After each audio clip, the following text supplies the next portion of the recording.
What? Okay, did more settings change? No. Okay, good. More settings did not change. Anyway, hi everybody. How are y'all doing today? Hope you're doing well. I'm doing pretty okay. Just kind of getting used to the new schedule. And I'm sure that you all are like, what the hell is going on? If you didn't catch the news last time, oh my gosh, then you now know that I'm streaming on Wednesdays instead of on Tuesdays, Thursdays during the week. I am just making some changes to see if I can balance my time better so that I can, bring you live streams and still maintain content output on the main channel. So, yay. What's up, Donawumai? Whoa. And Kitty Tick, hello. What's up to the YouTube chat today? Oki from Blackfoot Confederacy / Treaty 7 territories in Canada. Oki! What's up, DA?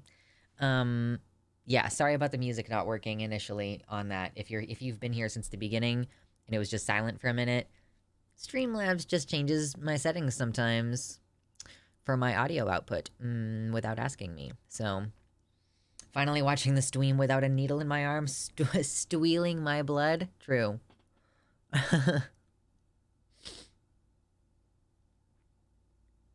What's up? Multitasking? Hell yeah. So yeah, we are, as per usual, my plan is to kind of just chill for a little while, and then we'll get into the news. So, if you're here to chill, then hit like. If you're here to, like, leave because you don't want to chill, then hit like before you leave, okay? So, either way, drop us a like. It always helps the stream. I am starting earlier for a couple of different reasons. So, I usually start later in the evening on Tuesdays and Thursdays. It was partially so that I could say hi to my partner when he got home instead of me having to be like, I'm busy, don't talk to me, like on the stream. And also because, like, just a shorter stream made sense in the evening.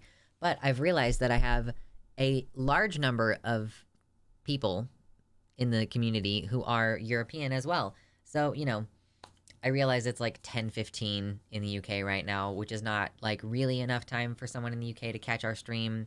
But maybe a night owl would be willing to start watching us now when they wouldn't be willing to start watching us if we start at 11:30 p.m., which is when we usually would be starting for the UK audience. So we're just trying to do a couple of different things, really. So hopefully you've also been enjoying that there has been more content output on the channel. Lots of folks who watch the live streams also watch the regular videos that come out on the channel. And honestly, I just want to say thank you to Adobe for bringing on text-based editing, because that is making it possible for me to do way more stuff on the channel. So, yo. What's up, Violet? Yes, still recovering from vulvoplasty. Can't chat much, but will be watching and chilling. Yes, I am so happy that you've gotten your bottom surgery. That's good shit. I don't know, does that mean you're done with transition-related surgeries? Like, or do you have other stuff planned? Because if so, you've reached the end of the road. You reached all the milestones.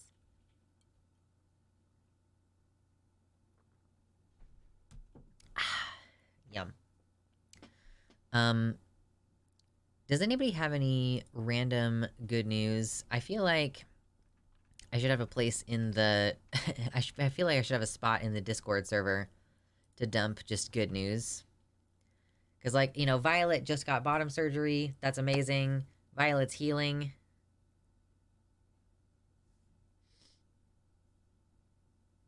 Yeah, meeting gender to hardly ever know her. Hardly ever know her? Hardly even know her? Oh, goodness gracious. Yeah, I feel like this week has been relatively chill so far. I wonder if everybody else is feeling the same way. I feel like I'm finally clicking into a routine for the autumn, and I'm like, all right, I kind of sort of know what to expect one day to the next. Going on a date this weekend. Finally found a trans girl who's taller than me. That is good news. I'll take it. Yes, I've accepted your sacrifice of a good news. Oh, gosh. What's up, Baphomet? Welcome in. Just woke up. Well, that's perfect, because we're here to chill. We have, like, stuff we'll talk about later. So here's kind of the idea for the topics for stream today. We have remembering Steve Irwin. I think it's his birthday and that's why we're doing Remembering Steve Irwin. There's just like a bunch of posts on Twitter. And we also have, we're going to look at some Reddit stuff about the C word, the contagious C word. And there's a bunch of just Reddit screenshots on this Twitter thread that I saw of here's a bunch of people talking about their relatives or roommates who are just spreading it. Ligma is people are calling COVID ligma in order to avoid, excuse me, in order to avoid getting caught out. Like, because YouTube has these detection things that are like trying to prevent misinformation, right? And it's easy when you're talking about vaccines or COVID for YouTube to flag your content as misinformation, even if it's not. Even if what you're doing is debunking misinformation, sometimes channels will unfairly get like strikes or limitations and stuff. Like, it's not good.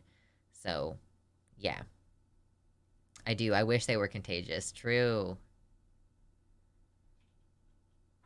Not planning any more surgeries for now. Have some legal documentation for travel to work on. Plus, I gotta go thrift store clothes shopping because I need clothes to fit my body type. And want to do electrolysis later to remove the last facial hair. Yes. That sounds like you're most of the way done with your transition stuff. Like, so a couple little things to clean up here and there. The big stuff. Yeah, I know. Thank you. Exactly. Yeah, the algorithms. My Not Safe for Work Twitter got QRT'd by a big TERF account, and I've been dealing with harassment and stalking all morning. Fun. Well, have you at least gotten some tips? I don't know. Like, do you have tips on your account? Like a little tip jar? I really need to take some more pictures for Fansly. I just have like some furniture things need to be solved in my bedroom, and I'm just like putting it off and putting it off and putting it off. Just like there's no good place to actually take pictures. For me, life is a transition, so even if I did all that stuff, I would still want to build up my tech experience. Oh, well, yeah, I mean, of course, yeah. Always something to do, but at least most of the gender stuff is like, you've hit your milestones, you know?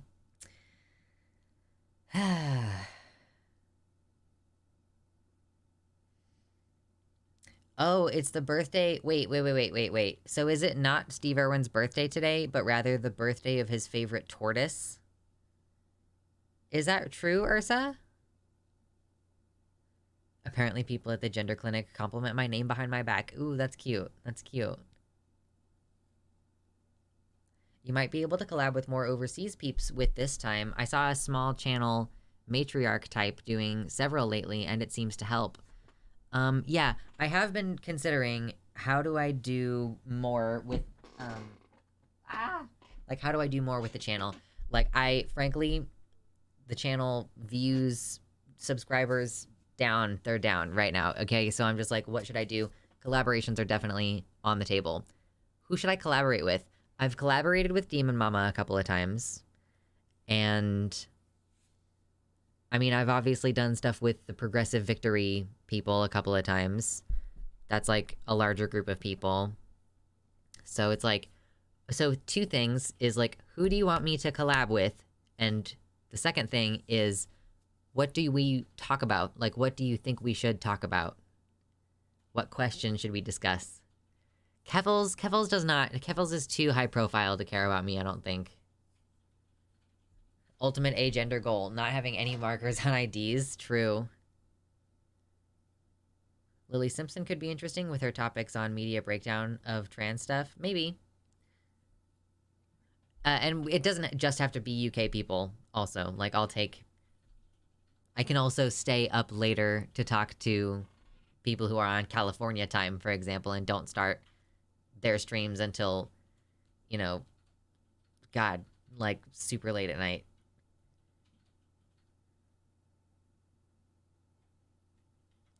Keffels isn't that high profile compared to DemonMama. She just has a lot of stalkers and haters. I mean, I suppose.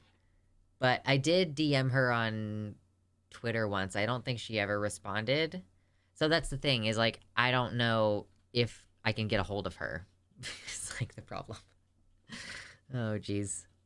Drink some water, babes. Okay, hail hydrate. Stay drinking water, all right?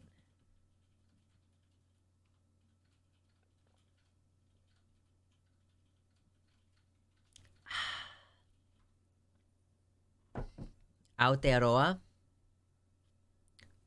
What is that? Why do I know that? Why do I know how to say that?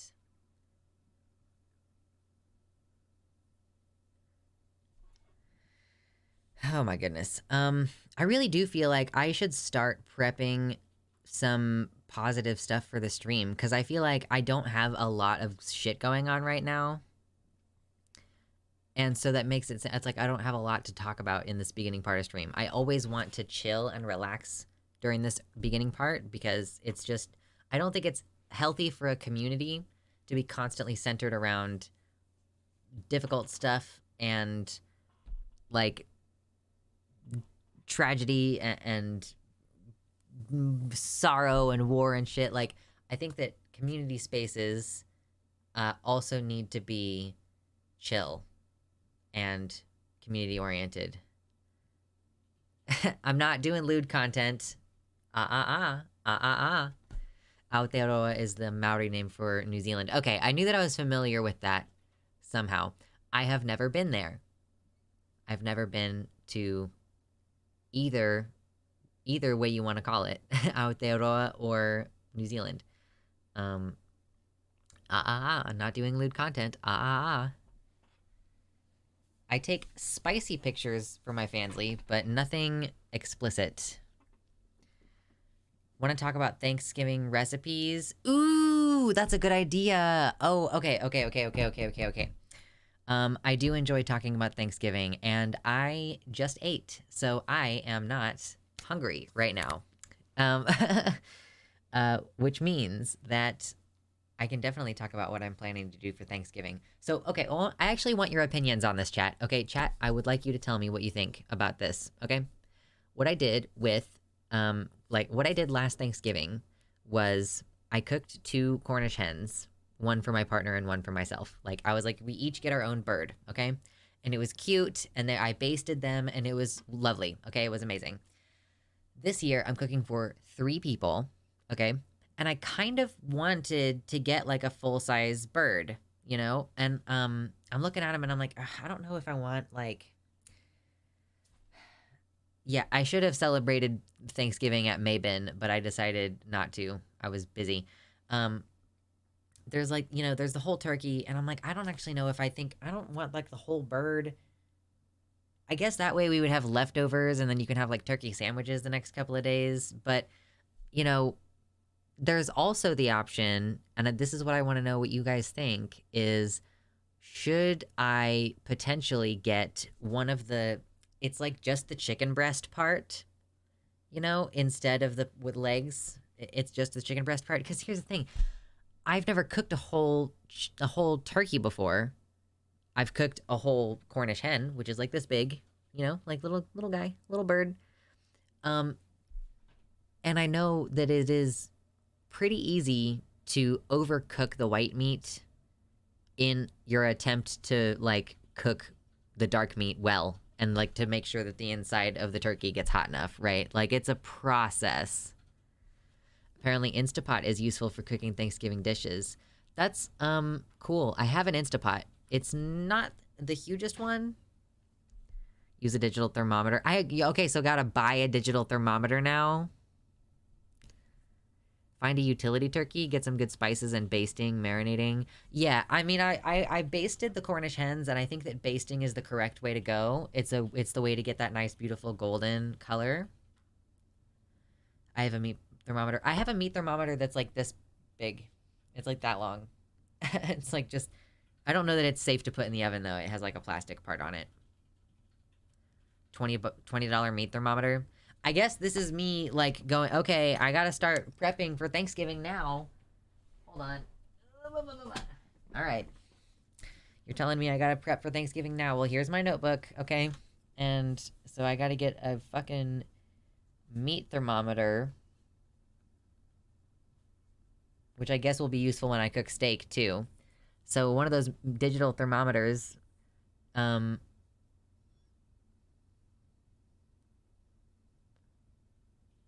why I recommend duck. Duck is so fatty though. It's just really intensely fatty, and I don't want to risk it. For my first time cooking a whole bird, I don't want to cook a duck and be like, oh man, because I also don't know what duck tastes like. And the one time I ate duck eggs, I didn't know that I was being fed duck eggs, and I thought that the person who was feeding me might have been trying to poison me.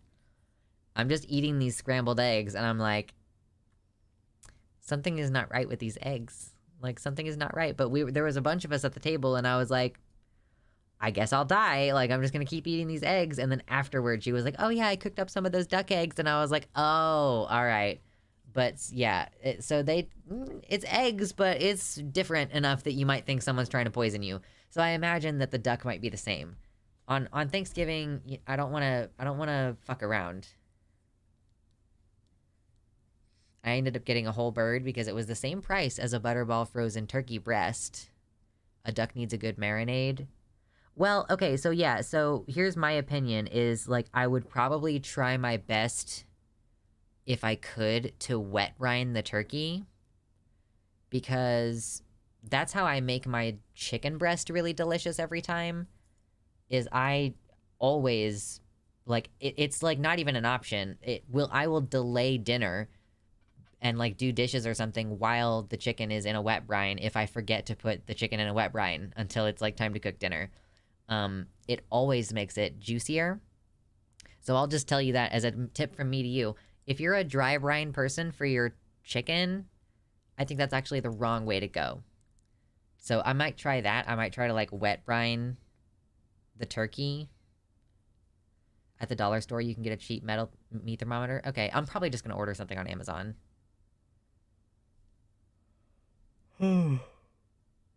So, I'm gonna make a bird. And I haven't decided yet whether I'm gonna make a full bird or just the chicken, or just the turkey breast. I don't know. I haven't decided. What sides does everybody think are supposed to be, like, essential, right? Like, what are the essentials on the table at Thanksgiving?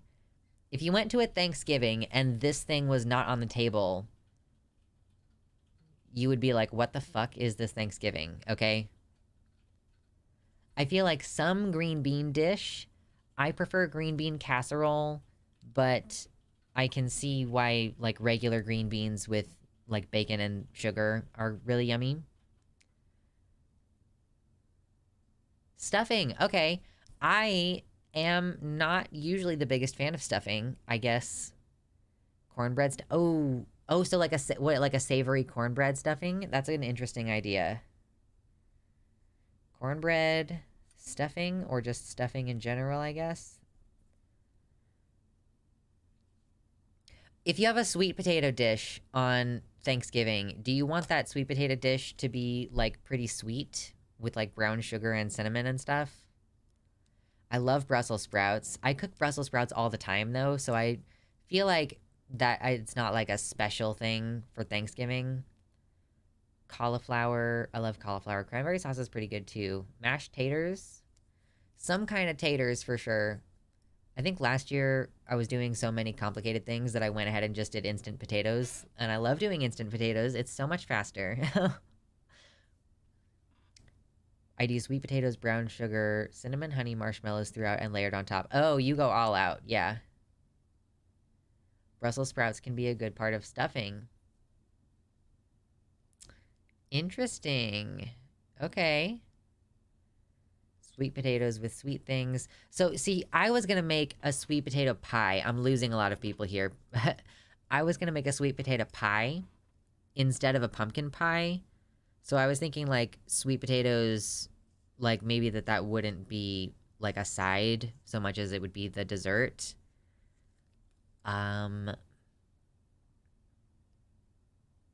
see. Like, some kind of potato dish. What do we think? Do we think mashed potatoes or, like, cheesy scalloped potatoes? I guess, like, mashed potatoes and gravy feels kind of quintessential. We prefer a scalloped. I'm making a white pumpkin pie this year. What is that? Do you just use a white? Is it literally like where do you just buy a white pumpkin and actually make it from scratch? Bro, okay, so here's something I need to tell you. I decided that I was gonna make butternut squash soup, okay? Not for Thanksgiving, but just because, okay? And last night, I started to process those butternut squash. And I bought 2 of them at the store. It was kind of a... I had been mulling it over a little bit, like, maybe I want to try to make butternut squash soup, blah, blah, blah, blah.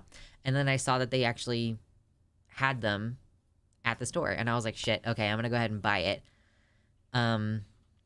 And so it turns out, and I want to warn any of you who ever want to make something with butternut squash, hit the like button if you did not know this, that butternut squash has, like, a weird sap in it that, like, covers your hand and, like, dries up and makes your hand feel really, like, it makes your skin feel like it is the most dry it has ever been. And it's really weird and awful, and I just highly recommend, if you're ever going to process a butternut squash, to wear gloves while you do so. Also, they're pretty hard, so make sure your knife is sharp, because it's kind of difficult to cut into them even after you've removed, like, the rind. So, white pumpkins smell like cantaloupes. Oh, interesting. So the inside of the butternut squash smelled a little bit like cantaloupe to me, too. Loaded mashed potatoes with cheese and chives. Ooh, yes, that sounds yummy. Cheese and scalloped potatoes with broccoli and cheese.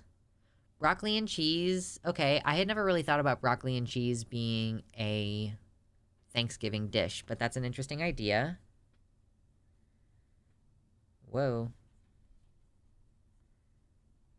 Okay, broccoli and cheese. Interesting idea. Interesting. Mashed sweet potatoes with brown sugar glaze. Oh, that sounds really yummy. Like, I think I'm gonna do some kind of mashed potato with... I'm gonna make a gravy and do the bird. And does anybody do ham at Thanksgiving? We're gonna stay on Thanksgiving for a few minutes, guys, and we'll talk about the actual news in a bit. Because here's the thing, too. We're starting earlier. I still plan to go... So instead of doing 2 kind of shortish streams on Tuesday and Thursday, we're trying to do 1 long stream on Wednesdays. So we're gonna start earlier and go until at least around 8 o'clock, which is when we usually get offline, if not later. Like, it may be the case that I take a break, like a nice 10-minute break somewhere in the middle of stream today, so that I can then muster up the energy to keep going, which means that there's a good chance that there's going to be, like, longer periods of just kind of discussion. Because part of the problem that I'm having is that I am producing more content than I can reasonably edit myself and upload to the channel, and I cannot afford an editor, so... My family does ham with the pineapples and cherry juice marinade. Nice. And that's like... Is that a Thanksgiving thing or a Christmas thing? Mac and cheese with bacon and broccoli in it. Oh, yeah. I mean... My teenager does not really love mac and cheese, so I hadn't really thought of... I guess I try to avoid, like straight up wheat carbs kind of meals, like kind of sides. So it's like, you know, we're doing mashed potatoes, and the mashed potatoes are gonna have, like, real cheese and real butter, blah blah blah, and they're gonna be served with, like, a gravy, and, like, I just feel that that's better than doing something like mac and cheese. I don't know. Transgiving with pronoun turkey and gender stuffing. True.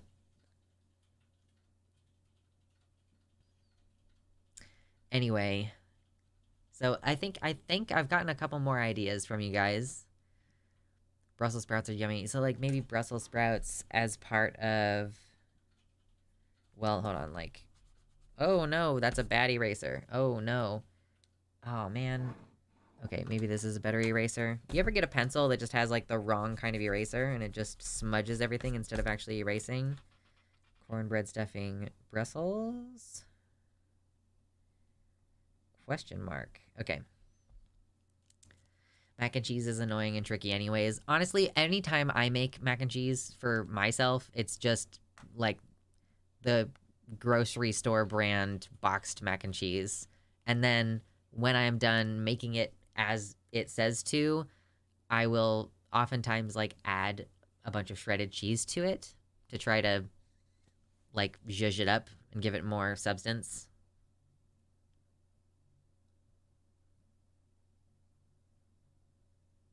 If you're looking for something decadent, not necessarily for Thanksgiving, but one of my favorite chicken dishes is a dish served on the Titanic's last night, a French chicken dish. Wait, what is it called? Because there's an entire possibility that I've seen a YouTube video of someone making it. Something about boxed mac and cheese is really tasty to me. Maybe a nostalgia thing. Right. Boxed mac and cheese and a condensed chicken noodle soup, which I just had some before stream, actually. Those things, it's just something, like, irreplaceable about them. That's not mac and cheese. Listen, it's a noodle and it has cheese in it. If you just make it the way it is out of the box, maybe you could argue it's not mac and cheese, but I put real cheese in mine, okay? Chicken lyonnaise. I don't remember how they make it, but I am almost 100% sure that I've seen someone make that in a YouTube video.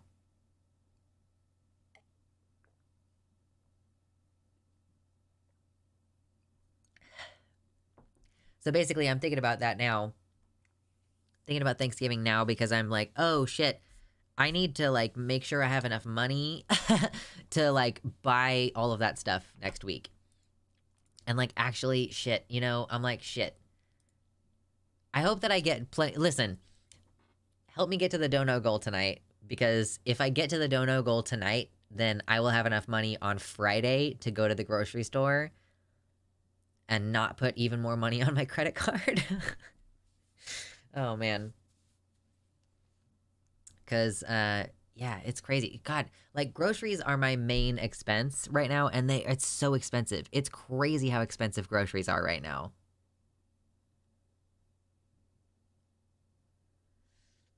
Like, and I try to buy cheap as well. Like, I'm not out here buying, like, the brand name on all the products. Like, I mostly buy grocery brand products, and, like, I consistently buy stuff that's on sale. And it's just crazy. And it like, so it feels like it fluctuates, except that instead of fluctuating, it's just getting more expensive all the time. So, yeah, man. Me doing this, like, me doing my streaming thing is me trying to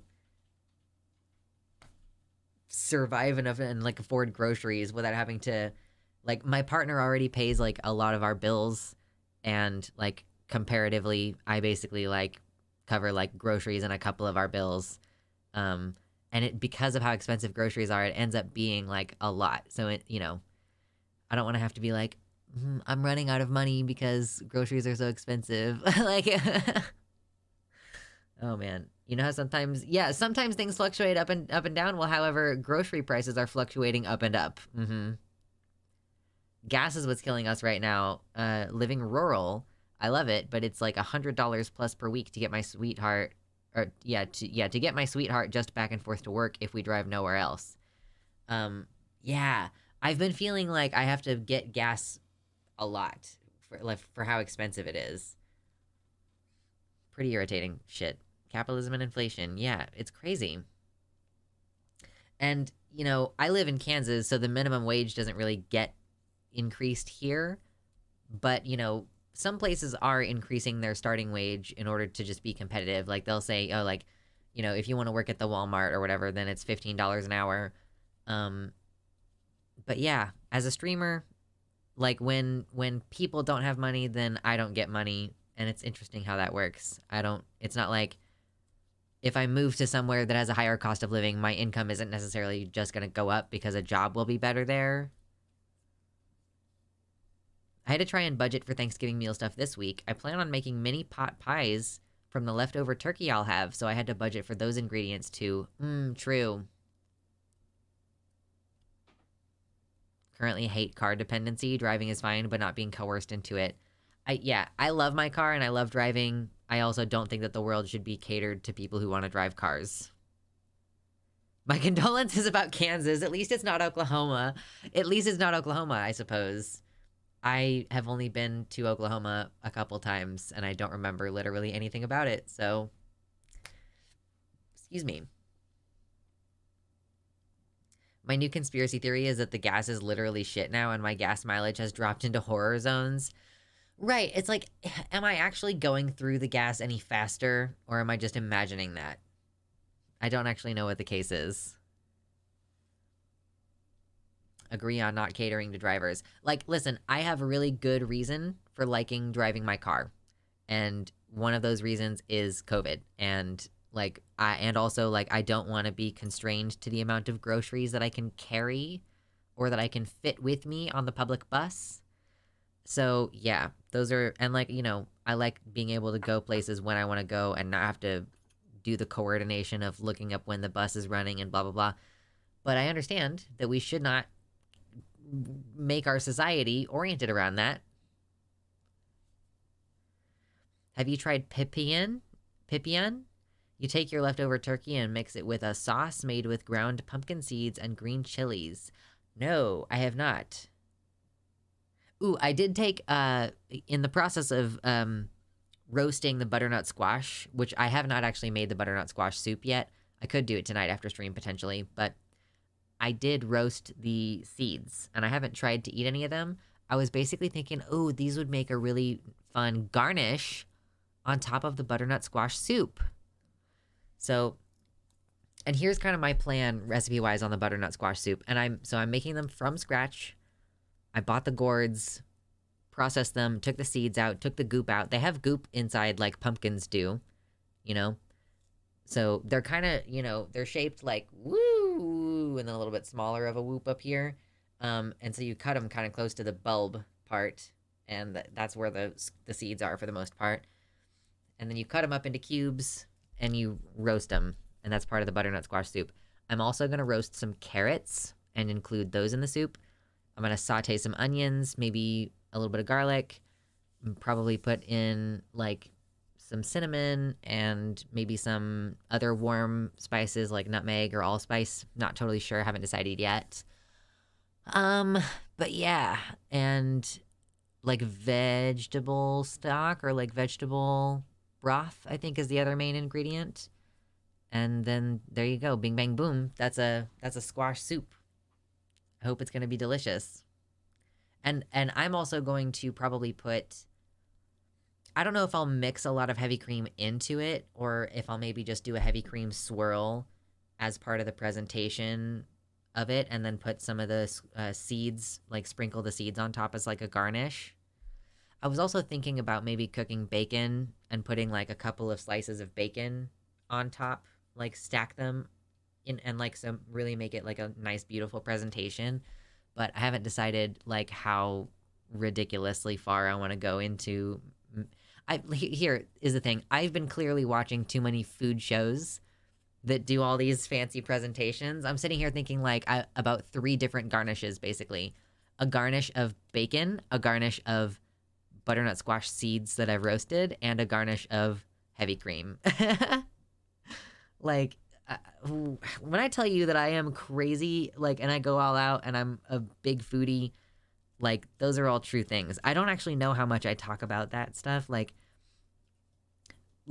many people, a lot of the dinners that I cook are pretty straightforward. Like, I'll brown some chicken and then roast it, and then I'll make a couple of vegetables as the side. Or maybe, like, I'll even roast the vegetables with the chicken in the oven, and, like, that's it. You talk about food every stream. But I love food, but, like, I don't know how much I talk about, like, how seriously I take the cooking process. Like, when I am actively cooking something, I'm so involved in it. Did you see the food video with bacon roses on the steak cake? No, I did not. What are you... a bacon rose on a steak cake? But is it cake? Or is it a cake made out of steak? Or does it just look like steak? Like, should I be fascinated or should I be horrified? I don't know. I want to do this thing that happens in Eugene every year where they sail giant pumpkins down the river in a regatta. You, like, float the pumpkins down the river. Why? Like, to see how far they'll go? By the way, hit the like button. I know that I'm annoying, and I'm just talking about food and Thanksgiving and stuff, but you should hit the like button anyway. Because eventually we'll start talking about the news and the stuff that actually matters, okay? We've been going for 47 minutes. Actually, I guess a lot of that was, like, the vamp up before we actually started, but still. Oh, it's a race. You're racing the pumpkins down the river. Okay. It's a cake made out of steak with mashed potato icing. Oh, well, that sounds terrible. That doesn't sound like a thing that I want. I don't want that. You've put me off my food talk now. What's up, Andes? No worries. We're just chilling and we're talking about food and Thanksgiving and stuff.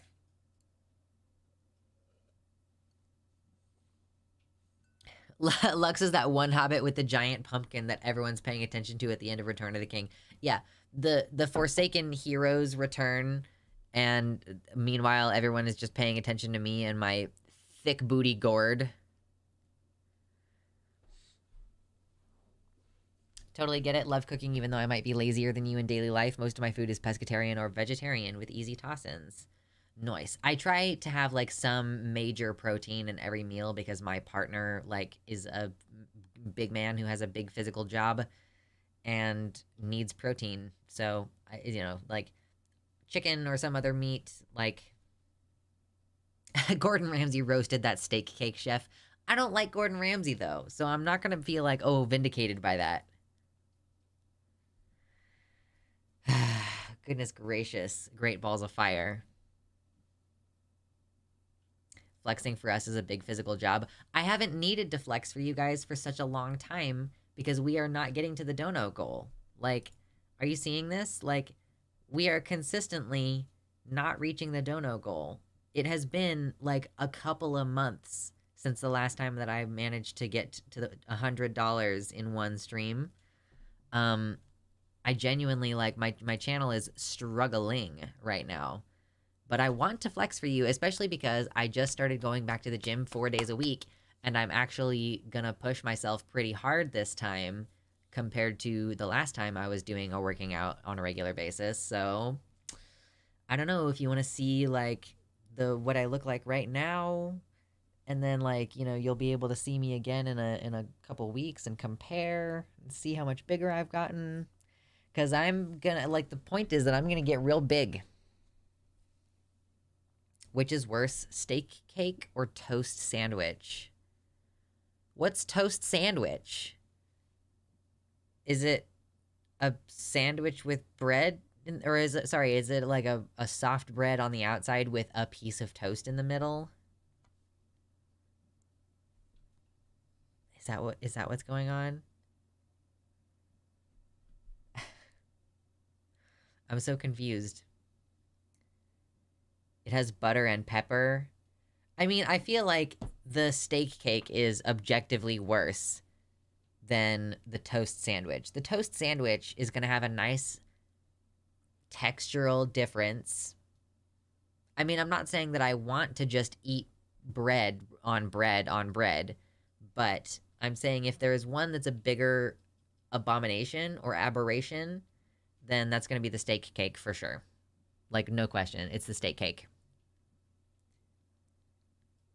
When will we as a society admit that the chopped brisket sandwich is just the final form of the sloppy joe? You think a chopped brisket sandwich is the final form of the sloppy joe? I would have thought that the really sloppy pulled pork sandwich was the final form of the sloppy joe. But is a sloppy joe usually ground beef, I guess?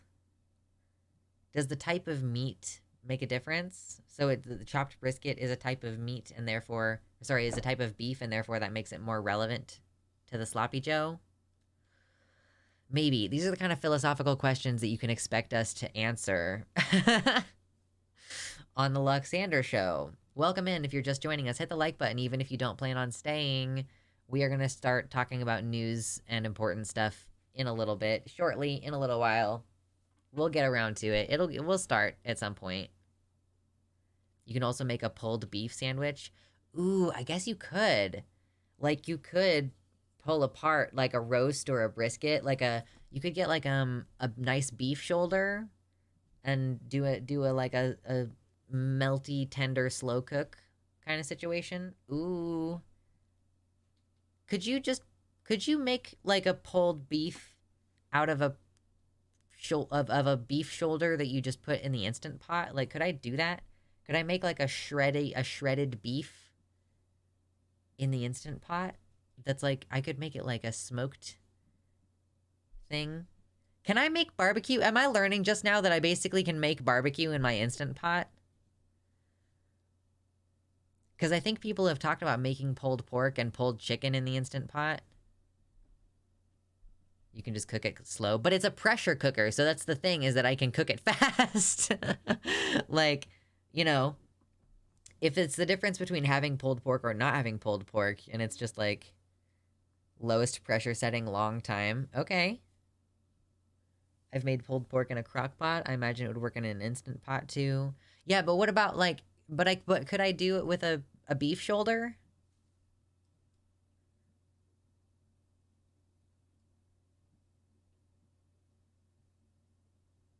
Lowest pressure setting, long time will make it easier to shred. That's good to know. Did you hear about Saskatchewan getting away with violating the rights of trans kids in schools?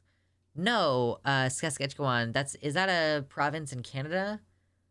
Or a city in Canada? What was happening there? I don't know. We're almost to 50 likes. Can we get there today? I don't know. Ooh. Can my hair get some extra likes? Some extra likes for my hair. I need to buy more shampoo soon. That's a definite thing I need to do at some point. Tri-tip makes amazing pulled beef. You just add sauce and spices instead of pot roast things. Yeah, okay, yeah. Based on the texture of pot roast I've previously made. Just adding sauce and spices. Ooh. Yummy. That's delicious. I'm really glad that I ate before stream today, because otherwise I would be a very hungry boy right now. Very hungry boy. Add pineapple juice to the pulled pork. It needs to fall apart. But the pineapple juice is gonna goof up the flavor of the pulled pork. High five for detangling the hair. Good going. I'm so proud of you. You've done it. I can't let my hair be tangled. I'm sitting here like, no. No. Okay.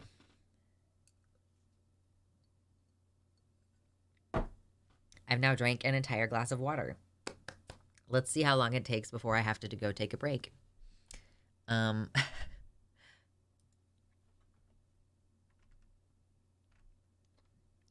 Discord, nothing new going on there. We gotta do Slay the Dragon more often. I'm gonna do, like, the fun segment. It's just that I have to be willing to sacrifice a stream to the copyright gods, so that's why we don't do it as often, but we need to do, like, more laughter segments. More laughter and fun stuff and not being serious. What's up with Terfs these days? It's gonna take a little while before we talk about the Terfs thing, because that's gonna be, like, we're responding to a video, and I want to cover a couple of other things before we dive deep into responding to this video, because it's actually a hit piece on DemonMama, and, it's going to be kind of rough. It's like a 20-minute video. We're going to try to clown on it as much as we can. I haven't watched the whole thing. I just know what the general vibe is, and I've watched the first couple of minutes of it.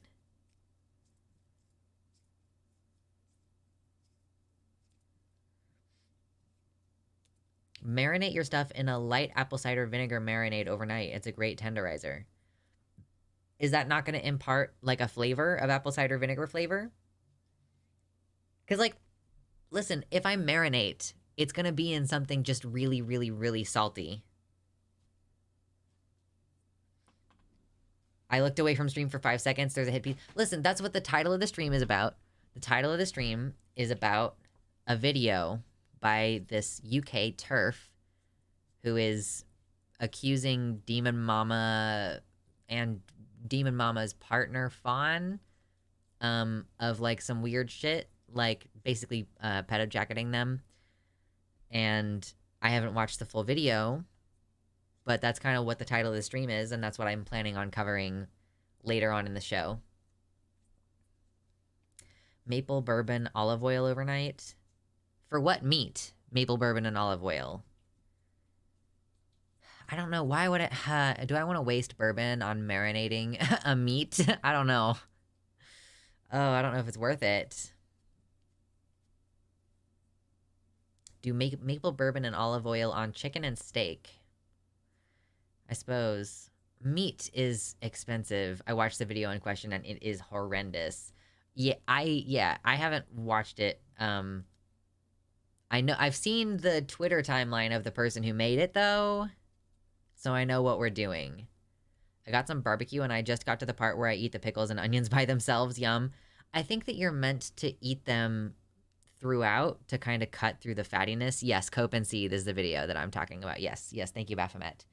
Cope and Seethe. I couldn't remember the name of the channel, so thanks. I love the autumn colors that we have going on right now also. I just want to comment on that. Just like, gorge. It's so autumny. Do we need to change any of it though? Let's see. Do we want like this one to be darker? And that one to be lighter? Is that more aesthetically pleasing? I don't know. Whoa, that's not the right one.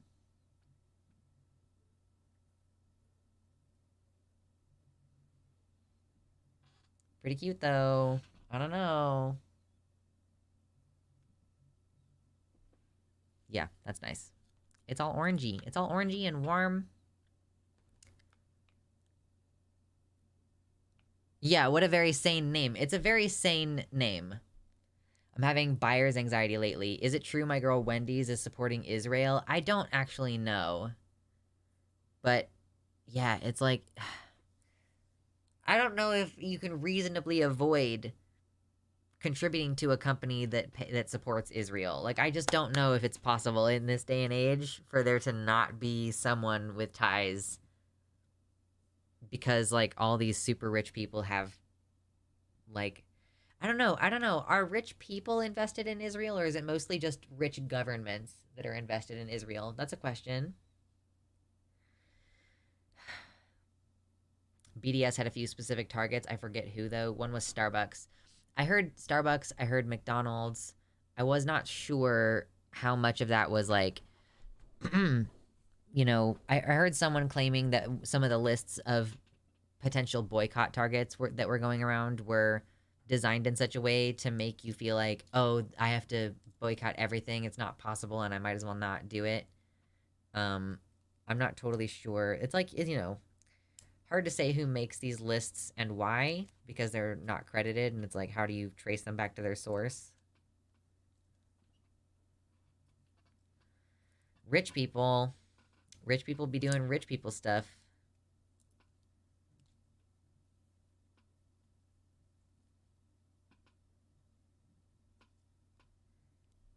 The idea is A, to focus the efforts for maximum pressure, and B, not ask people to boycott necessary services. True. How is a video from a channel with one video a hit piece? I mean, it's because a hit piece describes the intention of the channel, right? Like, a hit piece is an attempt to destroy someone's reputation or otherwise discredit them. Am I wrong? Can someone in the chat define what a hit piece is for me real quick? So it's like, it doesn't matter how effective it is or not. It's about the intent. And that was definitely the intent, for sure. Reddit be like, source, trust me, bro. Source, I made it up.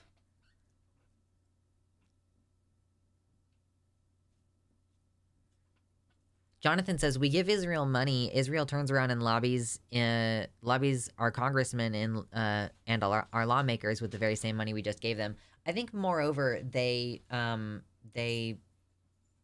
like, we give money to Israel and then they turn around and purchase weapons from us, is more the case.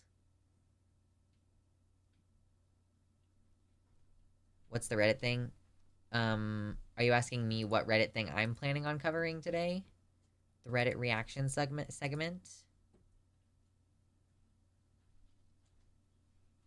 A hit piece is just a work of libel meant to damage a person's reputation. Doesn't matter how many uploads the user has. Yeah, that's kind of what I assumed it meant, and that's how I was using the term.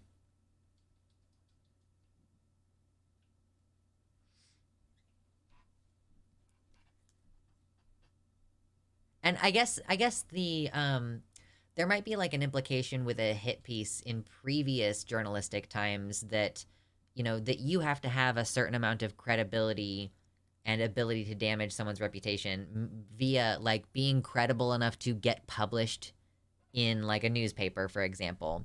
Whereas in today's climate, I as an independent journalist or publisher can publish on my own YouTube channel like independently, and so then I'm capable of making libelous statements, you know, without the need of like a reputation to back up my opinion.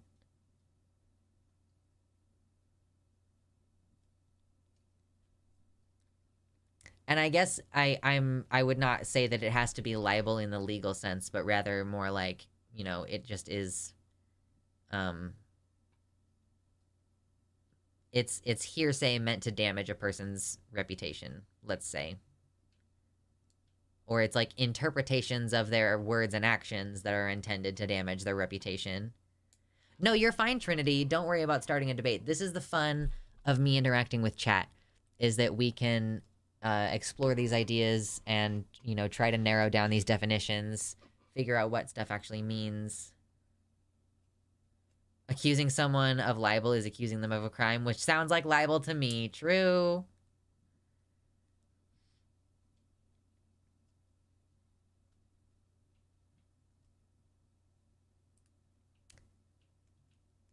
You don't have to boycott everything, just avoid imports from Israel, like certain types of bananas and apples.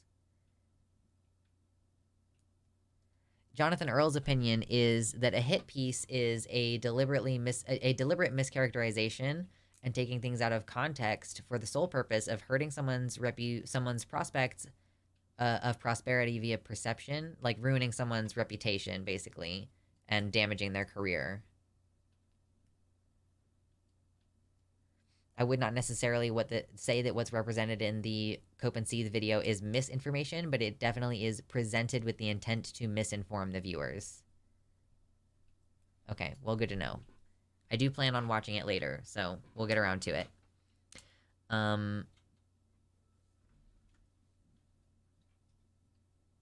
Who is BDS? I don't know who BDS is. What is this?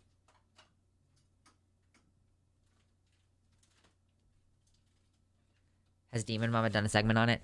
I don't think she has. Although I think that this video just came out like within the last day or so, and I'm not sure if Mama has streamed. I'm also not really sure if she's in the habit of responding to content that is attacking her directly. It might be that she just... Because, I mean, I don't really respond... I mean, it doesn't really happen very often anyway, but, like, if there's ever content that addresses me directly, for the most part, I, like, don't even watch that stuff, much less respond to it, because it's just like, why would I do that? So yeah, I'm not sure if DemonMama is going to talk about it at all. So I figured, you know, it wouldn't hurt. She responds to content attacking her. But this, like, I don't know if she does it anymore, is what I'm saying. Like, she has definitely taken a different direction with her channel. She's trying to be less, into, like, conflict. Like, I mean, she's doing panels less. And if someone, I don't know. There's generally just not a lot of people who call her out. Fair enough, I suppose.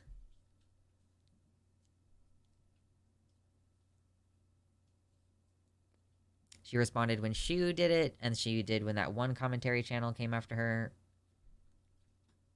I can't remember which commentary channel you mean, but...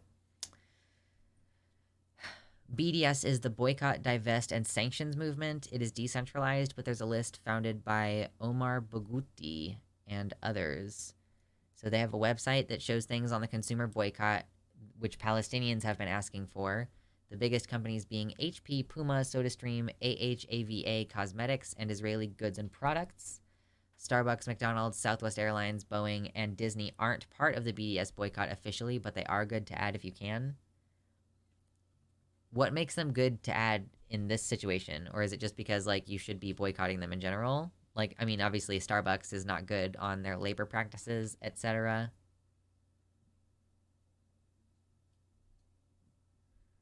It was a literally who. Literally who. Who? 37 states have anti-BDS laws. Like, what? Like, laws against boycotts? Or, like, a boycott group? What? I've never heard of this before. I was not intentionally talking about the Banana Republic. Jonathan Earl quotes the dictionary, saying a hit piece is an article, documentary, etc. that deliberately tries to make somebody / something look bad by presenting information about them that appears to be true and accurate but actually is not. Anti-BDS laws.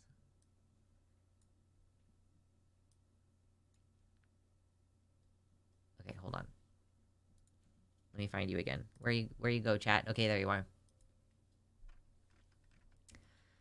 Anti-BDS laws and resolutions oppose boycotts of Israel. The name comes from the BDS movement, which calls for boycotts, divestment, and sanctions against Israel specifically to pressure them to meet what it describes as Israel's obligations under international law. Anti-BDS laws are designed to make it difficult for people and organizations to participate in boycotts of Israel, while anti-BDS resolutions are symbolic and non-binding parliamentary condemnations either of boycotts of Israel or of BDS itself. Non-binding parliamentary commendations. Okay. Generally, such condemnations accuse BDS of being anti-Semitic and are often followed by laws targeting boycotts of Israel. What are you talking about?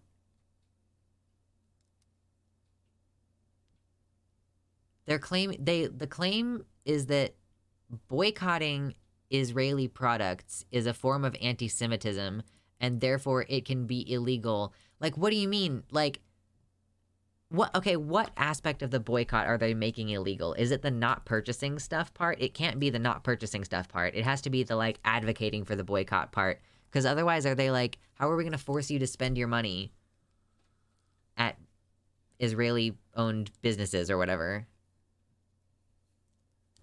Starbucks goes through over 3 billion plastic cups every year. That's over 8 million every day. I have a hard time supporting them with anything. Fair enough, yeah. I posted a little short recently about plastic production and how, you know, why is the onus on the consumer to purchase different things rather than, and to recycle more, rather than for the producers to actually make different things. Like, I don't know, use glass bottles. Like, why aren't they making more stuff with sustainable products or whatever? And you get a number of different, like, arguments with that. And, like, it's just like, these places don't have to make these choices. They could have a bring your own cup thing, or they could just do paper cups exclusively and get rid of the plastic ones entirely. Like, it's all about these corporations making decisions based on what is cheapest and not on what is actually going to work for the environment or for people at all. Awesome, Trinity. Yeah. Okay, cool. I'm glad that I have encouraged you to research into it a little bit, because honestly, like, you know, one of the gifts of text-based editing on, like, my editing process here is going to be that, like, it's much easier for me to see, oh, hey, shoot, oh, interesting. Yeah, I had this little section about climate change or whatever that I could easily clip and put on the channel. And before, I was only clipping, like, the politics stuff exclusively. So there actually is more for me to pull from the streams because, I mean, I don't take notes of every, like, random aside we have.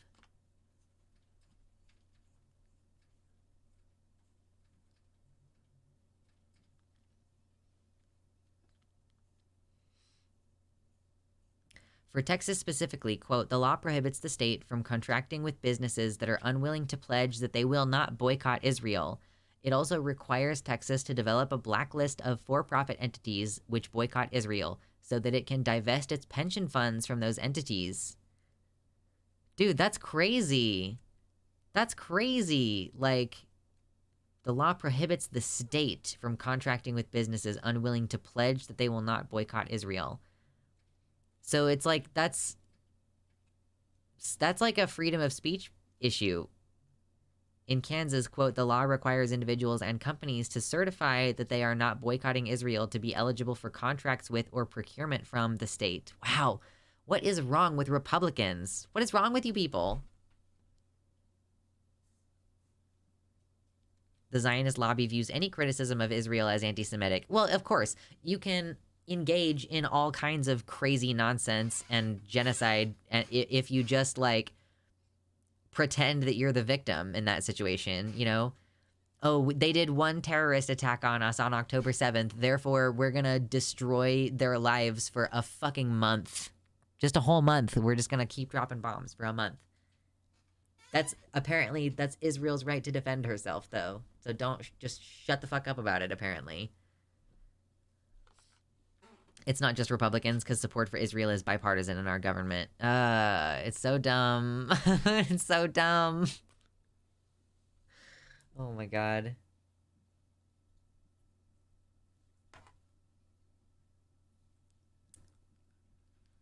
Elementary school student got suspended for 3 days for saying Free Palestine. Yeah, people are saying, you know, that Free Palestine itself is an anti-Semitic dog whistle. It's like, can we be talking about one people like being like needing something without that inherently meaning that like we're trying to take it away from another group? Like, why is that always the assumption?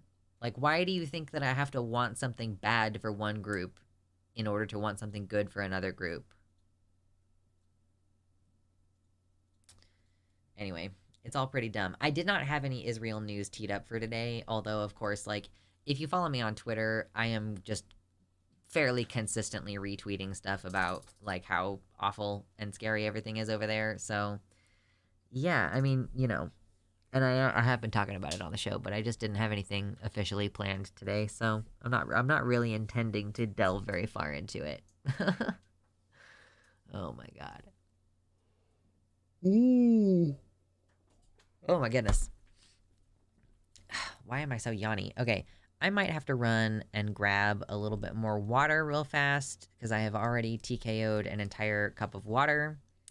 And then we can kind of shift gears into our next thing. So let's shift gears into our next thing, perhaps. Do we want to do Steve Irwin, or do we want to say do we want to save Steve Irwin toward the end? Because, like, we have a section where we're going to talk about how humanity is over, basically. Our little Reddit React section is basically about how this is the end for humanity. And then we have, like, a Steve Irwin, remembering him, talking about his kids, his legacy, blah, blah, blah. Like, a nice heartwarming segment, as well as reacting to the video that's attacking DemonMama. So, you know, we can kind of figure out which one of these we want to do in which order. His son looks identical to his dad. Let's end on Steve Irwin. Okay, that's kind of how I was feeling. And we might not, like, end the stream on Steve Irwin, but when we get toward the end of the stream, we might do, like, Steve Irwin, and then I'll still have a little bit of time to play a game or something, because we're starting so early today. We're going to go for at least 4 hours, if not a little bit longer. So, you know, we've had our full hour to chill and hang out here at the beginning. If you're just coming in, consider hitting the like button. You know, prepare to stay and talk about some good nonsense. I do love his kids, though. Like, his son is pretty cool. I don't really see as much about Bindi, his daughter, but I'm going to play some Factorio while you stream today. If you guys want to make any suggestions for stream games, I think I might make it a regular thing. If I'm going to be streaming for a lot longer, then it might be the case that at the end of the stream on a regular basis, we do games. So, you know, right now we're playing Little Nightmares 2. Probably eventually when I finish that game, we'll want to go do some other stuff. Like, I don't know, Or do I need to just pick a game that will work eternally? I like the Slay the Dragon parts. You should upload those segments as well. Funny things to lure people in. Yeah, I mean, yeah. I'm trying some different things, and so there's going to be a lot more content coming out on the channel. You'll see a lot more shorts, especially more clips, in addition to the political segments. And so I'm just going to like start throwing a bunch of shit at the wall and seeing what sticks, and maybe trying to make more of like a variety channel. Honestly, Lux, I don't know if my phone will last. Well, listen, if I can outlast your phone, then I will consider it a good thing. No, we did not do Slay the Dragon today. Sometimes when I do Slay the Dragon, my video gets blocked in certain countries because of copyright problems. So, Portal is a great game for streaming, I bet. I love streaming Portal. I mean, I love playing Portal. I haven't played it in a long time, but we could do that, you know? Did you hear the Pope allowed trans people to be baptized? Tradcats Malding. I saw something about how Matt Walsh was mad at the Pope and like Catholics are malding, but I did not know what the actual problem was. Like, I didn't know what he said, but he says that trans people can be baptized. Did they used to not be able to be baptized? I mean, you know, fuck religion anyway, but like, you know, I feel like if you are trans, then that's gotta be pretty shit, feeling like you have no choice but to leave your religion because you're trans. So I guess, you know, that's a good thing for trans Catholics. Yes, true. Trans people are now allowed to get wet. I am technically Catholic and I'm happy. Are you an observing Catholic? I feel like that makes a difference. Jonathan Earl points out, don't forget to leave comments. The algorithm rewards comments. Good to know. I don't know if you can leave comments on a live stream, though, or if you have to wait until after the show is done being live. Okay, I'm going to read this article about the Vatican in a second, when I get back from drinking some water. If you don't have a drink, you should grab one. A water, a beer, you know, whatever you got. And maybe get some snicky snacks. You can have it so that we can leave comments while it's live. Okay. I'm an ex-Mormon that still needs to purge my name from the rolls. Purge your name before they baptize you posthumously. No. No. Posthumous baptism. Anyway, Mormons are weird.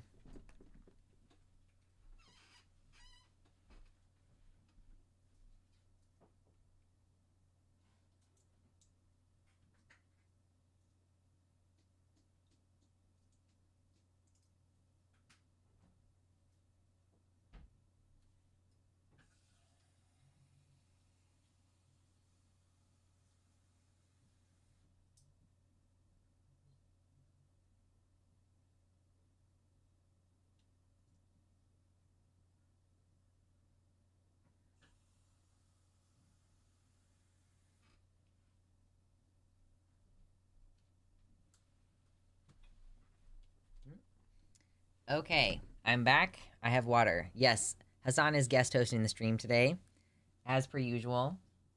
Thank you, Hassan. We appreciate you. What's up, Gayfesh? Hopefully you are having a good day so far. We are just about to shift into one of our little segments. Please be quiet. Thank you. Okay.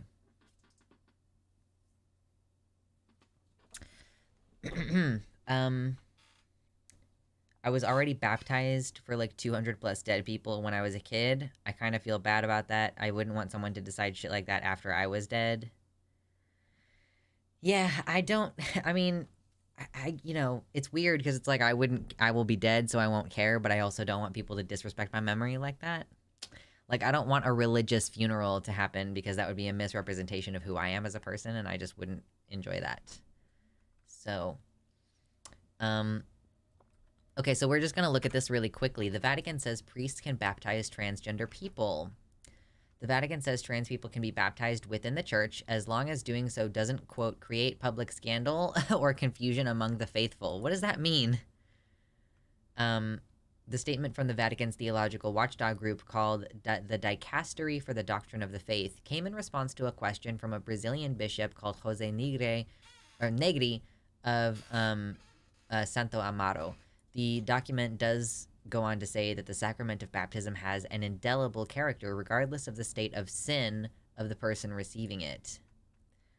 Okay, basically, so they're like, just because a trans person is a sinner doesn't mean that they can't receive a baptism. I'm not using StreamYard. I don't stream from StreamYard. Personally, I don't care if someone tries to baptize me after my death because I think it's made up bullshit, so they're technically just doing a LARP. Yeah, I guess that's different than like if someone else holds a baptism on my behalf versus like people who I know and care about having a funeral that has religious implications to it, you know? Anyway.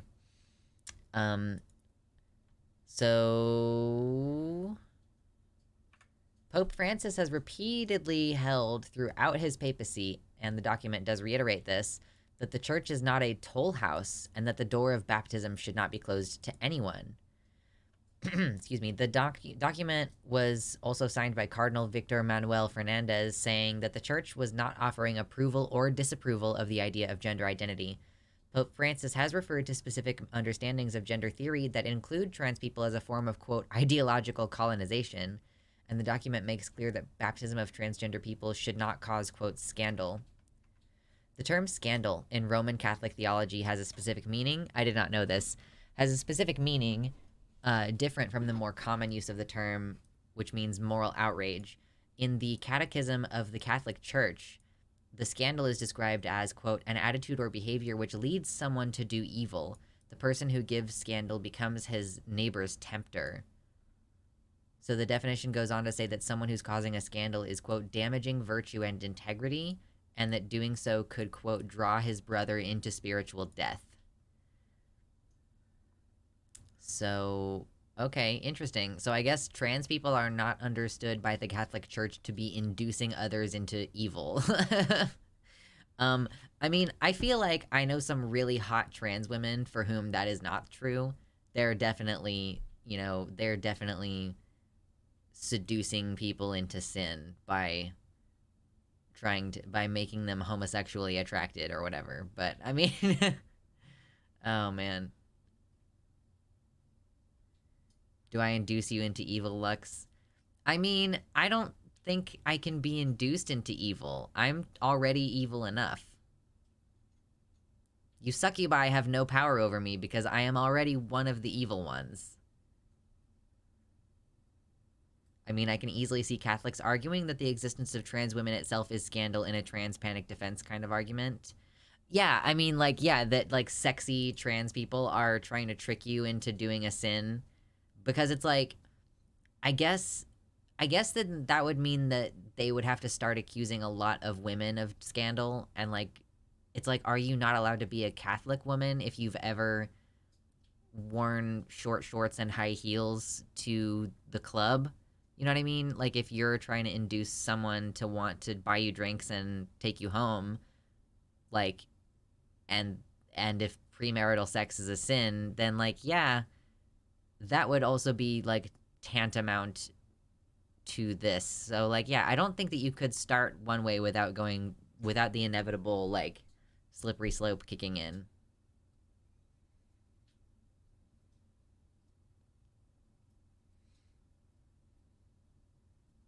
Is stream stuck for anyone else? I hope not. Is it stuck?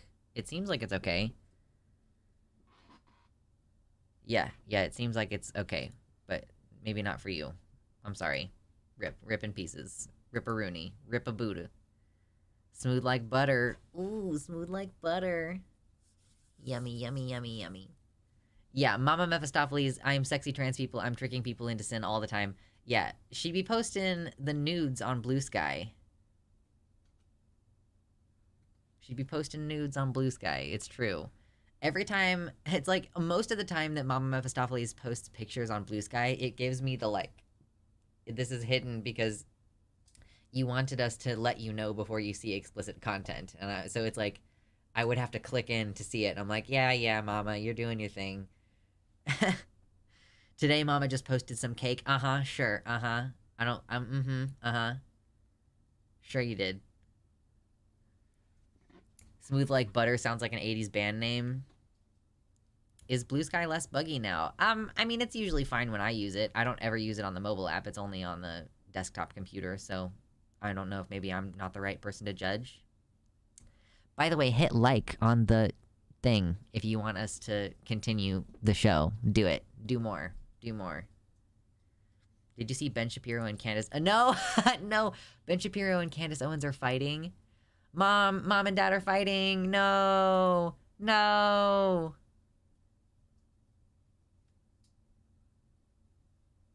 Can you imagine, can you imagine you're having sex with somebody and they feel your skin and they say, wow, you're smooth like butter? No. No. That's definitely not a thing that I would want to hear during a sexy time. I hope that Blue Sky goes public-ish soon, because I have like 5 invites and I don't know that I have anyone to give them to. Does anybody want a Blue Sky invite? Because I have like 5 of them.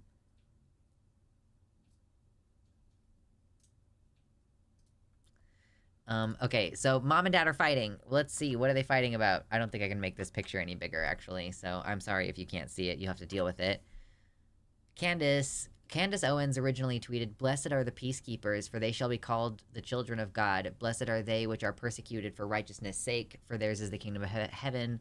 Blessed are ye when men shall revile you and persecute you and say all manner of evil against you." I'm assuming that is... I don't know what it is that she actually is referencing there, or if she's just quoting for no reason from the Bible, but I'm guessing that she is talking to him about something in this original tweet. Anyway, Ben responded saying, "Candace, if you feel that taking money from the Daily Wire somehow comes between you and God, by all means quit."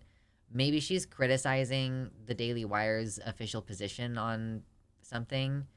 But anyway, Candace says to Ben, "You have been acting unprofessional and emotionally unhinged for weeks now, and we have all had to sit back and allow it, and have all tried to exercise exceeding understanding for your raw emotion. But you cross a certain line when you come for scripture and read yourself into it. I will not tolerate it." So did she just straight up say a Bible quote? She just Bible quoted, and he was like, sure, okay, well, if you're making this oblique statement, subtweeting at us and like obliquely accusing the Daily Wire of doing something wrong, meanwhile it's literally Jesus' most famous speech. Can Blue Skies take my Sag? Yes.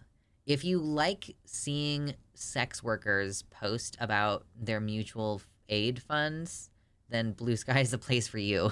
I just follow a lot of sex workers, apparently.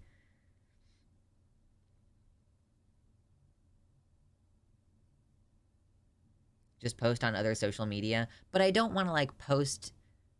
Like, if you post on Twitter, then there are bots that are going around finding those accounts. Like, sorry, there are bots that are picking up your Blue Sky codes and then making bot accounts on Blue Sky. So you should not just post them publicly.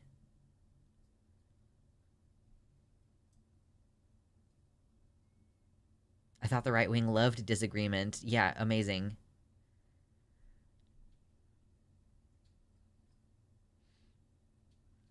So I guess it's going to be interesting to see if Ben goes off the deep end for some reason.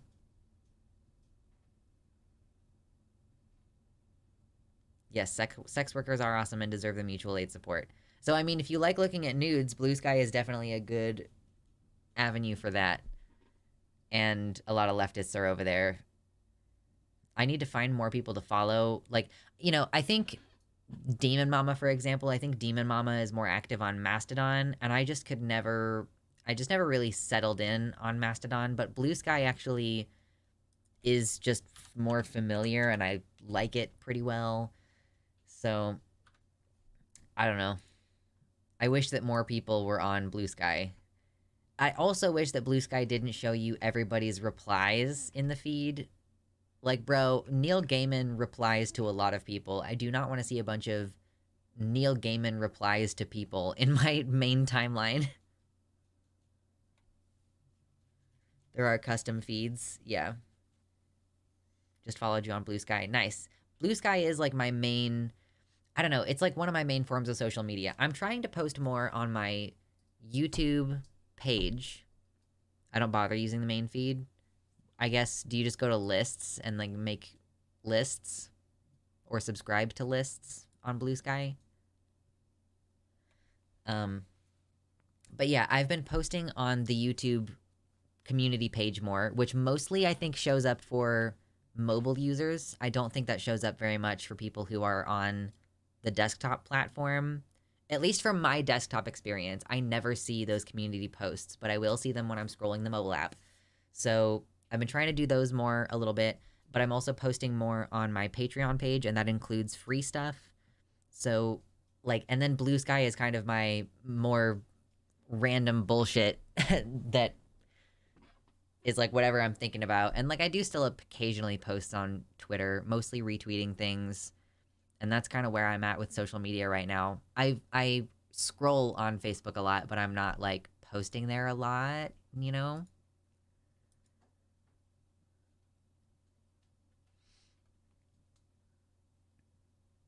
I like the idea behind Mastodon, but there are so few people on there and privacy is de facto 0. It shows for me on desktop.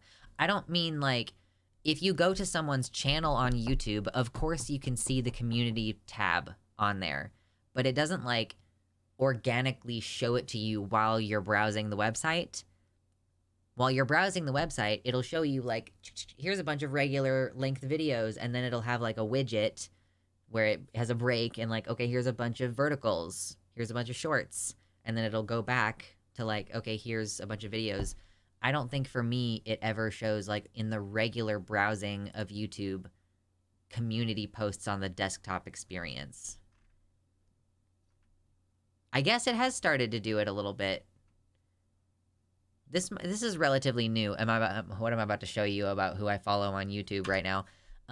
I guess it is starting to do this a little bit more, where it shows like, okay, like if I start at the top, okay, yeah, blah, blah, blah. Regular videos, shorts, here's another few videos, and then some community posts. Okay, for the longest time, they were only showing up on the mobile experience, so I'm trying to post more.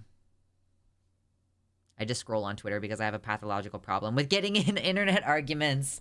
Oh, you gotta stop getting in internet arguments. You don't need cortisol. You don't need more cortisol. If you feel the need to do conflict, then just join like a boxing class or something. You know what I mean?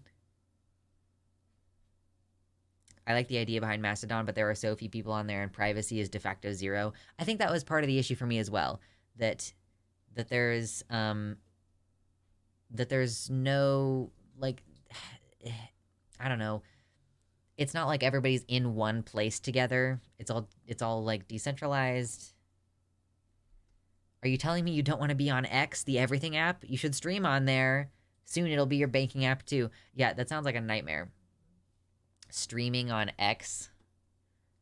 I like streaming on YouTube, okay? Even though it's a little bit restrictive, I like streaming on YouTube. It's a nice place to be, okay? Look at us. This is usually the time that I start stream. Look at us. We've been going for an hour and a half already. If you would like to drop me a $5 dono, that would be lovely and appreciated.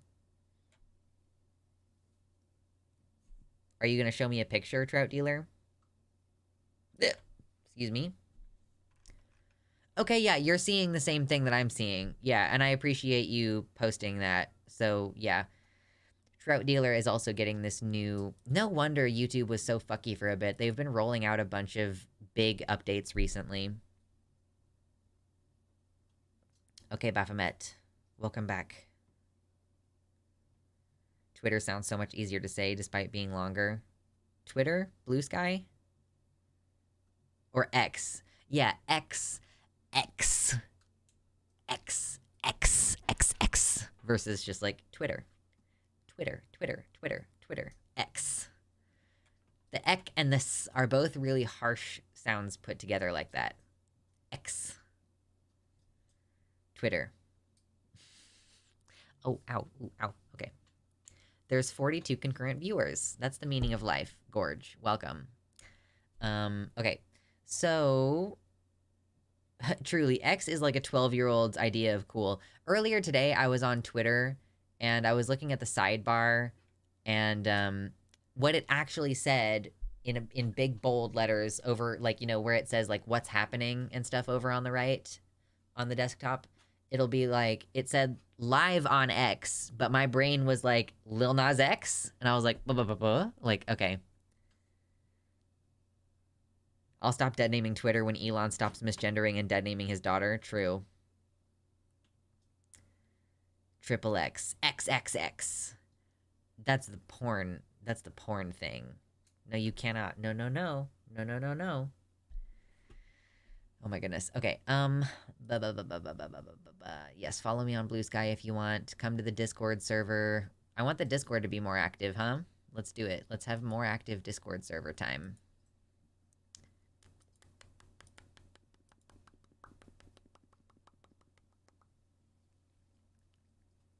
Okay. I'm gonna drink a little bit more water, and then we'll start our COVID reaction Reddit segment.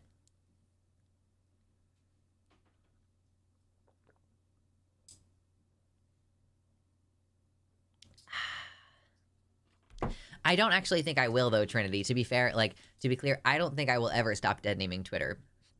Even if Elon stops dead naming and misgendering his daughter. Like, I will continue to call it Twitter for the rest of forever. It will always be Twitter to me. Have you ever wondered what the state of humanity is like right now? What's the state of empathy and rationality, you know? Is there a link to the Discord server on YouTube? Yes, there should be a link in the description down below. There should be a link down there. Doobly doobly doo.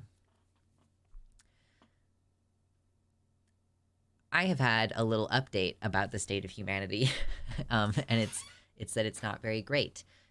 So, you know, I just, you know, I'm just like bopping around. I'm spending some time hanging out on Twitter, and I happen to see this thread of a bunch of Reddit posts of family members and roommates being knowingly positive for COVID and still spreading it knowingly anyway. So let's scan through a couple of these. Parents ignoring COVID quarantine. My mother and stepfather, both in their 80s. This is like, let's treat this like Reddit, am I the asshole? Am I the asshole? Like, my mother and stepfather, both in their 80s, have tested positive for COVID. This is his 4th sick day, and he's been coughing all over and touching everything in the house. Neither have been masking. My mother tested positive today. So I think that this person maybe, like, lives with their parents, and maybe that's the concern that they're having.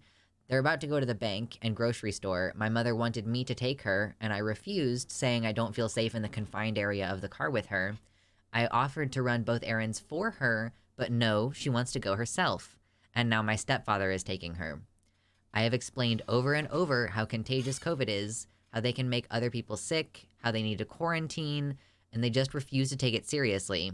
My mother says, well, everyone else walks around with COVID anyway. I don't see any reason why I shouldn't. I even got their doctor on speakerphone to back me up. He told them how easily it could spread even if they wear masks, how them touching things could spread it to someone else, and my mom just talked over him and said that she feels fine. I'm beyond frustrated and feel awful for anyone who might be impacted by their stubbornness. How can I get through to them? Like, Reddit, is this child, like this adult child of these 80-year-old parents, is this person an asshole? I don't think so. Like, are their parents assholes? Absolutely.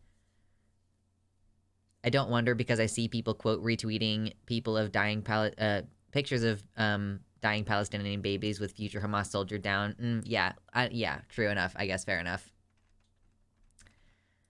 Here's another one. My friend's wedding is on Saturday, and the maid of honor tested positive for COVID and is still going. I'm in my friend's wedding this Saturday. It's an intimate wedding with just immediate family. Oh yeah, so like a small affair that you would hope would be safe. The ceremony is going to be outdoors, and the reception will be indoors. Tonight was the rehearsal, and the maid of honor didn't show up. My friend, the bride, informed me that the maid of honor tested positive for COVID, but is still going to be coming to the wedding on Saturday. I was really taken aback at the lack of consideration and the irresponsibility. I take care of my father-in-law, who is currently battling cancer, so I take COVID very seriously. I explained to the bride that I felt super uncomfortable and that I would not be attending due to the risk factor. The bride started backpedaling, stating that, oh, Saturday would be the maid of honor's 10th day of COVID, you know, saying that I was being dramatic, that it's her special day, and she still wants me to be there. I asked multiple times if the maid of honor and her husband could go get a test done before the wedding, and that if it was negative, then I would attend. However, the bride keeps changing the subject and apparently doesn't agree that they should get tested again beforehand. I honestly think that the maid of honor and her husband should do the responsible thing and take the respectful route by not attending. They literally tested positive and have had symptoms. I explained one last time that I don't feel comfortable exposing myself to people who currently have COVID and that I can't risk passing it on to my ill father-in-law. The bride told me to put on a mask and sanitize because I have to stand right next to the maid of honor. Thoughts? Would you still attend? Like, are you for real?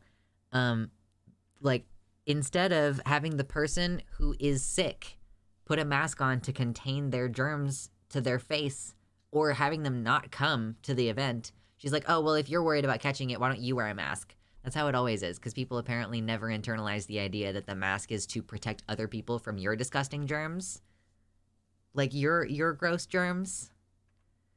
Okay, here's another one. Oh, this is so depressing. It's like the teenagers, these are the ones that really get me. I know this is really small for you guys, and I apologize. I can't really make it bigger. My sister has COVID, and no one really cares but me. I'm 16, and it's the last couple weeks of my junior year. I get out of school on June 17, and recently my sister had been sick. In the mornings she was feeling sick, but then she would feel better throughout the day. So today we got her a COVID test, and it turned positive, and I was surprised when nobody cared. My mom said we can't tell anyone because it would interfere with my brother graduating high school. Apparently, my brother was already in threat of not graduating. She wants us to not tell anyone and just act completely normal and act like my sister doesn't have COVID. My entire family is unvaccinated because my sperm donor, except for my sperm donor, because my mom, who will probably die if she gets COVID, didn't trust the vaccine. She doesn't like us wearing masks either. Oh my God, it's so dumb. Meanwhile, my sister is saying things like, oh, I'm going to give you COVID while laughing at me and trying to cough on me and rub against me. Overall, I'm having a bad time. My sister doesn't have a severe case. She has one of the lighter ones, but I'm still not okay with her trying to give me COVID. P.S. My mother does care, but it seems like she doesn't. What should I do? I just listen, I can't really say what I want to say here because it's like, okay, what is a proportional response to someone trying to give you a deadly and disabling disease?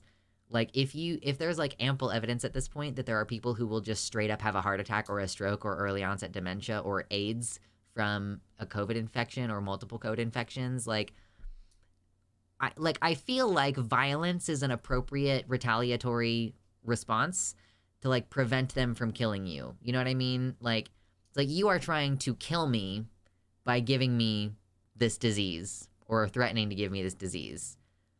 Like, you know how we prosecute people for intentionally spreading HIV because it can give you AIDS, you know? Amazing. Like, imagine if we lived in a world where it was like you could be held liable for giving someone a communicable disease because there is an expectation of personal responsibility that you should be preventing people from spreading it. Yeah, exactly. That's why I make the comparison, because COVID gives you AIDS. Like, it'll destroy your C4 count. Like, that your immune system is just, you know, it can really fuck it up pretty severely. Okay, yeah, so Trinity, I guess if you don't know this, so AIDS is acquired immune deficiency syndrome, okay? It's just, it's like HIV attacks your immune system and reduces your immune response. So the thing that usually kills you from an HIV infection is not the HIV virus itself. It's not the human human immunodeficiency virus. Yeah, like, it's not that thing that directly kills you. It's usually that it destroys your immune system and you catch something else that you should be able to fight off and your body can't fight it off. And that's what AIDS is. It's acquired immune deficiency syndrome, right? So COVID can destroy your immune system on repeat infection and give you like the kind of basically like all of the symptoms that we associate with AIDS, which means that it gives you AIDS, because AIDS is just like a syndrome, is just a bunch of symptoms that they've clustered together as one sort of disorder. So yeah, that's why you don't want to catch COVID over and over again, because it's like raw dogging it with people who have HIV. Like, you know, it is, for as far as your immune health is concerned, it is the same. And I just feel so bad for these teenagers. Like, there's nothing you can do if you live in a house with your, you know, it's like if they were an adult, it would be like, move out. I mean, I would even say for a 16 or 17-year-old, I might be like, bro, like, go stay with family or go stay with one of your friends while this person is sick, because that's fucked up. Like, if somebody has COVID and they're like rubbing against you and joking about giving it to you. Oh yeah, this is a fun one. I've seen this one before. um, in the group chat. This is a mom talking to her mom, I think. Like, this is a parent. I need to let you guys know the kids and I just tested positive for COVID. Are any of you feeling sick? And then mom says, yes, we had last week. And then this person says, you were positive last week and didn't tell me? So people going around folks' children positive and knowing that they're positive. I'm angry my friend didn't tell me her husband had COVID before we hung out. Hung out with my friend 12 days ago. When we were wrapping up, she said her husband was sick with a cold. I was annoyed she didn't mention before, just in case she was also infectious. The next day she said she thought that she caught what he had. I was worried that I would get their cold, but then I didn't. Yesterday I asked if she wanted to go for a drive to pick something up 1.5 hours away, and she said yes. However, I noticed she was sniffling and coughing a while after we started driving. I asked her how her cold was, hoping that it was now allergies, and she said that her husband had tested positive for COVID, but she had not, even though they had the same symptoms. So she must have just gotten a cold at the same time. Just how, like, okay, just circumstantially, like, oh yeah, my partner has these symptoms and tested positive for COVID, but let's pretend like my cold symptoms that are exactly identical are not COVID. Like, how brain dead do you have to be? Like, that's pretty fucking stupid. It's like, I didn't know that the COVID brain damage could hit you that soon, but apparently, like, yeah. And this person is saying, like, you know, she's annoyed about this specifically because she's supposed to travel soon. Photographer who hired me to associate shoot for a wedding knew the bride had COVID and didn't tell me. I photographed on behalf of another photographer today. I was hired as an associate shooter to lead for a wedding in San Diego today. I noticed the bride had a bit of a nasally voice and a slight cough, but I made no thought of it. In addition, I realized the bride's sister also had a bad cough. Again, I brush it off. Halfway through the wedding, during the cocktail hour, the coordinator tells me the bride and her sister had COVID earlier this week, and now they were supposedly on the 5th day of the quarantine, and according to the CDC, no longer contagious if showing no symptoms. The coordinator goes on to ask me if the photographer that hired me told me about the bride's COVID, and I told her no. Apparently it was in an email, which I never received or was notified of. I called the photographer who hired me, asked him if he knew and why he wouldn't have told me. His response was that she was no longer required by the CDC to self-quarantine and that, quote, everything should be good, and that's it. Goes on to say that his wife is a nurse and everything is fine. Really? Like, so I really am upset by the fact that people think that they have the right to choose. So here's the thing. People are saying, you know, I have the right to get infected over and over again if I want, and I have the right to go places. And it's like, you know, by refusing to tell folks that when you test positive and refusing to mask, you are depriving other people of the freedom to protect themselves, which is why you should wear a mask everywhere you go. Like, when you're out there raw dogging the air, these are the people that you're sharing the air with, which is why we're talking about this. Like, because I want you to know that these people will just cough directly in your face and deny that they've been testing positive for COVID, and, like, you will just have to deal with the consequences of that.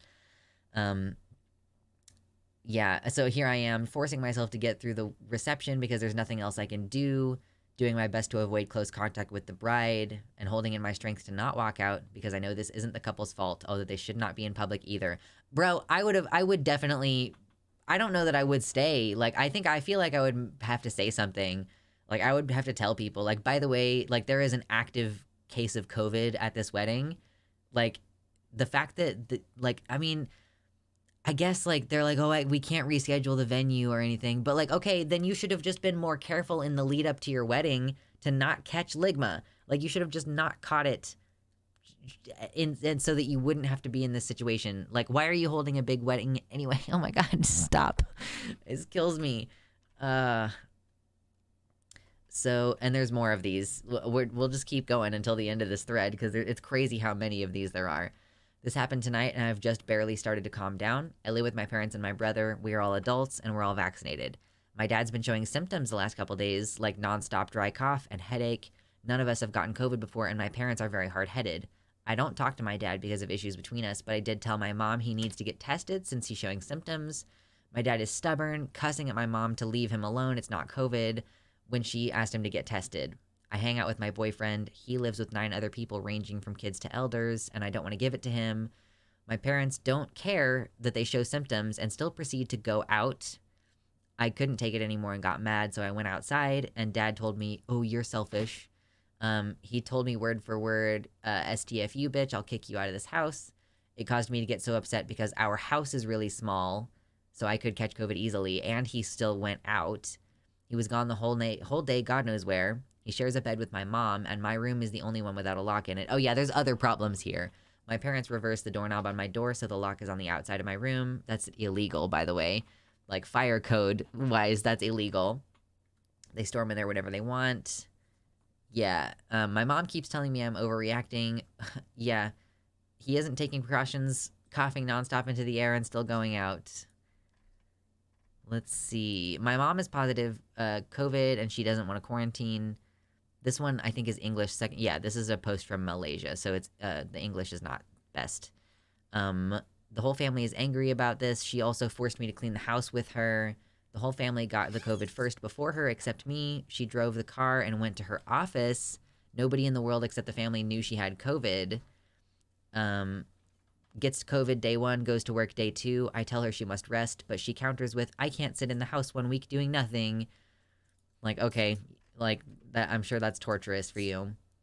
I have COVID. My roommate has not been isolating. He walks around without a mask, and he had people over tonight.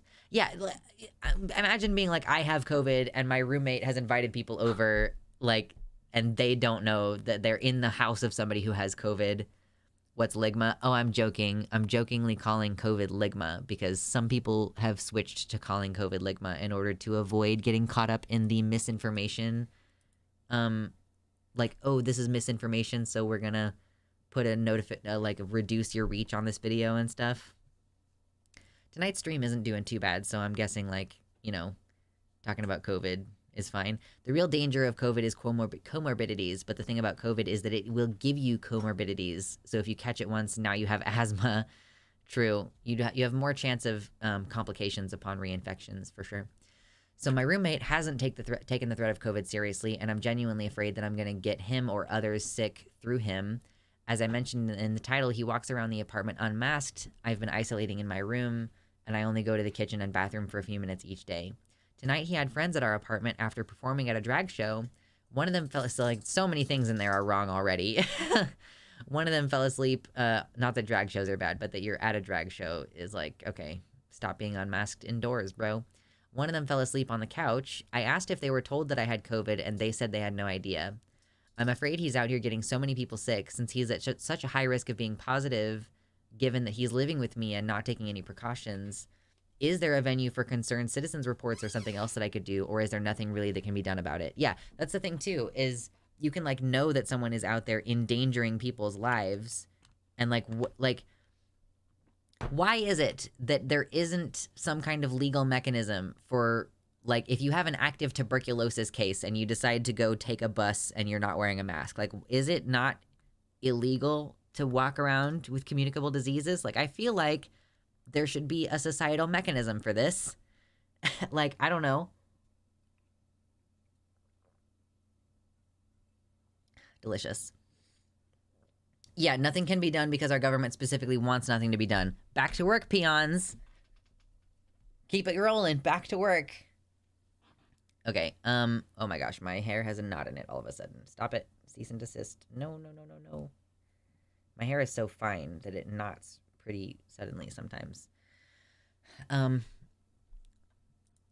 Yeah, so congrats, there's nothing you can do. Professor, testing positive for COVID, but still going to class and haven't told the students.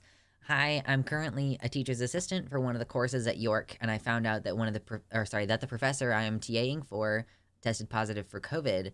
They asked York if they can still teach in person, and they were told that they can as long as they don't show any symptoms and wear a mask. This is crazy to me because York even have the YU screen, which I assume is like a mobile, like it's a way for you to easily do online classes. Hold on. Burp? No? Okay. So I thought that they would have stricter rules regarding this issue. Worse, it seems like the professor hasn't announced it to the students at all. I know that this is probably not against the law or anything, but I just feel really terrible. This is a classroom with approximately 150 students, and I'm just very worried if one of them would unknowingly get infected by the virus from the professor. For all my other courses, if the professor knew they have COVID, they would always either cancel the class or teach online until they're completely cleared, regardless of whether they had symptoms or not. I need the job to pay rent, but I'm very uncomfortable coming to class and working with a professor whose moral code and priorities are so different from mine. What should I do? I think I would just maybe I would do an email to the whole class or like any of that professor's classes and be like, maybe not specific, but be like, we have had reports of a positive COVID case in this class, so it's highly recommended that you wear a mask until further notice or something like that, you know? And like that would at least encourage some people who might be at high risk to take precautions in that environment. But I also don't know if that would result in some kind of retaliation against the TA. Like if the teacher would be like, oh, blah, blah, blah. Like I didn't even say anything about you, bro. I didn't say the teacher has COVID. I said we have heard a report of a student or like of someone having COVID. So I don't know. Anyway, here's another one. I'm sorry how small this is. A student said in class that he had COVID, but his parent forced him to attend anyway. This is a high school teacher. I'm so sick of this. Some parents can't get it stuck in their head that their needs aren't the only needs. I was allowing my students some classwork time today, and I overheard a student tell another one that he had COVID. Upon hearing this, I asked him in serious tone if he was serious. He said yes, and I told him to please go to the nurse's office immediately as I ringed them up. Ringed them up? Supposedly, oh, as I called, yeah, okay, this is a, as I ranged them up, as I called the nurse's office to let them know that the student was coming, apparently. Supposedly his parents gave him a COVID test, and despite it being positive, sent him anyway because, you know, they just didn't want him in the house all day. I'm not even mad at the student, and sure, I'm disappointed he didn't say something beforehand, but he wasn't an adult, and his parents knew about it. I'm mad at the parents more than anything. I'm just sick and tired of this crap. It's as if COVID has lost its meaning, like I'm entitled to get it just because of my job. The kid's being placed on mandatory quarantine, but I still have to wonder how the parents can get reprimanded. Not even a slap on the wrist for endangering me and his other classmates. I'm just burnt out and ready to give up. Teachers don't deserve any of this. Teachers are the best people, and they just do not deserve any of this. If you have the money, invest in a blacklight sanitizer or like a Corsi Rosenthal filter. I need to build one of those. Like, I haven't had one in a while because I just need money for more filters, basically. But yeah, like, whatever you can do to filter the air or, like, sanitize surfaces, it is necessary because people are disgusting. Like, I was at the gym, different gym, not the one that I'm currently attending, but a different gym, twice in 1 week. I saw 2 different cis men sneeze directly into their hands and immediately go back to touching the workout equipment. Like, someone sneezed in their hands, one of them sneezed in his hands and did one of these, a little dust off, you know, on his shirt. And the other one didn't even do that. Like, they just went back to touching the stuff. And I'm like, are you fucking kidding me? It's so disgusting.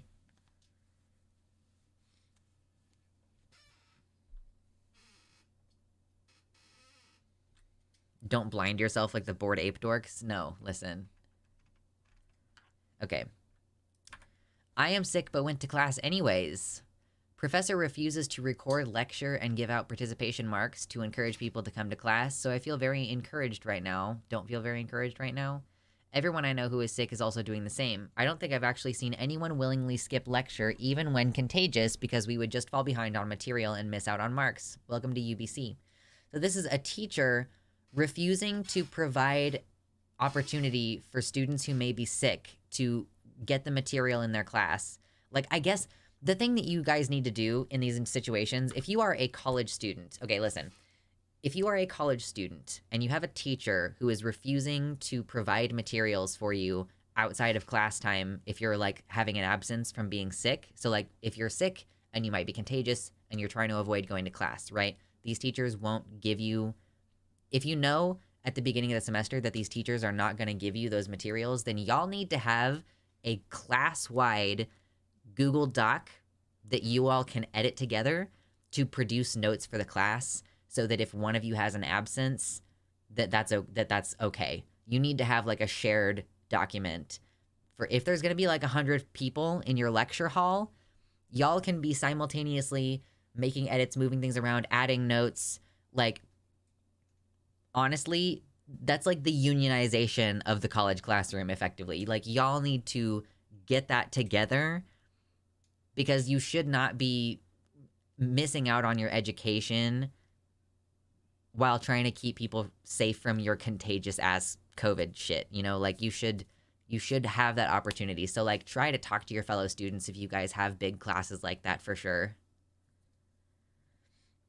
are the regular masks even worth it anymore? Like, that's something I would wear if I was sick or showing symptoms. Y'all need to be wearing N95s or better. N95s are better. And the ones that I've been using, I don't think I have one inside right now. I usually leave my mask in my car, but I have the 3M brand N95s. They come flat, and you have to pop them open. They have a nice little silicone thing on your nose, so it like has a really nice seal up here. I don't have glasses, but I think if I did, that it would be pretty like it would be a pretty good seal.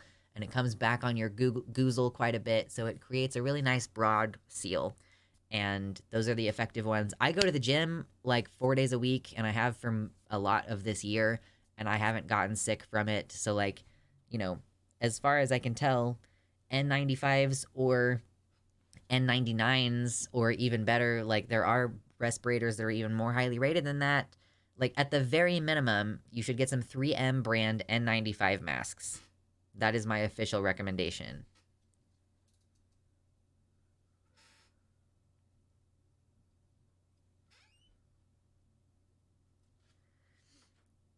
Oh god, my eyeball. Oh, can you get free masks from the CDC? Hold up.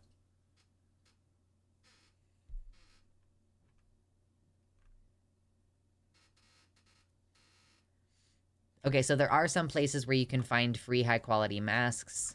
Some health clinics, the Ryan White HIV/AIDS program, medical providers, Administration for Community Living's Disability and Aging Networks, and some local health departments have N95s.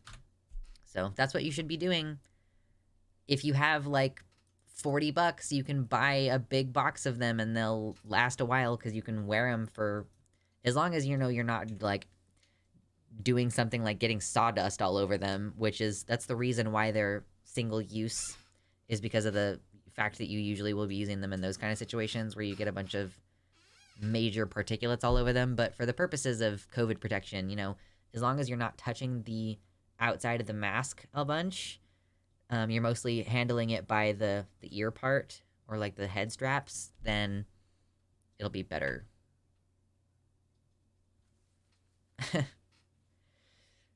Okay, hold on. God, is there burps? Okay, good. There we go. Sometimes I feel like a burp is going to happen, and then it doesn't happen. I'm not done with this. Where am I? It's over here. Okay.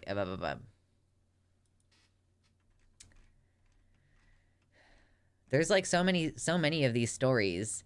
Oh, here's an actual Am I the Asshole? Let's do it. Let's do an Am I the Asshole, everybody. Am I the asshole for telling my husband's family they aren't allowed around my newborn anymore? I, 30 female, have a 6-week-old baby and just told my husband's entire family that they are not allowed around her at all until she's 6 to 12 months old. I made this decision without my husband, and I don't feel I'm wrong at all, and I refuse to backpedal from my position regardless of how it makes him feel. Long story short, both my mother-in-law and my sister-in-law came to see the baby last week, and a few days following this, the baby is sick. The baby is super congested, fussy, puking, etc. I bring her to the doctors, and she's fine, but she has the upper respiratory infection. Doctors tell me to continue to breastfeed on demand, and they gave her an RSV vaccination. Well, my husband called his mom when we were leaving the doctors, and he had her on speaker because his phone's busted and only works that way.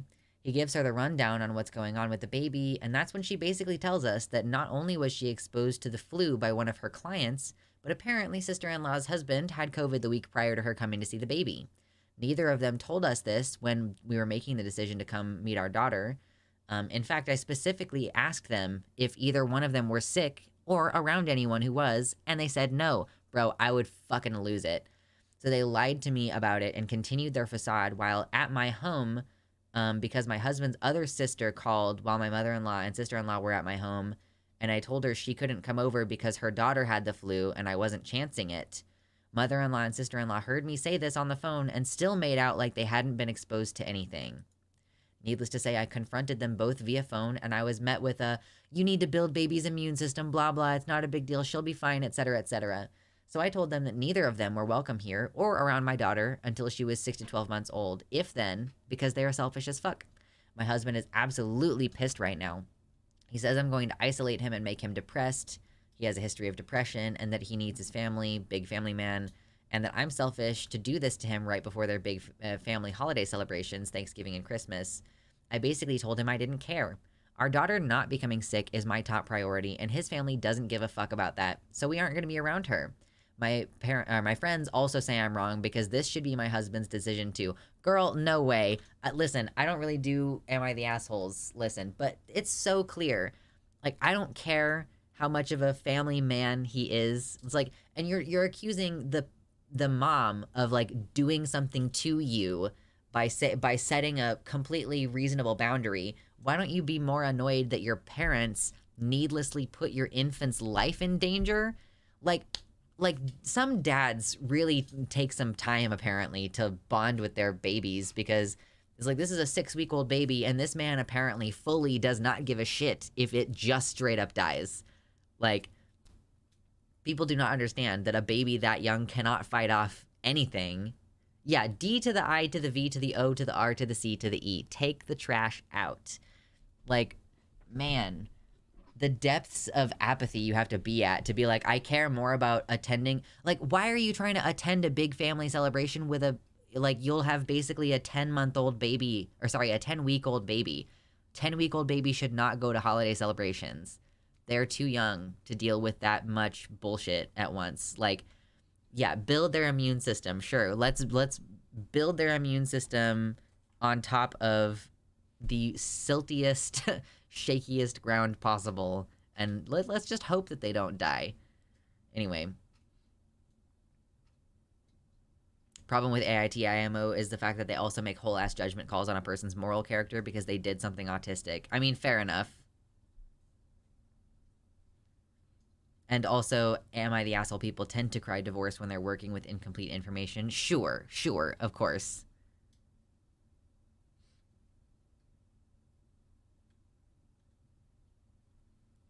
Honestly, I wish these folks were dumb enough to just be thinking it's their prerogative to get themselves sick, but this is a person literally thinking it's their prerogative to get a baby sick. Like, yeah, I'm just going to get this baby ill and just be like, yeah, well, it's my right to do that. It's fine for me to do that.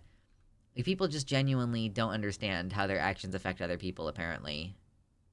Wait till the baby's a year old and vaccinated against COVID and other diseases before attending family gatherings. Yeah, I mean, that's normal practice anyway, is it not? Is it not normal practice to just wait until a baby is like at least 6 months to a year old before going to large gatherings? You might have them meet individual family members, 1 or 2 at a time, with the understanding that no one is sick or has been sick recently or has been around someone who is sick. It's like you're able to coordinate it one-on-one. That's the point.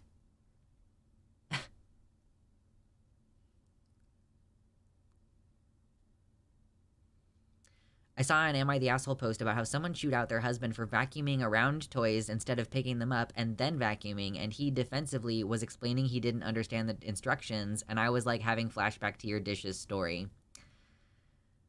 Okay, so, I don't really know about that one. It's like, my mom said the words clean the sink, right?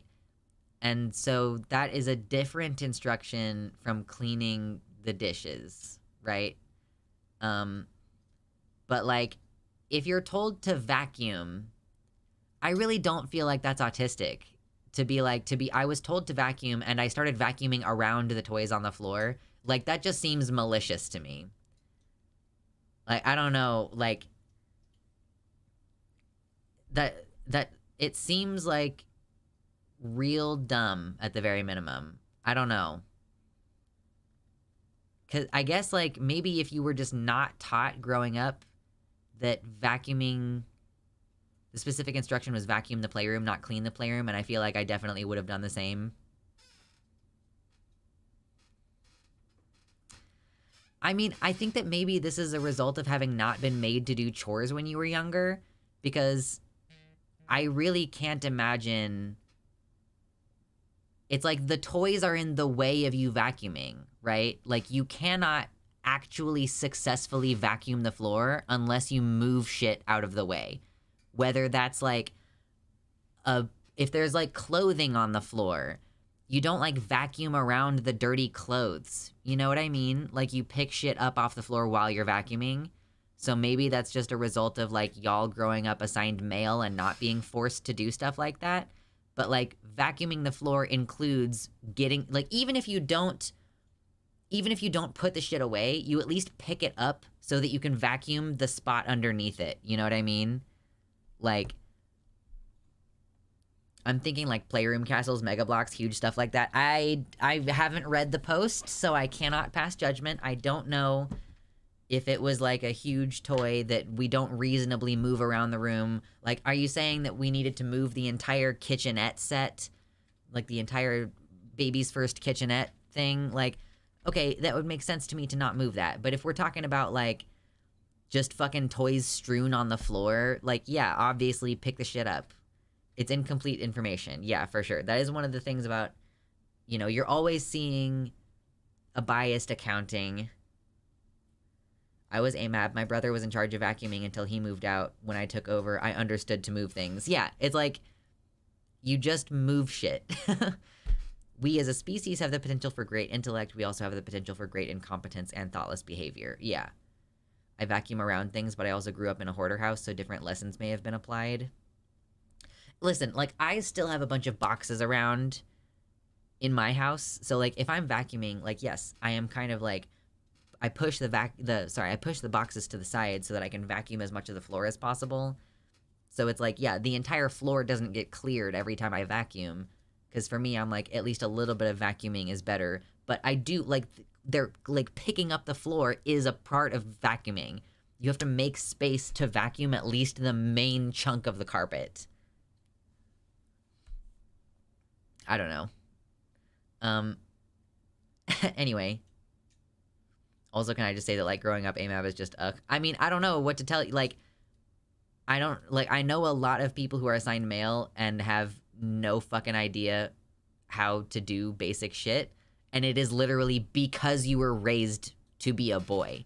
Like, mothers who just don't ever expect their young boys to do chores.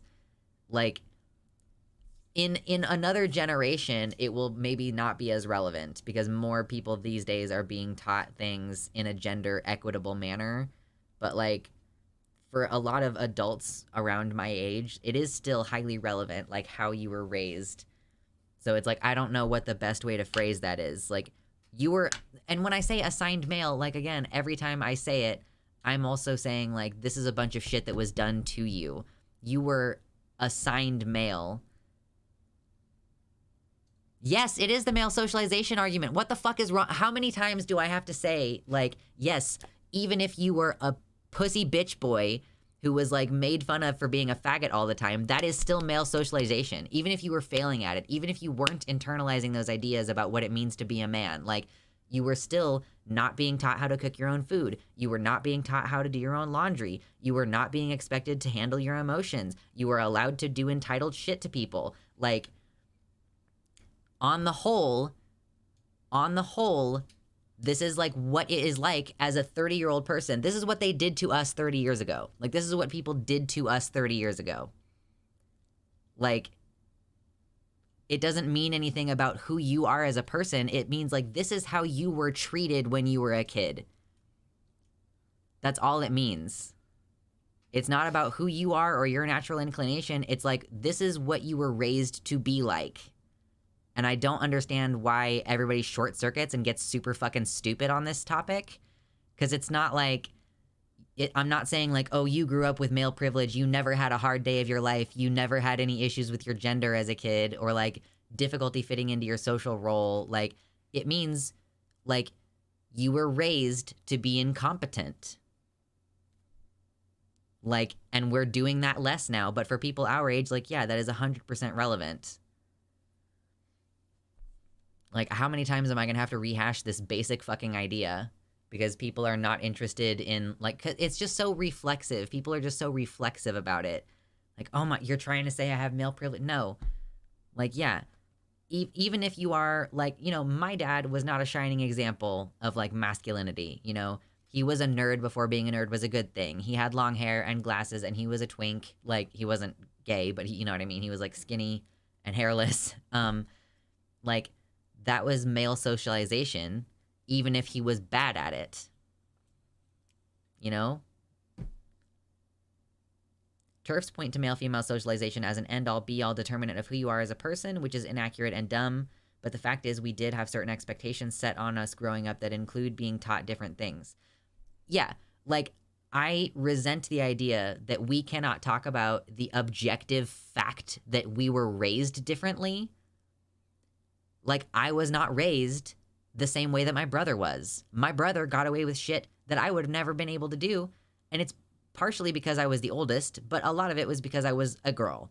Like, that my mom was like, when I was that same age as my, like, you know, my brother's like 3.5 years younger than me. When I was that same age that he is now, I was being left at home alone to do an entire fucking house's worth of chores on a Saturday, and this little shit is barely expected to clean his room. Like, don't try to tell me that there isn't a difference, because I fucking witnessed it, and I live in the world where, like, oh, wow, it's weird how I have so many fundamental things in common with cis women, as annoying as that is, on terms of, like, feeling kind of misgendered societally. Like, yeah, I do fit in with women in a way that I have a hard time fitting in with men, because men have, like, a fundamentally different set of skills and communication styles. Like, I don't know how to... It's like, it feels like people who are against the idea of discussing socialization, it's like, you either currently live in a fantasy world or you want to live in a fantasy world. Like, I don't understand.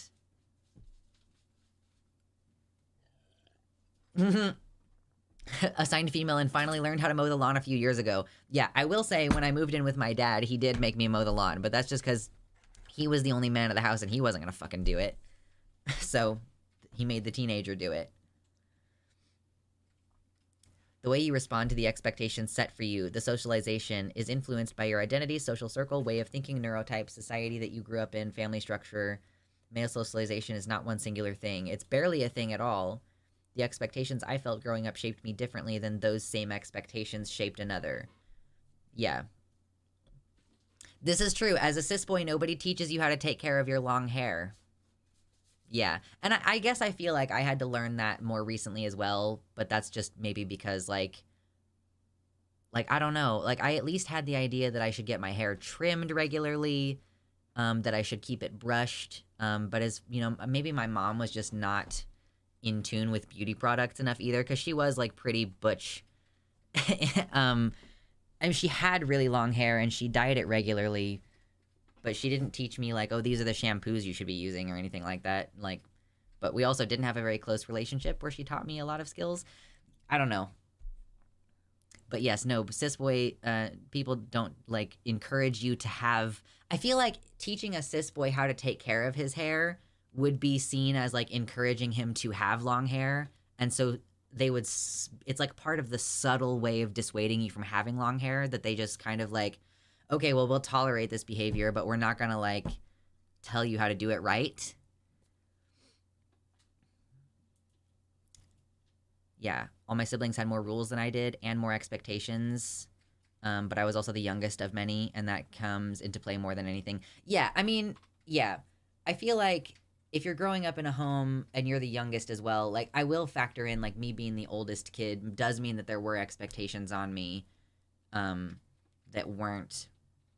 Obviously, that weren't the same. And then, like, I think that, like, all of my siblings have had such dramatically different experiences from each other. Because the abuse and neglect factor comes in where, you know, like, you know, being forced to do a bunch of shit that you're not really wanting to do. And then, like, seeing other people in your home being treated differently from you. Like, it's such a... Each individual family has a complex dynamic, especially when abuse and neglect are a factor, and, like, I feel like that's a factor for more of us than we're willing to admit as well. I think of socialization as a thing that is done to you, and how it interacts with your identity will vary. Yeah, I was given male socialization, and it affected me differently from a cis boy, given that I'm a trans woman. Right, like, trans women and cis boys, like, respond differently to male socialization, because... I mean, like, you know, to some extent, you're being held up to an insane standard no matter which way. But, like, yeah, cis boys feel like, okay, they are trying to be a man and they're striving toward that, and it doesn't make them feel gross in the way that it does for trans women. And it's like, trans girls do know that there is something different about them for the most part. Like, maybe they don't place it, but they don't really feel like they fit in with the boys. So it's like they're being expected to do this thing. And they're like, I fit in so much better with this other social group. Like, it's like a lot of trans girls have this when they're young, where they do know. And so they are like aware that the messaging that they're being taught doesn't really apply to them. And a lot of the time they will absorb the messaging about women. But that still doesn't change the fact that it is a thing that's being done to you. It reminds me, you know, when people used to say, like, okay, it's like male privilege, and the other side of that is like misogyny, you know, that like, can you, like, okay, the idea that trans women don't have male privilege, it's like, okay, well, does that mean that trans men don't experience misogyny? Like, are you trying to claim that just because I've come out as a trans man, that means that nobody is ever like viewing me or my body or treating me and my body in a way that is misogynistic? Just because it's misdirected misogyny doesn't mean that it's not misogyny. So it's like a thing that is happening to you. Male privilege and male socialization are a thing that are happening to you. And yes, I mean, yeah, it's obviously always worth considering that the male and female socialization are the problem. It's like we have to acknowledge that they exist, though, in order to like then acknowledge and fix the problem. You can't just say, I don't experience male privilege or I don't experience misogyny, and like expect the world to bend around that. Like, you are subject to those influences and experiences.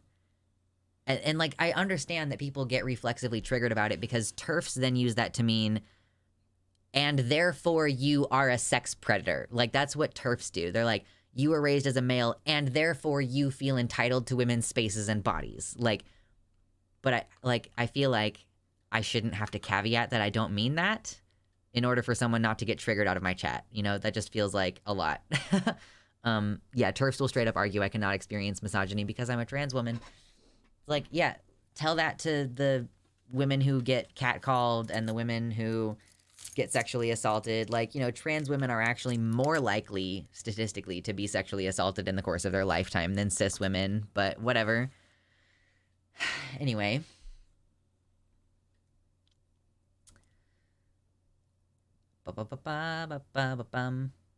My grandpa and dad taught me how to take care of my hair. It was sacred for us to have it long. Yeah, that's really awesome. And I appreciate that about like Native culture, that y'all, you know, everybody keeps their long hair, and like the way in which men and women keep their hair is like, that's something that is like passed down within the family or within the group. It's good stuff.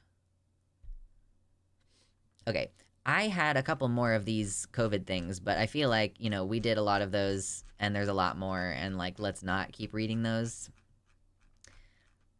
We've got a lot of good stuff today.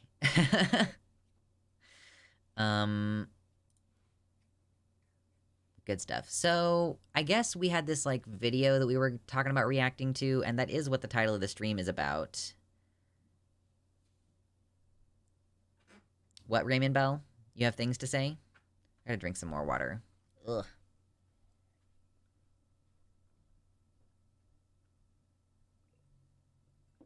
Oh, man. I be ranting. Ranting! Ooh, we have fun. Okay. There's 41 people. Ooh, we're so close to 69 likes. Ooh, can we get 69 likes? Please. Please, please, please. Please, please, please. Can we get there? Okay.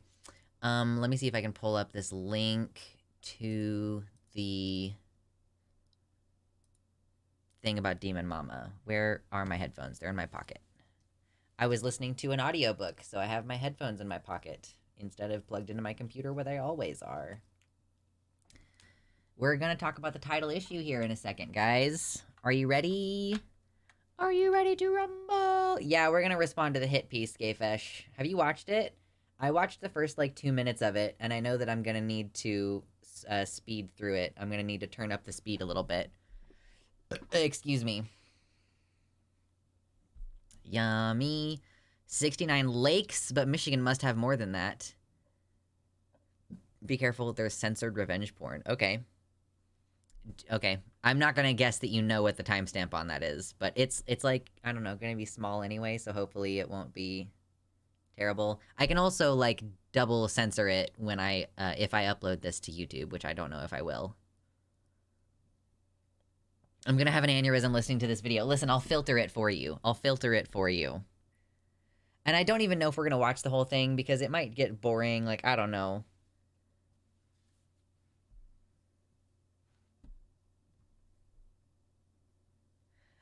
Listen, Baphomet, I feel like I triggered you, and I'm not interested in having a discussion. We discussed it a little bit further, and I explained what I was trying to say while you were gone, and I'm not gonna try to have this argument with you right now.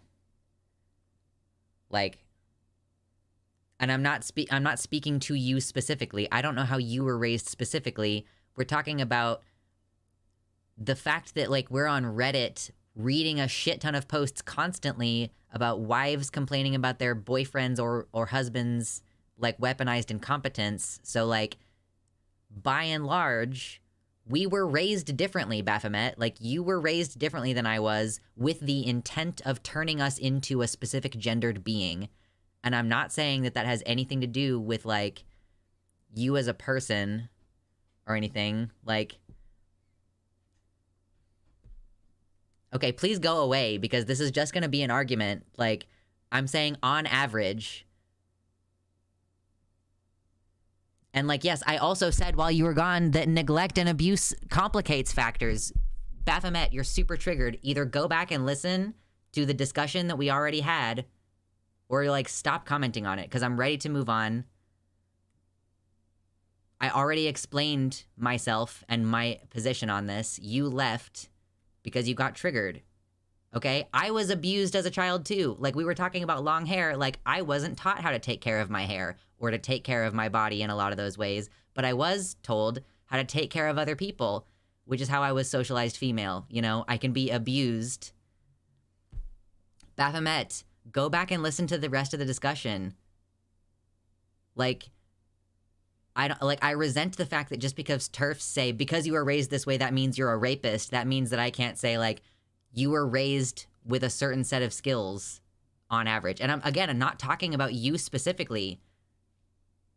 Like, holy shit, dude. We're talking about, like, experiences on average.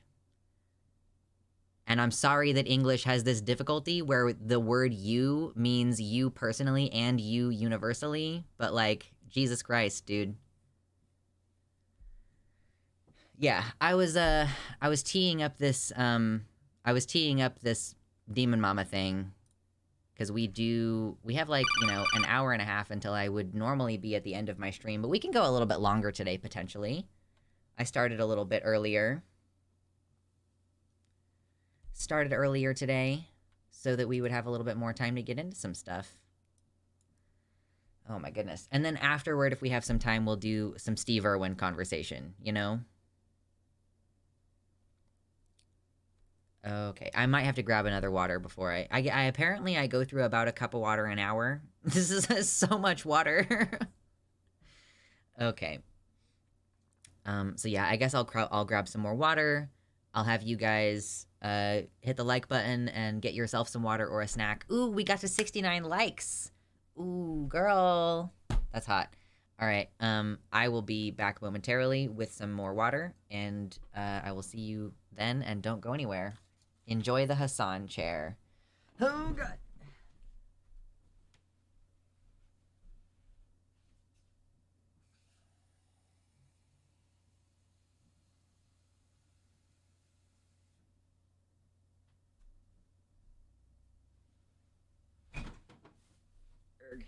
Okay, I wasn't even gone for long. See, not even gone for long enough for any of you to leave. I need a moderator. That Baphomet is one of my mods. Although I don't know, like, they probably don't really need to be, because they don't do a lot of mod stuff. I gotta figure out, I need, like, more moderators in the Discord server, like, people who are willing to help me coordinate community events, because it would be really nice if we could have some stuff in the Discord server where we, you know, we do karaoke or we watch movies or something every once in a while. Like, more, like, discussion in there. Nobody needs to be a mod here because how often does somebody show up in chat to troll? Yeah, we don't really have a lot of issues with people in here being shitty or anything like that. It's like mostly like when people get muted by the bot. Like, oh, unmute that person really quick. People just don't be paying attention to me. Listen, I don't get negative attention. And like, I also don't get as much positive attention as other people in the same creator space as me, but we know why that is. It's because YouTube doesn't prioritize disabled creators' content. Anyway, I don't even know how to tee this up. Like, TERF tries to do a hit piece on a trans woman again. Like, how many times are we going to live through this? I also thought that it was sort of out of style to do a hit piece on DemonMama. Like, how like, it's just, it's like so 2021. Isn't it so 2021 to make a hit piece on DemonMama? Like, this is so 2 years ago. Like, when... like, catch up to the current day. Like, why are you still going after DemonMama? I was getting hate rated on a stream the other week and was like, oh, I should probably mod a few people in there. True. I sometimes lurk in your chat and hit the like button. Not very often, but sometimes. So if you don't recall, there was this whole thing a couple years ago with not really DemonMama, but DemonMama's partner Doe, where people were saying like, oh, if you're okay with this, then blah, blah, blah. And they were trying to say that like, oh, you are saying things which could be interpreted as, like, related to pedophilia or whatever. And so now people are coming after DemonMama's other partner, I think. So this is just like, this is going to ridicule the idea of non-binary gender, first of all, and like the xenogenders thing. Like, the person whose Twitter this is, by the way, like, the YouTube channel is Cope and Seethe, but the person's account is, oh, where is she? Come on, where is she? What's her name? It's Jenny Matrix or something like that? Yeah, it's Jenny Matrix. Hold on. I know, Fawn doesn't even have a presence online. That's one of the things that's so irritating about it, is like, okay, Doe... people critique Doe because Doe is out there actually having opinions and stuff, and people really fucking hate that. But Fawn just, like, is only even known on the internet because of it being DemonMama's partner. So, great. But this is Heterodox Takes, Jenny Matrix, the person who made this video. Against me there is no antidote. All you can do is kill me. And her pinned tweet says, non-binary is not a real thing. Transgender is a meaningless category. Self-ID is a terrible idea. If you're not transsexual, you're not trans. Most, quote, trans activism is a complete joke, and the trans movement has been hijacked and subverted by gender abolitionists. True! We're taking it. We're taking it. Like, it's, what do you do when you're both non-binary and a transsexual? I don't know. Anyway, Jenny Matrix doesn't really know what you're supposed to do either.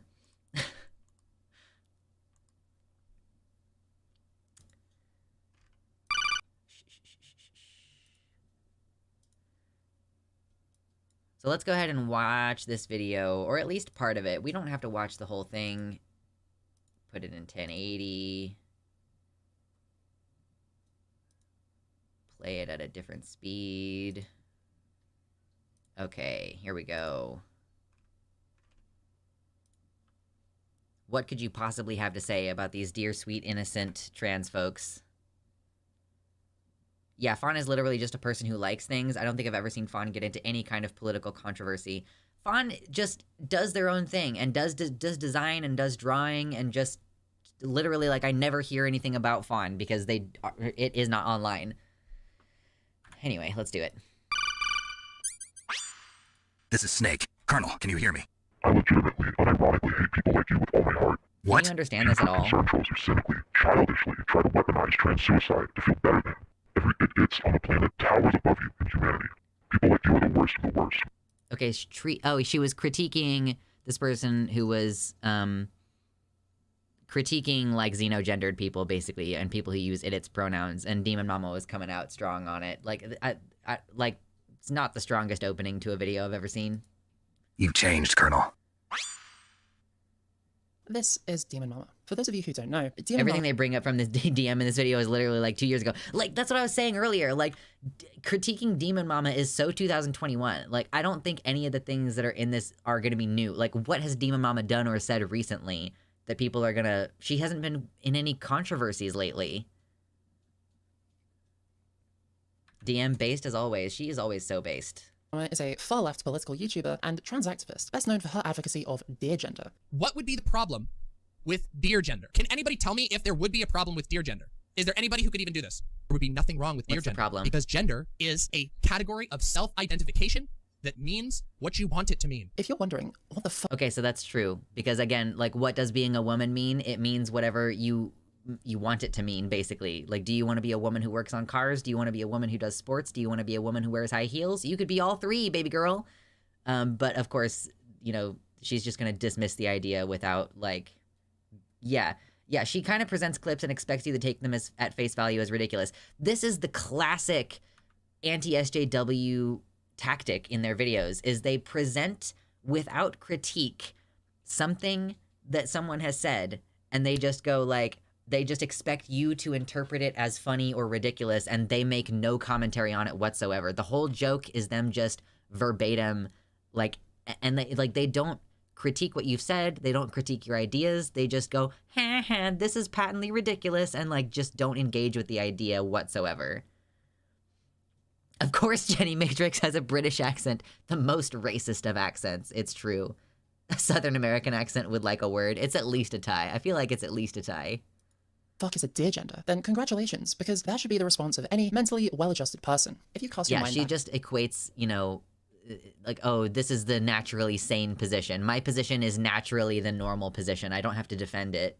decade or so, you might remember the halcyon days of the anti-SJW era. 4chan and Tumblr were at each other's throats over feminism, social justice activism, and non-binary genders. You might remember the I identify as an attack helicopter meme that was used to mock a lot of the trans stuff being pushed by the Tumblr. Oh, I think that this woman is trans, by the way. I think that Jenny Matrix is trans. Like, she definitely has the Tia-girl voice, if nothing else.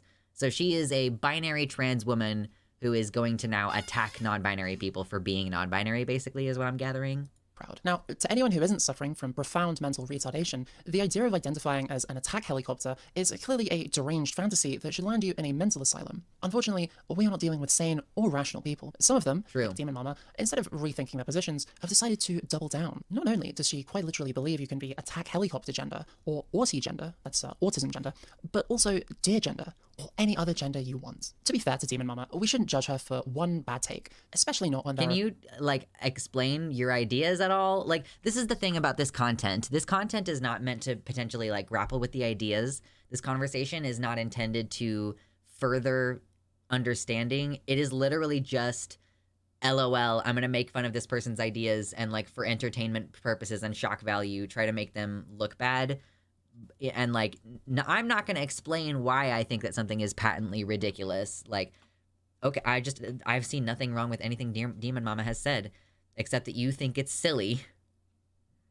Jenny Matrix is one of the main True Scum from the True Scum group chat that Brianna Wu was in. Oh, yeah, did someone say that they thought that maybe this was in retaliation for, like, something with Brianna Wu? Like, someone was suggesting that Jenny Matrix might be going after DemonMama because Doe and DemonMama came up during this most recent thing with Brianna Wu. Like, wasn't Brianna criticizing Doe for not being on hormones or something? Or, like, criticizing Doe for being too radical with its gender beliefs?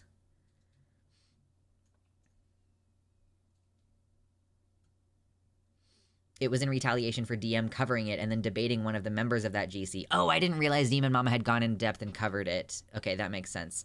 I guess I didn't cover Brianna Wu. I covered Brianna Wu, but it was during that month that I wasn't really uploading any content after the streams.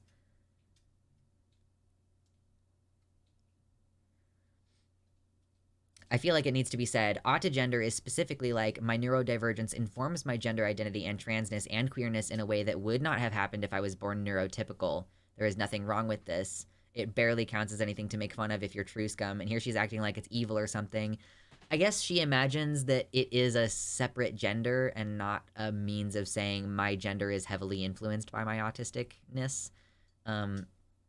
I think that people, when they say autogender, when they're saying, like, my gender is my autism, they mean, like, I don't understand what this social role is that you expect me to come up with an answer to, but I don't have an answer to it. I'm too autistic for this shit. Like, that's kind of how it feels. Who did DemonMama debate? I missed it. Yeah, I didn't catch who she actually debated, but it was someone who was in that group chat, I assume, according to what Gayfesh was saying. Anyway, let's continue. There's so many more we can judge her for. Like how she wants to get rid of capitalism and have everyone make their own medicine from scratch. I'm sure giving everyone a chemistry set and telling them to go and make Yeah, so again, something from like a year and a half ago that we have thoroughly hashed out. Like the idea that, yeah, supply chains, man. Wow, crazy. and chemotherapy isn't going to end badly at all. That sounds like a really great idea. She's also okay with literal 13-year-olds coming onto twitch.tv and doing naked hot tub bikini streams. Could you please keep your hand up if you would be comfortable if a 13-year-old would come onto Twitch and do an Amaranth bikini hot tub stream? No, but again, Okay, so that's the issue. So I guess DemonMama would be okay with literal children coming onto the platform and like riding around and like I don't know bananas with enough bikinis about and everything. Amaranth to say but, about particular content I creators. feel like your hand up. She is also given a She was like clearly having a moment of like indecision and thinking, but like, yeah, let's try to characterize her as badly as possible. Again, this is why it's a hit piece, disingenuously clipped. She was clearly like reacting to the information. Like, why are we asking the question of, is it appropriate for a 13-year-old to be in a bikini on Twitch? She was clearly like reacting to that.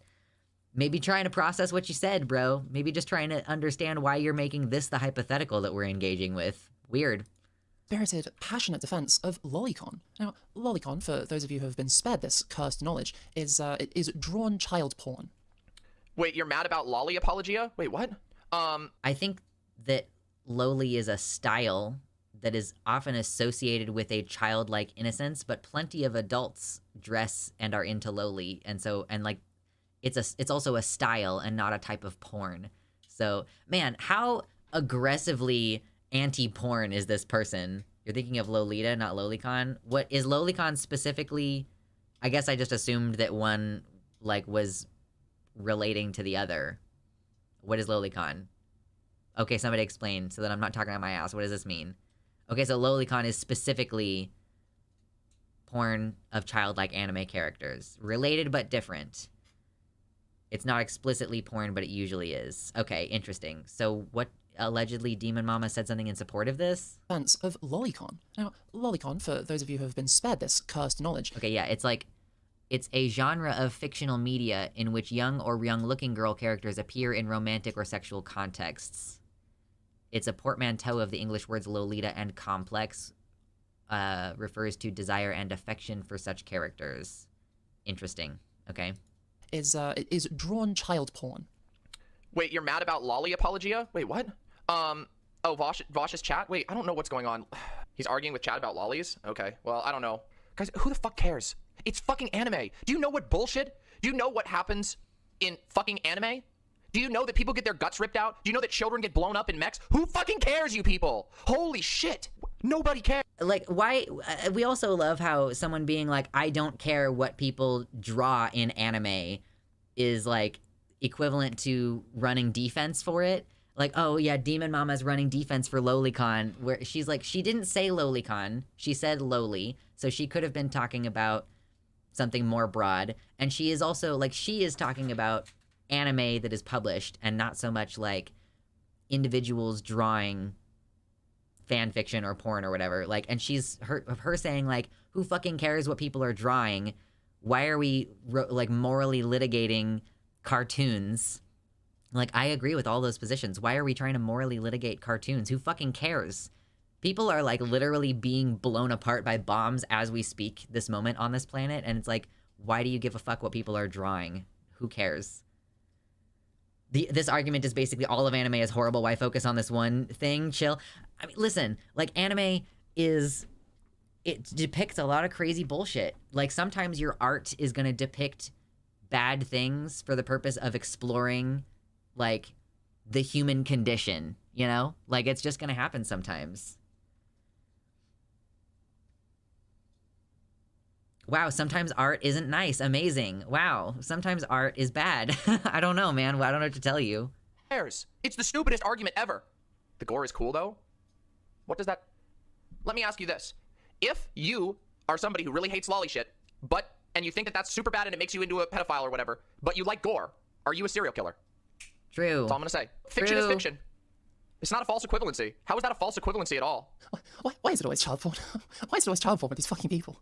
I swear to God. Every fucking time. Guys, who the fuck cares? Who cares? It's just drawings of children having sex, guys. There's nothing pedophilic about that whatsoever. Absolutely. I mean, if you're gonna, like, listen, there are children caught up in, like, exploitation sex rings right now. Like, I don't know why you would care about drawings when that is a real problem in the world. Like, if anything, let people express themselves creatively in such a way that it prevents them, from doing something harmful. You know, like, let's do rehabilitative approach to paraphilias instead of, like, we're gonna murder you approach. Like, it kind of seems like that's always the response that these people have. It's like, if you have a paraphilia like this, then you should just, like, die and have no form of self-expression whatsoever.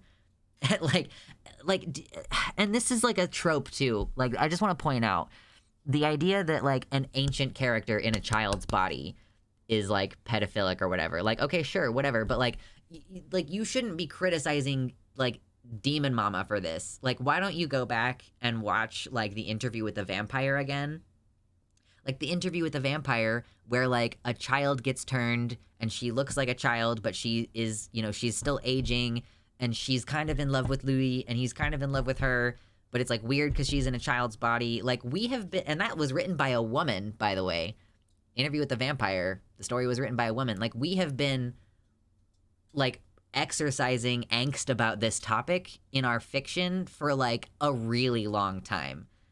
Like, what would it mean for us morally if I was in a child's body or whatever? Like, someone mentioned Invincible earlier, and Invincible also does something with this, where there's, like, an adult whose superpower is a curse, in which every time she does her superpower, she gets younger. And then one of the other characters who's also an adult, like, you know, does shenanigans and makes himself younger, basically.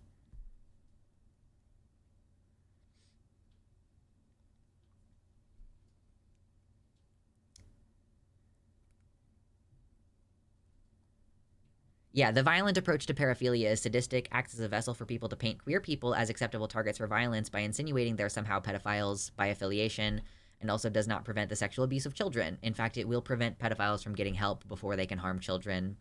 Lolicon is fucking gross, and you're never going to catch me, like, actively defending it, but I am heavily suspect of people who decide to make it their focus of criticism. Like, yeah, a ton of Lolicons are just pedophiles, but you should be attacking them for being pedophiles. I do not care about drawings. That's kind of my position. It's like, sure, you know, if you want to criticize people for, like, having child porn, I don't think that drawings are equivalent to child porn, because it's a fake person in a drawing that no one was harmed by. So that's the thing, is, like, I tend to gauge my reaction to a thing based on how harmful it is. And so, oh yeah, it bears mentioning, you know, Baphomet mentions that a lot of people who are currently into Lolicon were sexually exploited as children and are using it as a coping mechanism. So it's like, yeah, a way of them to express their angst over something that happened to them as a kid. So yeah, attacking people for having paraphilias is not very useful. Attack them for harm that they've done. Like, what harm has been done here? None. Yeah, you can just say it's gross and move on. You don't have to morally litigate every single issue. You can say, I don't like this thing, and then move on. Absolutely fine. Fiction is fiction. Fiction is fiction, after all. And what about all that violence in anime, Does liking that make you a serial killer? Checkmate, atheists. True. DemonMama, I'm going to be very generous here and assume that you're just retarded rather than a pedophile yourself, and I'll explain the problem to you. People jerk off to things that they are sexually attracted to. People who are sexually attracted to children are pedophiles. If someone is getting off to a depiction of a child, they are a pedophile. What? It isn't that complicated. I hope this helps. What? I really Crazy. do. You might Yeah, so yeah, there's also, again, these people love the term getting off. They love to just really loosely use that term.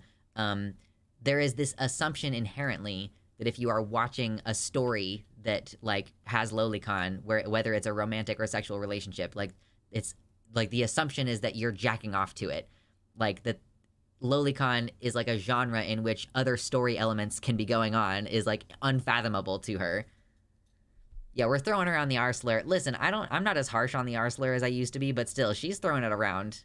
Wondering, what ulterior motives could DemonMama have for defending this utterly degenerate shit? This is DemonMama's partner. No, not Doe, the other one. This is Pseudofawn, Okay. one of DemonMama's... So just like making a sideswipe at Doe anyway. Yeah, anyway. Girlfriends? I have no idea what this one identifies as, honestly. They talk about being a sheep a lot, so maybe DemonMama's Welsh and that's just her thing. Who knows? Anyway, they're in a polyamorous It's pretty relationship. clear. Its name is Fawn. This is literally just revenge porn. I mean, yeah, basically, like the cow thing. It's just it's like a picture of Doe being cute. Oh, was there a topless photo? I kind of like completely missed that apparently. And they live together. And Fawn has taken to Twitter Oh, yeah, numerous this is times to talk that's about what- I the height missed of that. Sorry, prepubescent my bad. boys. The number of anime-related pictures you have on your computer is the number of years you will spend in hell. Pseudofawn, does hentai give me more or less years? Never mind, there's a lot of Shota in Yeah, like this is explicitly that's like why are you so anti-sex in general is like the underlying thing here. Posted a picture of Doe in the like cow lingerie or whatever. Like that's also kind of weird and like sexualizing. It's like you're criticizing them for the way in which they are sexual if you're posting pictures of someone topless and like I didn't see like what was the caption on hentai of hold on, be quiet. What was the caption on this picture of Fawn? prepubescent girls. Stop, dude. What was the caption on this? Like, why is she even criticizing Twitter, her? numerous times. Stop.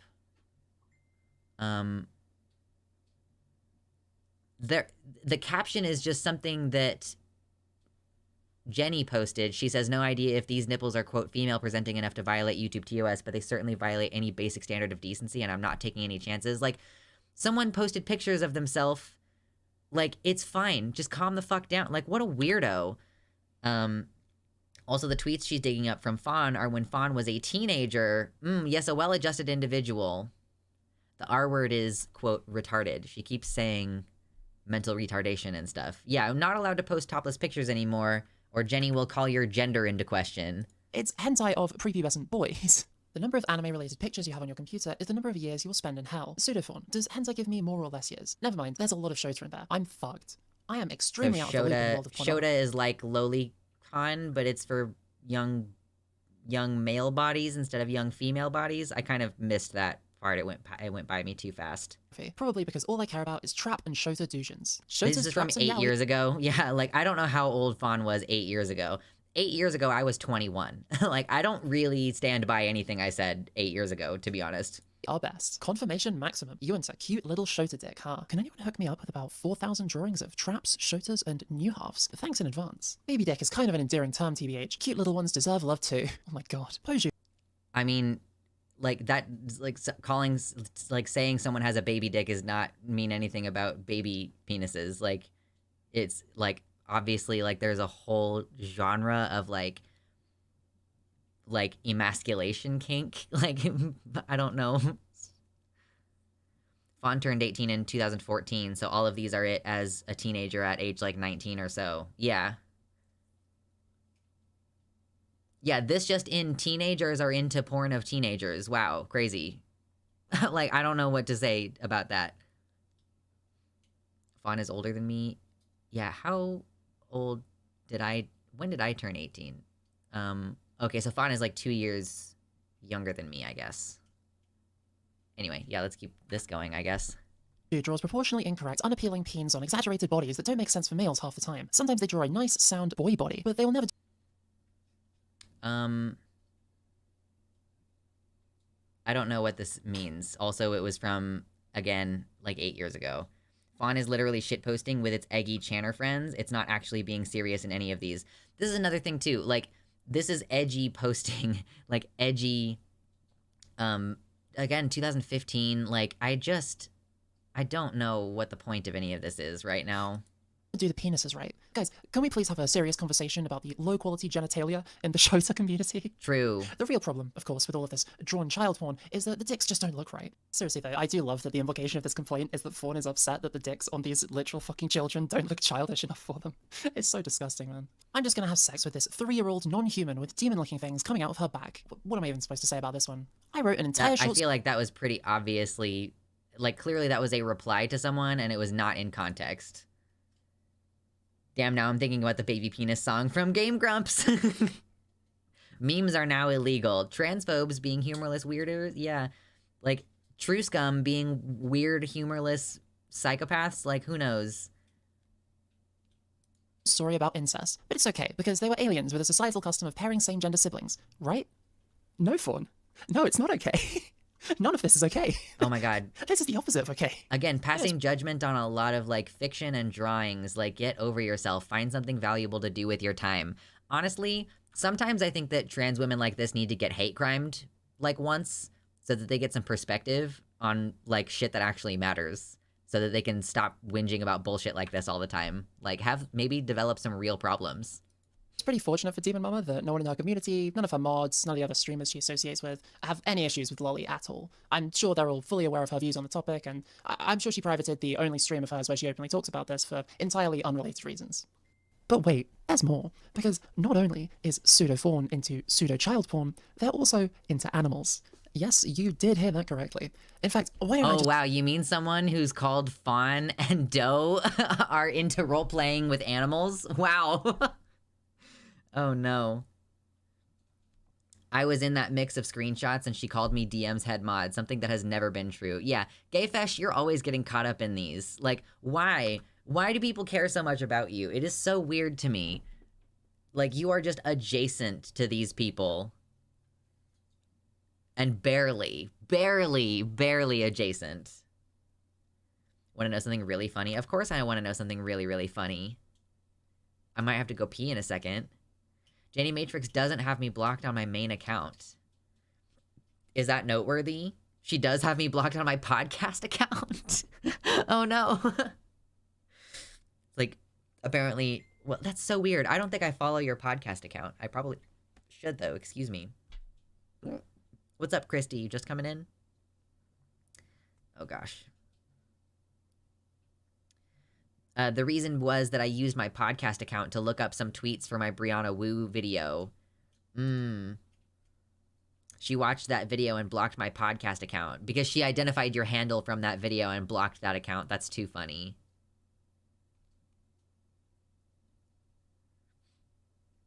That's really silly. Okay, I'm gonna run and go to the bathroom really fast. We've been going for about 3 hours. And I'm just going to run and take a quick break. When I come back, we're going to continue watching this video, continue memeing, continue responding, and I encourage you all to get a drink of water or a little snack or whatever, take a bathroom break,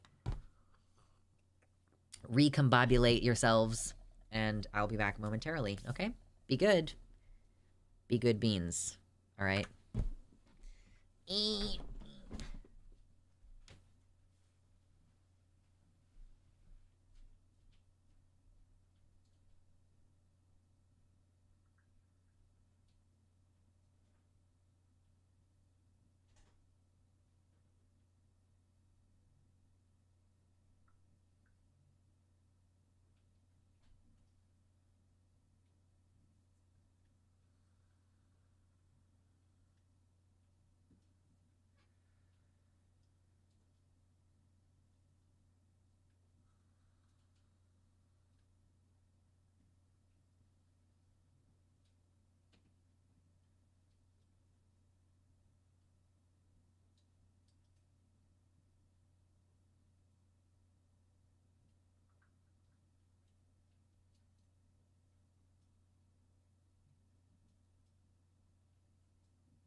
baby! Hello.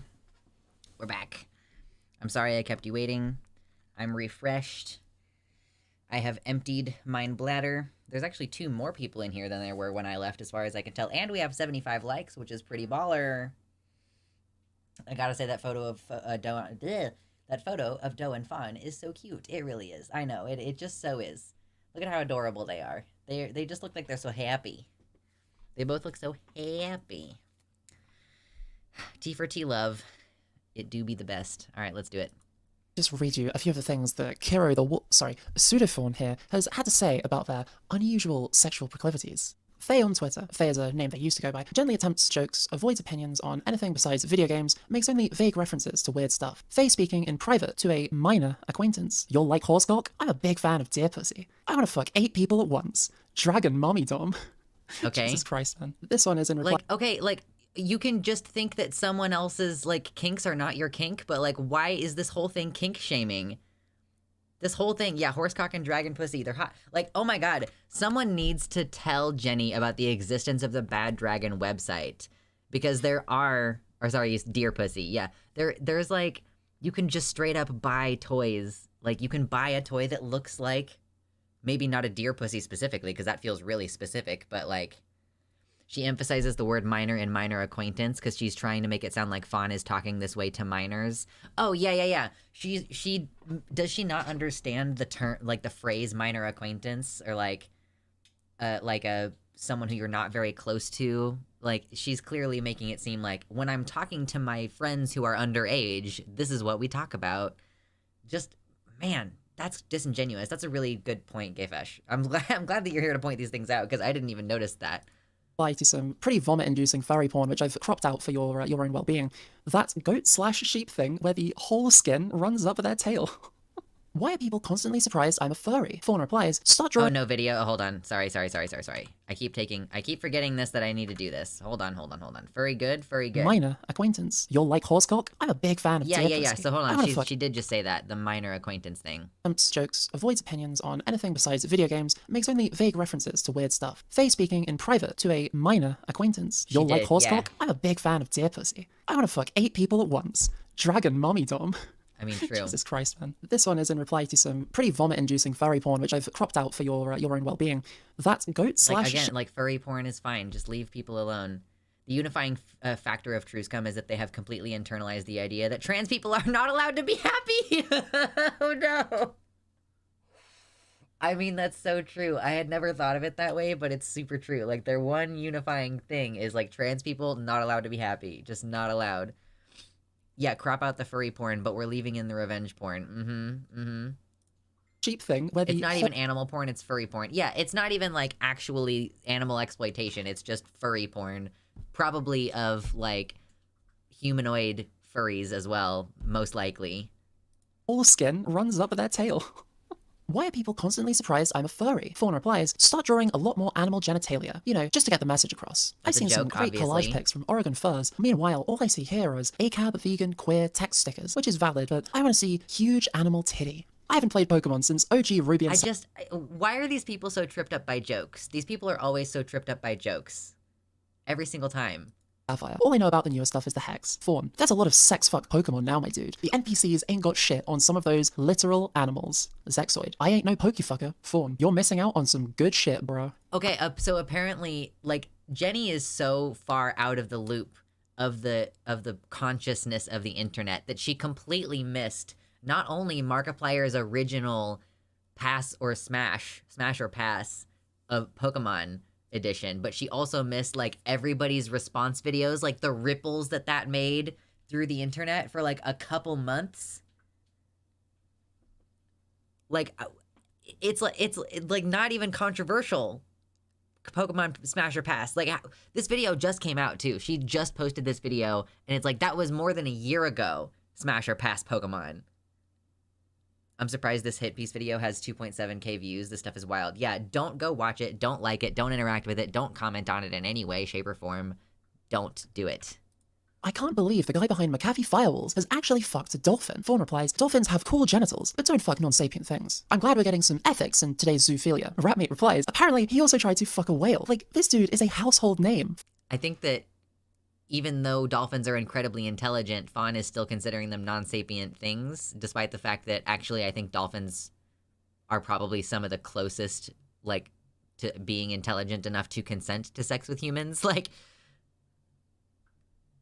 maybe not dolphins, but, like, certain, like, orcas for sure have brains that are, like, bigger and more complicated than ours. Yes, thank you, exactly, Gayfish. They're smarter than humans. I think if an orca wanted to fuck you, it would completely be, it understands what's happening, you know, like, they know. They're smart enough to understand. Dolphins do have cool genitals. I don't know what they look like. This whole video repeatedly has just been like, this you shows you the most based thing ever. Like, every single thing has just been either a joke or the most base take I've ever seen, so. Fawn follows up. Orcas have cool genitals, but yeah, you get what I mean. I'm not sure I do, actually. What do you mean, Fawn? What do you mean by that? What Dolphins and orcas have prehensile penises that are like 14 inches long. It's quite impressive. Interesting. Like, I don't want to fuck animals. I want to develop a way for a human to grow certain animal parts and then use them sexually. I think that's completely fair. Listen. Oh, God. Yeah, truly. Jenny, tell me that it's unethical to fuck this lizard who is very obviously giving me bedroom eyes. Listen, that lizard is down to clown. That lizard wants me in her bed. You can't tell me otherwise. You can't tell me that that's not a... That lizard wants me. Anyway, Jesus Christ.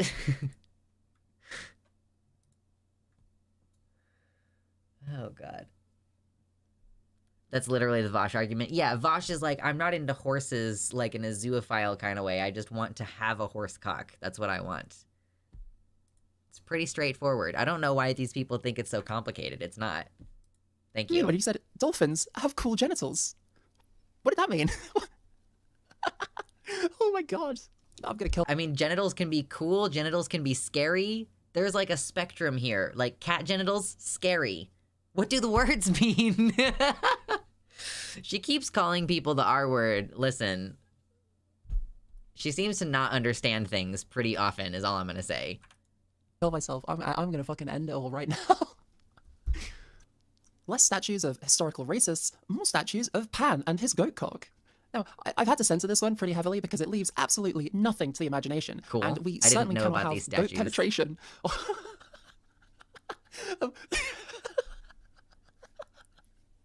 And we certainly cannot have goat penetration on this good Christian YouTube channel.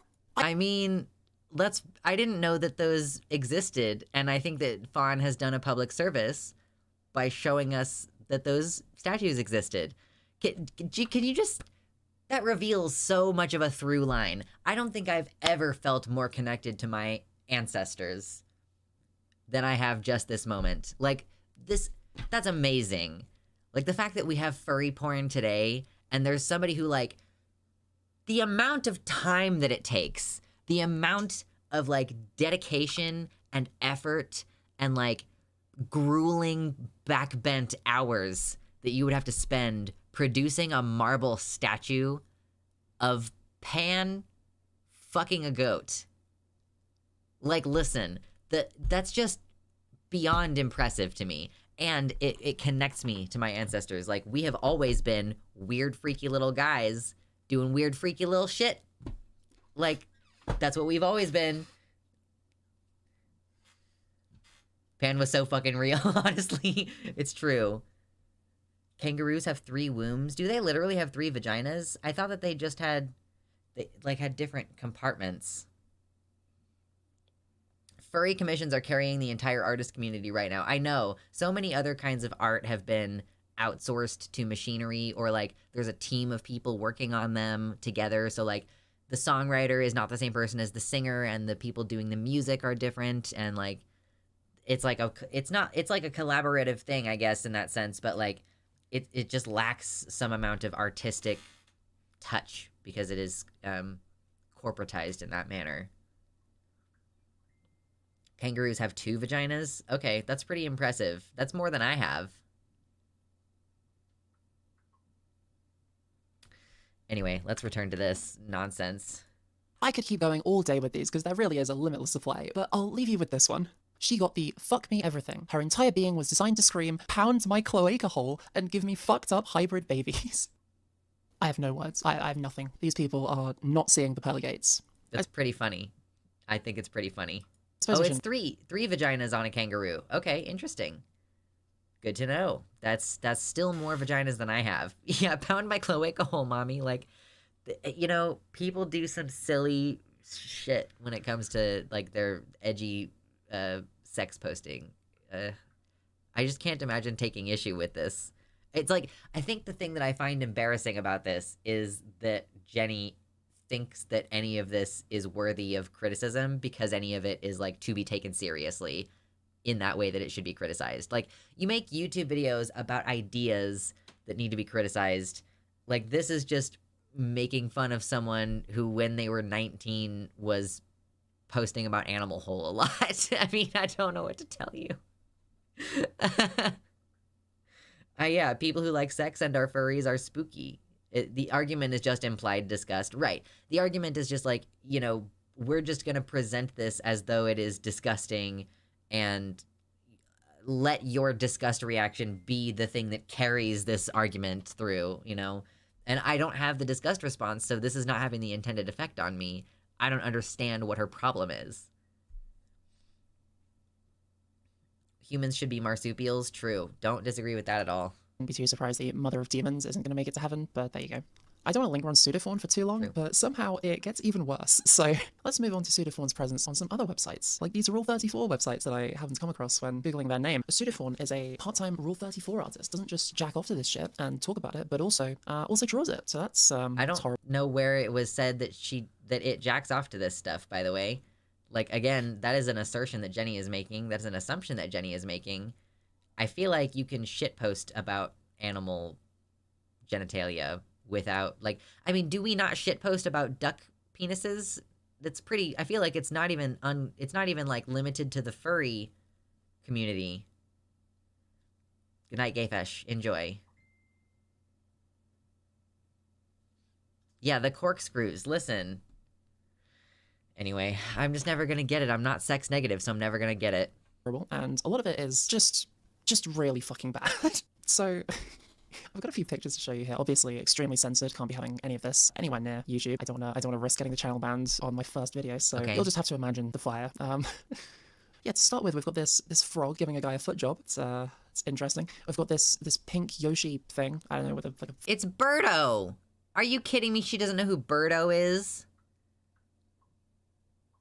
Yeah, again, like, let's not forget that she has posted revenge porn in this. Yeah, this is her first video, and she posted revenge porn in it. Amazing. fucked up nose and very large uncircumcised pink cock. It's Birdo. This one's just a dog. Are we gonna move past this Oh, at it's some even point? Or, described like, as how long are you gonna anatomically stay on correct. this? Anatomically correct pussy. That's in the tags that Pseudofaun put themselves. Anatomically correct pussy. Animal genitalia. Animal put. Bro, these fucking people. This is disgusting. Who cares? What's wrong with these? Okay. Those are community contributed tags, according to Dank Catlord. I don't know how that website works, so I can't state either way. But, like, again, did Fawn actually draw these? The art looks decent. Yeah, it looks decent, and I also think that they're really old, so that means that their art has gotten better since then. Its art has gotten better since then. Tripping me up on the they-them shit. Everyone can edit tags on a Buru. Okay, I'm not familiar with that website. I'll take your word for it, Dank Catlord, for sure. And we've got this sheep thing. I don't know. That maybe. Okay, how long are you gonna stay on this? Is this what you're gonna do for the next 10 minutes? A big cock. Because Okay, this who is just... cares? Are you gonna move off of this at some It's point? so much more. Oh god. Yeah, I feel like the tone of this Okay, are commentary you is a bit done? different to the some of the previous commentary. Because this is just. Are you done?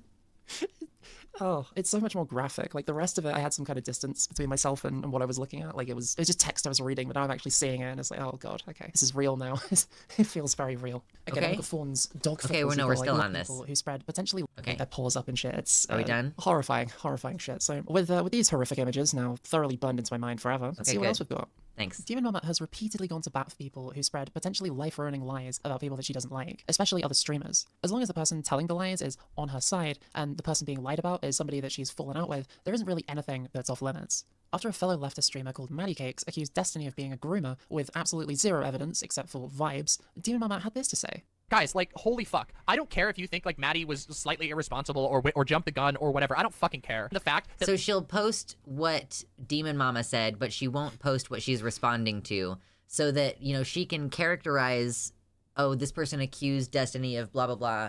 She can just characterize that however she wants to, whether or not that's a good way to say truthfully what occurred, and then be like, okay, so this is DemonMama's response to something that I just abbreviated, and you have to trust me about what happened, and that it happened the way that I said it did. Oh man, so many white names in chat right now. Yes. Yeah, we clip chimp all day, every day. This video is confusing. Yeah, she just doesn't have any material critique at this point. We're 15, 16 minutes in, and she hasn't actually stated any arguments about anything.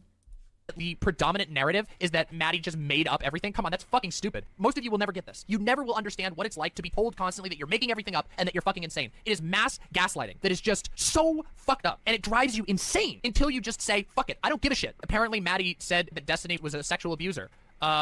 Okay, so what? It's not like Destiny doesn't do that every other fucking day. She was accused of faking death threats. It's fucking stupid. That's fucking... Like, yeah, Destiny accuses people of shit without evidence all the time, so, like, I don't know why you're gonna condemn this woman more than you're gonna condemn Destiny for making the same types of accusations against people, I think is the argument here. ridiculous. You kind of have to respect the shamelessness. Not only does she just completely sidestep the grooming accusations, she also implies that they're true and says that no one should care because Destiny does the same thing himself. Does she... I mean, I think that she's implying that she believes the victim. Like, she's like, okay, well, that's what the victim claims. Like, I'm not here to counteract their narrative. I don't know what actually happened. Like, why would you assert that you know, oh yeah, I know that Destiny isn't a groomer. Like, I know that this person is lying. Like, why would you assert that if you don't know? It makes sense to not want to follow through on that. I don't know. Maybe that's just me. I'm built different. I'm just built different. Did she give any evidence of this? No, of course not. But trust me, bro, he definitely does. It is mass gaslighting that is just so fucked up. Well, she's not wrong about that. And by the way, those death threats that Maddie was accused of faking, well, it turns out that she probably did fake them as part of a play to garner sympathy after getting shit for all the false grooming accusations. What website is that? I don't know what website that is. It's a forum of some kind. So where are these discussions happening? She's not posting any of the links and, like, any of the information. She's just posting, like, that there is information, and she probably hasn't linked out to this. And she's like, bro, trust me. It looks like Reddit. Yeah, maybe it's Reddit. I don't know. Fortunately for her, her right-clicking skills weren't quite up to subreddit. par, and she faked them in a way that made it really obvious what she'd done, and completely exposed herself, not just for faking the threats, but also being pathetically bad at it. So, was DemonMama finally ready to take the L? Do you think that that person deserves to have tens of thousands of people calling them a lying, manipulative woman who's trying to undermine their enjoyment of the internet? Where on earth has the understanding of reciprocity gone? Even if Maddie did do something bad, there is no chance in hell that that is a reciprocal response. I'm begging you to understand this. This is the norm. Every single fucking woman. Yeah, so I do think that DemonMama's point here is that, like, if you do something, like, accuse someone falsely, that, like, is it proportional for tens of thousands of people to come after you for it? Like, I don't think it is. But, like, I guess, you know, Jenny has a different position on that. That makeup is fire. Yeah, her lips look good in that red. Like, Woman. Every single fucking femme in this space has this happen. You say one thing out of line. This is so motherfucking constant. And I just want people to become aware of it. And I know that most of us here are aware of it. I'm probably preaching to the choir a little bit. But God, please fucking God. Absolutely fucking not. In fact, anyone attacking Maddie over this was just a misogynist. It's got nothing to do with the false grooming accusations at all. And in case you're thinking that this was just a one-off incident, it wasn't. I don't think, you know, again, like, I don't know what happened in this, and, like, clearly we just kind of flashed through a bunch of alleged evidence and don't go into it very deeply, so it's just, you know, you just have to trust Jenny that Destiny was not wrong, and that, like, this person's accusations were false based on some people thinking that there was evidence that it had been photoshopped or something. You know, like, it's you're so many tiers deep It's like, why would I care? I think that DemonMama is just saying, like, why would I care if someone is trying to attack Destiny's reputation? Why would it matter? Destiny is clearly fine. She is not invested in Destiny looking good. Like, why would you get invested in that? Why would you intervene and defend him? He fucking sucks, and he has attacked her numerous times. So, like, yeah, she's not obligated in any way. And I don't really get why saying I don't fucking care about some gigantic creator having a false accusation levied against them, potentially. Like, I don't, like, who cares? Who cares? Genuinely, who cares? If someone accused PewDiePie of being a groomer, I would be like, oh, cool, I don't fucking care. Like, I choose A on this list, don't care. After her own moderators repeatedly accused Destiny of being a rapist, again, with zero evidence, in her own chat, she went to bat for them as well. Isn't this the person that literally, like, yeah, Vermin Hands is, like, special ID inside of the chat when literally they're throwing out rapist accusations towards Destiny with absolutely no evidence to be able to back up the claim? To my knowledge, Vermin has never accused anybody of rape. It sounds like you're just making something up, literally ass-pulling it. Real quick, we have just done a stock on our own site. The only time that Vermin has ever used the word rape at all was talking about a story that happened to them. Once again, literally making up nonsense. Oh, you checked further. They called Destiny Rapestiny 3 days ago. I don't fucking care. And of course, when it comes to people lying about people that should... I don't know that that's an accusation more than it's just memeing. I don't know. Calling Destiny, like, Rapestiny, I don't know. I don't know. I think that there has been more than one issue where people have said that Destiny is inappropriate in a sexual manner. I don't really know. Yeah, didn't Destiny literally on camera non-consensually grope somebody? I have seen a couple of things that make me think that he might not be 100% on the consent stuff, but the Jeff face is giving me PTSD. But I don't care. Like, the reason why I don't remember the specifics of what I've seen is, like, I don't care. I just don't. Like, why the fuck would I care about Destiny? And, like, whether he's doing bad things or not. Like, I just don't care about him as a person. I'm so glad I don't know the deep D lore. No deep D lore. I don't think he's a rapist, but I don't think he should be trusted on matters of sexual consent. He also said that stealthing wasn't serious. Yeah, he definitely has had some opinions. I'm not going to say anything about his actions. He's definitely had some opinions that are like, yeah, stealthing, by the way, is when a guy, like, you have an expectation that the guy is going to use a condom, and then he is using one, and that at some point during the sex, he takes it off without you knowing, and, like, often this ends in, like, the person,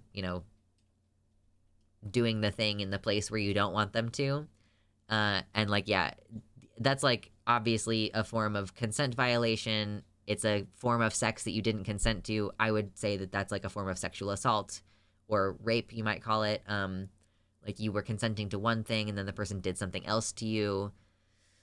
So, yeah, the fact that he's, he doesn't think that that's a big deal, or he does not think that that is a form of sexual assault, obviously, then yeah, his other opinions are suspect. And I know that he has, like, accused victims of lying and, like, having a degree of skepticism towards them, and that his audience then has a degree of skepticism, and that's not something that you want to have. That you just don't want that kind of influence. So yeah, that's, like, TLDR. Like, this me saying I don't think about Destiny very much proceeds to have a bunch of thoughts about Destiny. He likes, well, that's a completely different story. Cactus has made so many false allegations those against horns Doe are over the course of years. badass. Cactus has said that Doe has committed crimes that it didn't commit. And Zonia has obsessively tweeted about and at just lying, derangedly obsessing about my partner's gender. So just to Yeah, recap, Zonia is really deeply weird. I did have to block her at some point because she was just too deeply weird.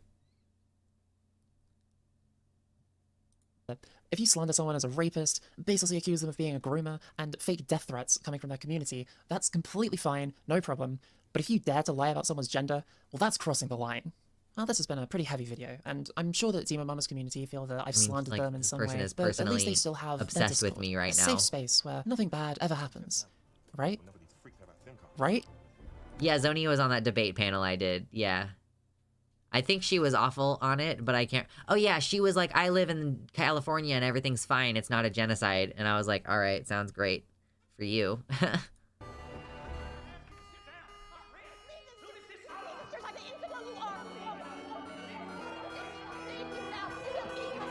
What's happening?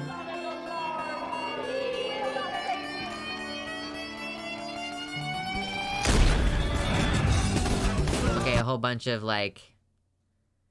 Oh my god. What did this screenshot say? What's this accusation? Hold on, I want to see this big long one. This stuff is too online. Okay. Temp ban tier. While we are a sex-positive space and allow for the discussion of sex and sexual humor, this is not an NSFW server.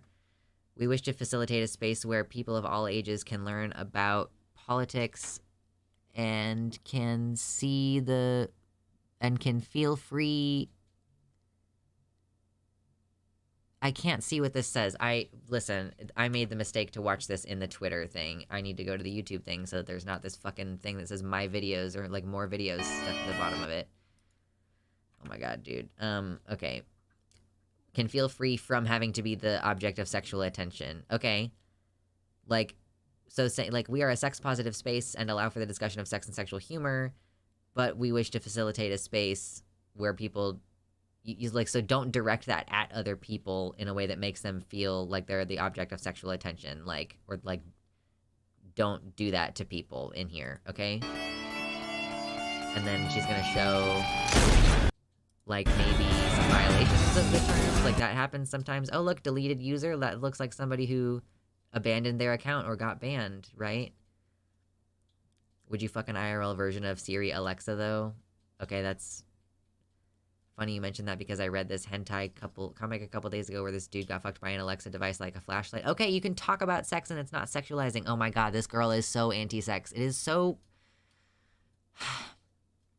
I don't even know what to do with you, girl. Like, this is just conversations.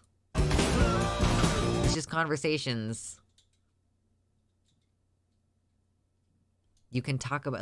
yeah, talk about, like, the behavior of dolphins, that they will rape things, like, because, like, that's what dolphins are like. Oh my god, dude. I just am not 12, I think, is the main difference between me and Jenny.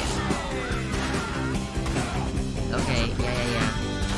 So in an explicitly sex-positive space, people talk about sex in a positive way sometimes. Wow. Why do you think that this is a hypocrisy? What a weirdo. A hole is a goal, true.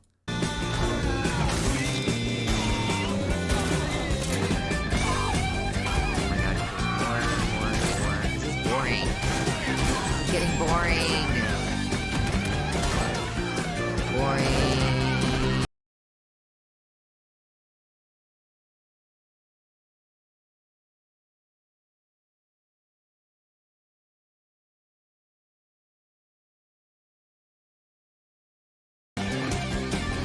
I wonder if this song is gonna catch me out. So let's just skip past this, because apparently this is the end of the video. It's just gonna keep going. Okay, great. That's the end of the video now.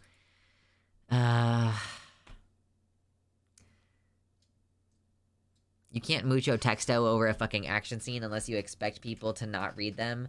I think that she did intend for people to regularly throughout this video pause and read the stuff that she put on screen.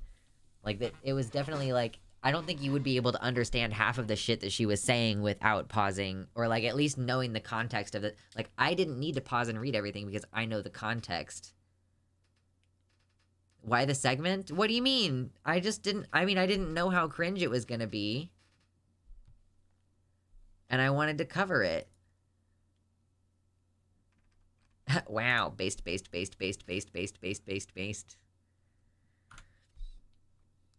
I mean, yeah, I responded throughout the whole thing, so I don't know that I could possibly add anything about that. Like, I don't understand.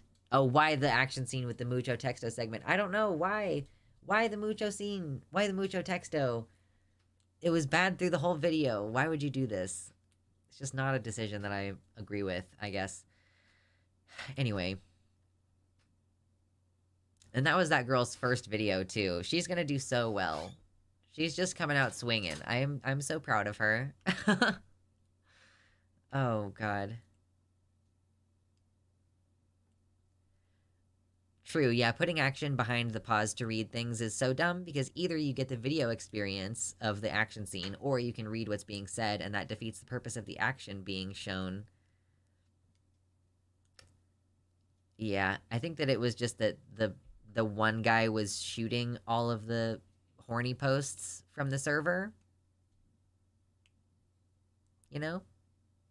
That was the whole thing. It was just a bunch of horny posts for the last 2 solid minutes of the video. What's crazy is I know how much editing would have gone into that. Like the keyframes and stuff.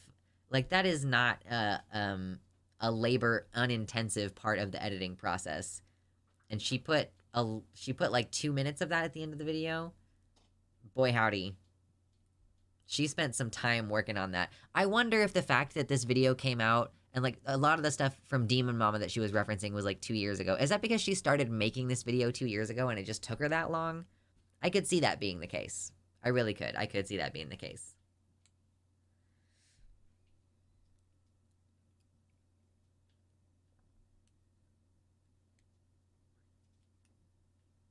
Drinking water. Okay. So for the end of this video, as we near the end of the stream, we're gonna do some, like, remembrance of, Steve Irwin. Some Steve Irwin Remembrance Day. Hashtag trans is trending, apparently. Anyway, we were gonna look up Steve Irwin. Oh my god, Irwin. It is Steve Irwin Day. I think it's Steve Irwin Day because he, is it his birthday, or is it, like, it's the birthday of his favorite turtle or something like that? I don't know. But, yeah, happy Steve Irwin Day to all who celebrate. He's got a little crocodile. Steve Irwin breaking up a Kookaburra fight. Let's watch this video. What are you doing? Hold on. Hey, what's going on here? What are you doing? Kookaburra fight. What are you doing? Now stop it. You guys need to make up. You be friends now. They didn't want to be friends.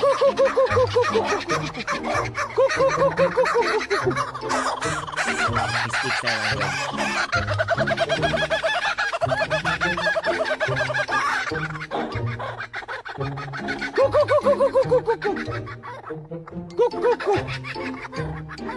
Okay, that's a lot better. He's got such Samwise now you go over there. Energy. You come with me. Crikey. Day's work involves putting out fires, stopping fights, playing with the gators, crocodiles, koalas, kangaroos. Oh, come on, bike. The little eyebrows right at the end, they're just like, whoop. That's good stuff. Oh, man. Let's just appreciate and enjoy him for a while. This was another good one, I guess. Proudest. Hold on. You know what? I never wanted to be a dad. I couldn't really give a rip. And now I am the proudest father, I gotta tell you. I thought you were gonna be a boy. His eyes are so big. I can't dwell on her for too long or I start bawling my eyes out. When I go into the field, mate, I got a photo. I got a photo of me and my daughter, and I can just sit there and just start crying, just looking at her. His little voice. Oh. Who would have thought someone as ugly as me could bring into the world something so beautiful, such a treasure? And so, I've been asked about philosophies of fatherhood and, how to be a good parent and all that. And to tell you the truth, mate, all I do is just treat her exactly how I would want to be treated. He's so sweet. She wants to have chocolate. Mum's not looking. Here, have the whole block. Yeah, he's a sweetie. He's such a sweet man. Don't forget to hydrate. Hi, Emma. Haven't seen you here in a little bit.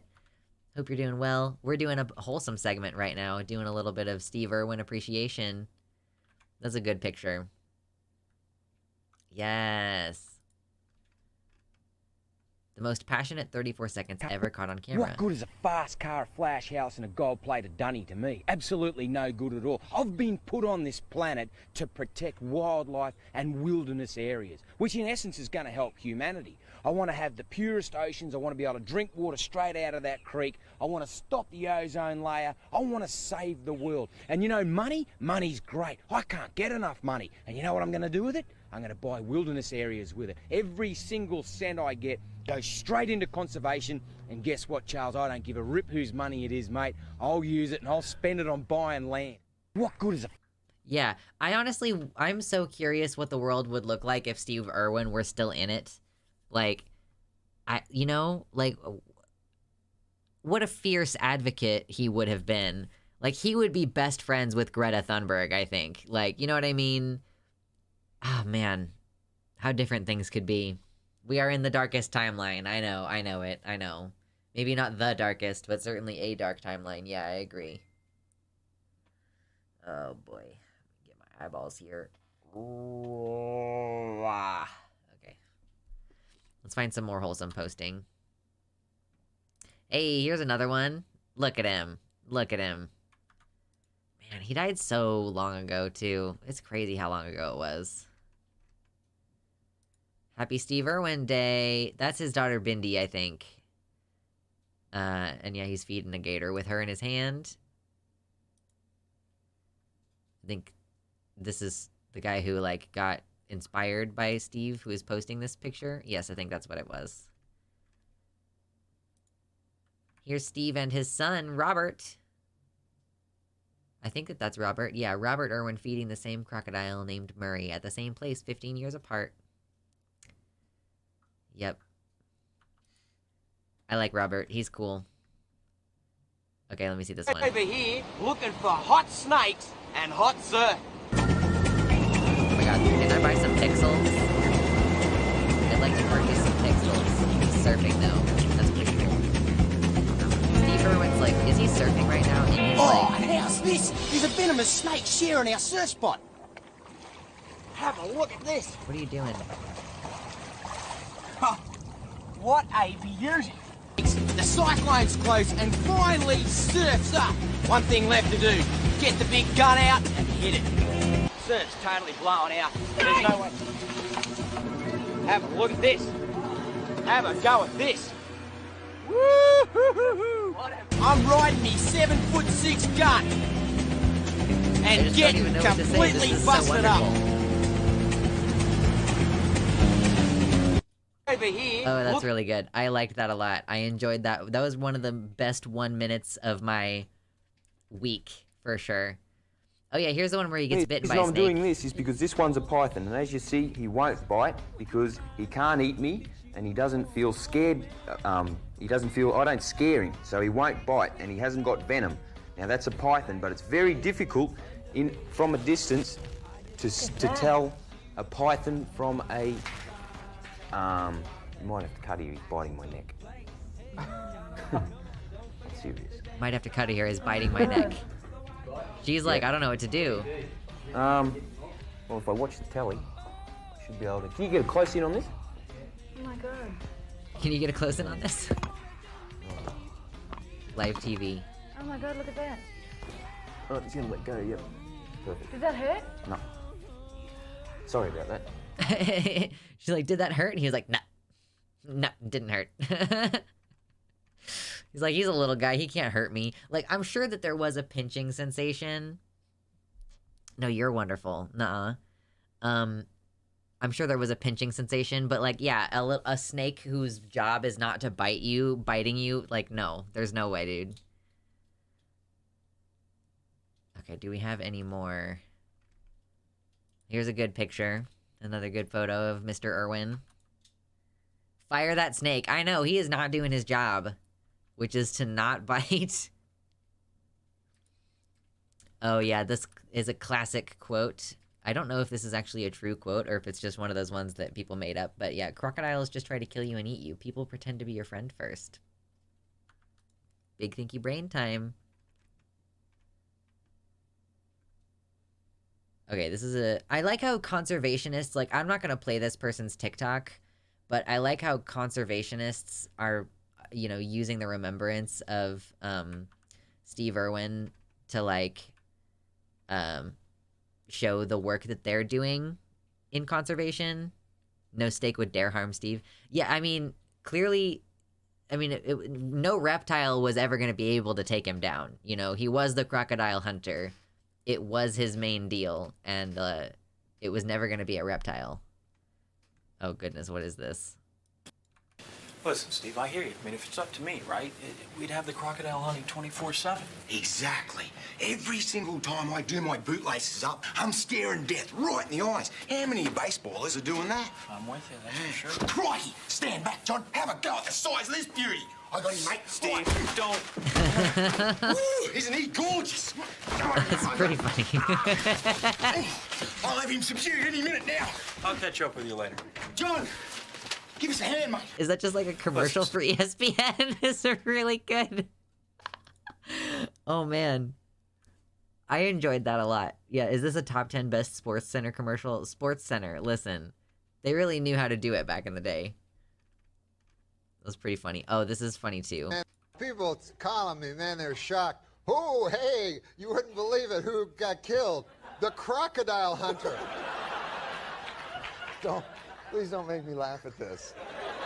They were like, he was 44 years old. I'm like, that's a ripe old age for a crocodile hunter. And you know who had to be pissed about it were the crocodiles, because he got killed by some fruity fish. You know, the crocodiles were like, hey, man, that crocodile hunter got killed. Who did it, Frank? Nah, you don't even want to know, man. I love how John is just like, no, please stop making me laugh at the death of Steve Irwin. Like, but I appreciate someone who can skillfully make you laugh at something that you are also like, oh man, that was a deep tragedy, you know? Like, I do appreciate the skill that goes into this. Please don't do this anymore. Yo, Bill, man, you had a chance when the guy go, man, I had a chance. I had that mother. He was Tommy with a stick. I could have eat him and his kid.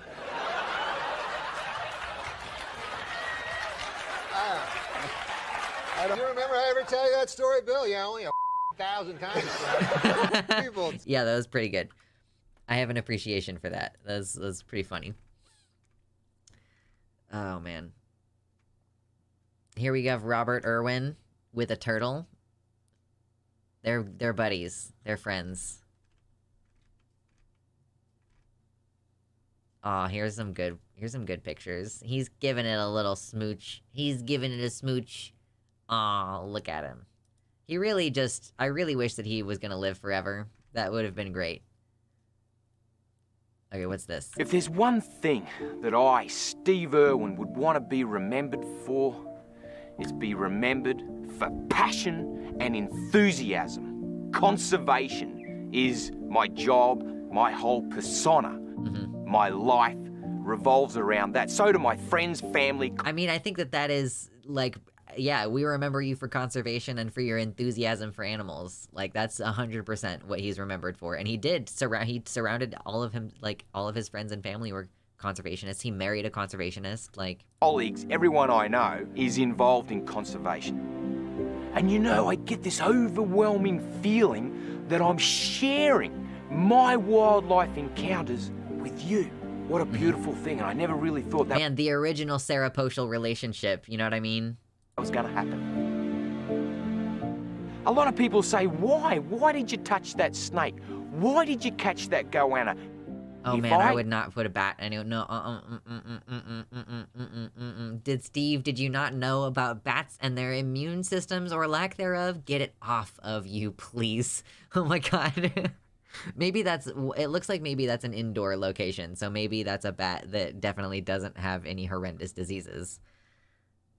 Who is this Sarah Poshel? Oh, Hank Green posted a video recently about the idea that, like, you know, we talk about the parasocial relationship a lot from your perspective. Like, we talk about what it means to be an audience member who has a parasocial relationship with a creator, but we don't often talk about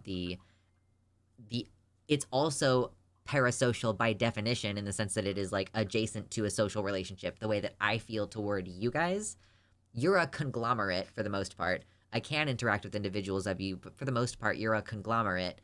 And it's like, Sarah Poshel is the term that Hank's brother John used in the phone call that they were on. And it's like, yeah, this idea that we also feel a kind of socially adjacent relationship toward our audiences. So I was saying he had mentioned he feels that he is sharing his love of conservation and his interactions with wild animals with the world.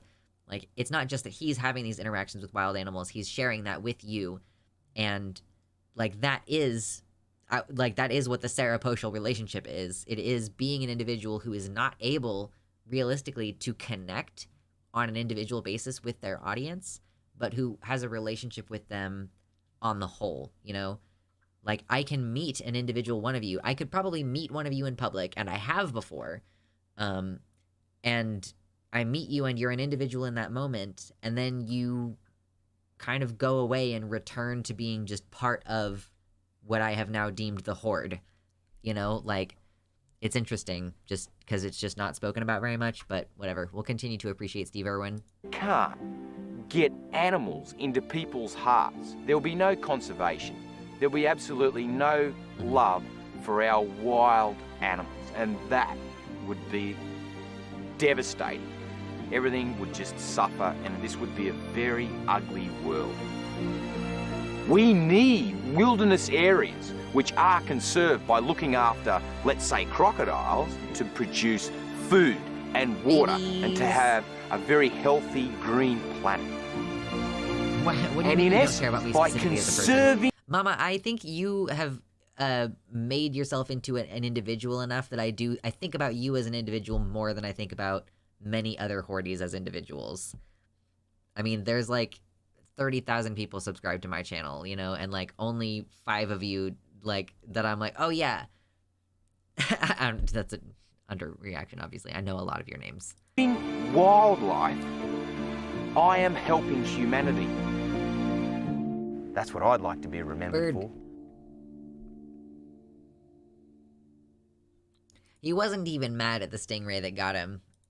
He was like, no, he was just doing what he was supposed to do. He's fine. What a great dude. What an awesome guy. What a solid bro.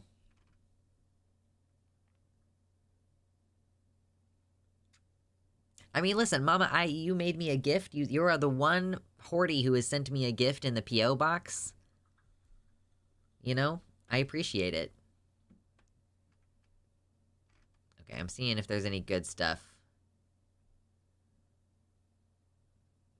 to look at. Any more good Steve Irwin stuff? Why is Steve Irwin Day on the 15th? Steve Irwin Day falls on November 15, which is not his own birthday, but however the day that celebrates the birth of one of Irwin's favorite animals, Harriet, who is the Galapagos land tortoise who lived to be a whopping 175 years old. Wow. Was she living in his lifetime? When did Harriet Turtle die? Is tortoise? She died in 2006. I think she died after... Because when did Steve Irwin die? 2006. Oh, did she die, like, right before him? Hold on.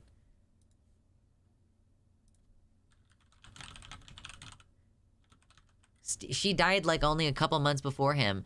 Steve Irwin died on September 4th, 2006, and she died on 23rd June 2006. He followed her into the dark. Oh, no.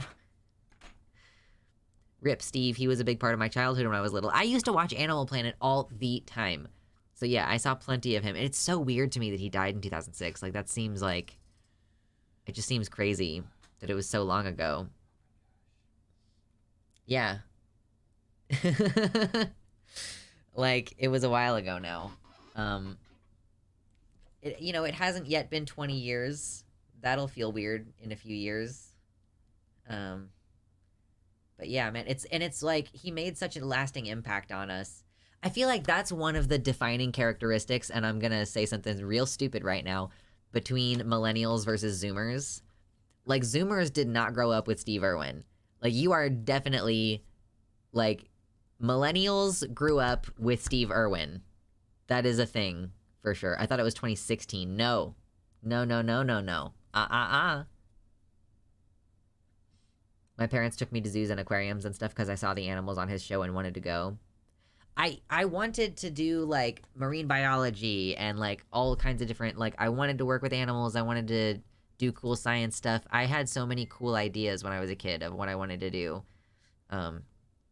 You know, and even as an adult, when I was brainstorming what kind of career I wanted to have, I was like, yeah, I mean, do I want to do veterinary work or, you know, some other kind of animal rehabilitation or something. Like, there is some place not too far away where I could volunteer to help with, like, animal care. You know, aside from just, like, doing the stuff that I already do, with, like, you know, taking care of my cat on a regular basis.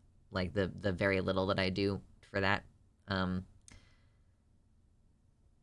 But yeah, I think that he inspired so many people to, I mean, mostly to care about animal welfare. And I think that if he had lived longer, he would have become more of an outspoken advocate against global warming and would have been, you know, he would have been the first person out there condemning people for allowing the amount of, you know, harm to the coral reef, for example. Like, as a conservationist who is from Australia, like, bro, he would have been all over that. It would have been... I'm a Zoomer who grew up with Steve Irwin. I was born 99. Okay, I guess you had a little bit of him. That's fair. 99 is, like, really early mid Zoomer age. Okay, fair enough. I take it back. I was fascinated by the fact that chimps can use sign language. I almost went into language services. Yeah, and he was known as the crocodile guy, but he didn't just do the crocodile thing. He's sitting there, he's out there, like, grabbing snakes up and being a weird guy, like, what's up, Mersh? I am glad that you're okay. No worries about being late to stream. We started early tonight, so we've actually been going for, like, 4 hours.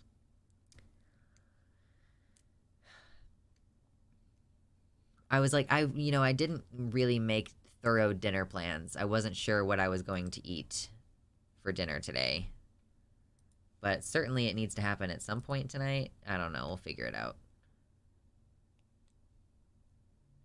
I was born in 98 and used to watch Steve Irwin and those top 10 countdowns on Animal Planet. I was cultured as a millennial. I did not realize I was a Gen Z kid until the term became popular. I mean, he asked for dinner. I mean, I don't feel like you're going to be very full after that, but you're, you know, I'm proud of you in any case. I think you've got it going on. I'm a 97 kid. Oh, gosh. People who were born in 2000 are 23 now. Like, people who were born in the new millennium are pretty much by and large, you know, fully adults who are getting very close to being able to rent a car, you know?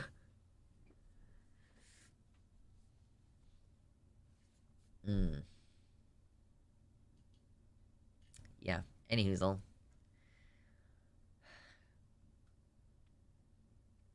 Do we have any other shenanigans for today?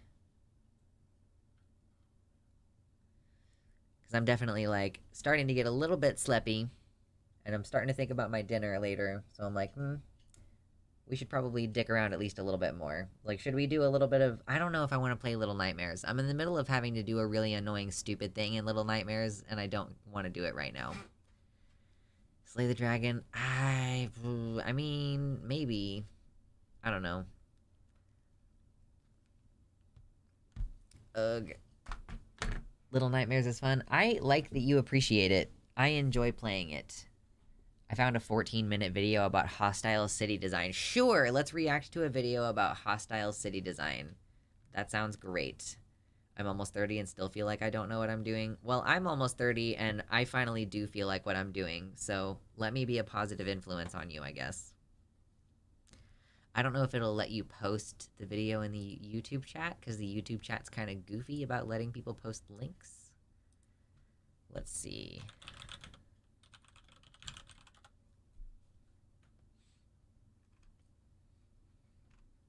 I have a weird song stuck in my head right now. Does anybody know Flight of the Conchords? Avi, if it doesn't let you post... Okay, yeah, post the title if you can't post the link. I just reached my favorite part of Baldur's Gate 3, where you get to stop a landlord from forcing out desperate tenants. Nice. Uh-oh, Corgizak in the chat. What are we doing? NYC is building anti-home. Yeah, okay, so I found that in my YouTube search for that, so we'll look at it. This is from Cash Jordan. Goodness gracious, that was a jump scare. So yeah, this is about anti-homeless architecture. What the heck are these things? And why are there 5 of them? The goal was to prevent homeless from sleeping under this bridge. Instead, it backlashed with outrage from the town. Armrests in the middle of benches to large rocks added underneath bridges. Homeless advocates call these designs hostile architecture or anti-homeless. In London and Paris, you see spikes on windowsills. In D.C., a curved bench. Hostile architecture is Yeah, when... I see shit like this all the time. Like, once you know what to look for, it's impossible not to see it. Like, benches with little seat dividers. And it's, you also look at this and you realize that this is also kind of, like, fat-phobic, like, infrastructure also, that, like, even plenty of relatively normal-sized people are gonna be uncomfortable squeezing in between these things. Like, it's also anti-loitering architecture. Like, it's anti-you sitting here for any extended period of time architecture. Cities put features in the architecture to try to keep homeless people away. Spikes that would hurt people seems like a bad idea. Yeah, but, like, I live in Kansas and I see this shit too, so, you know.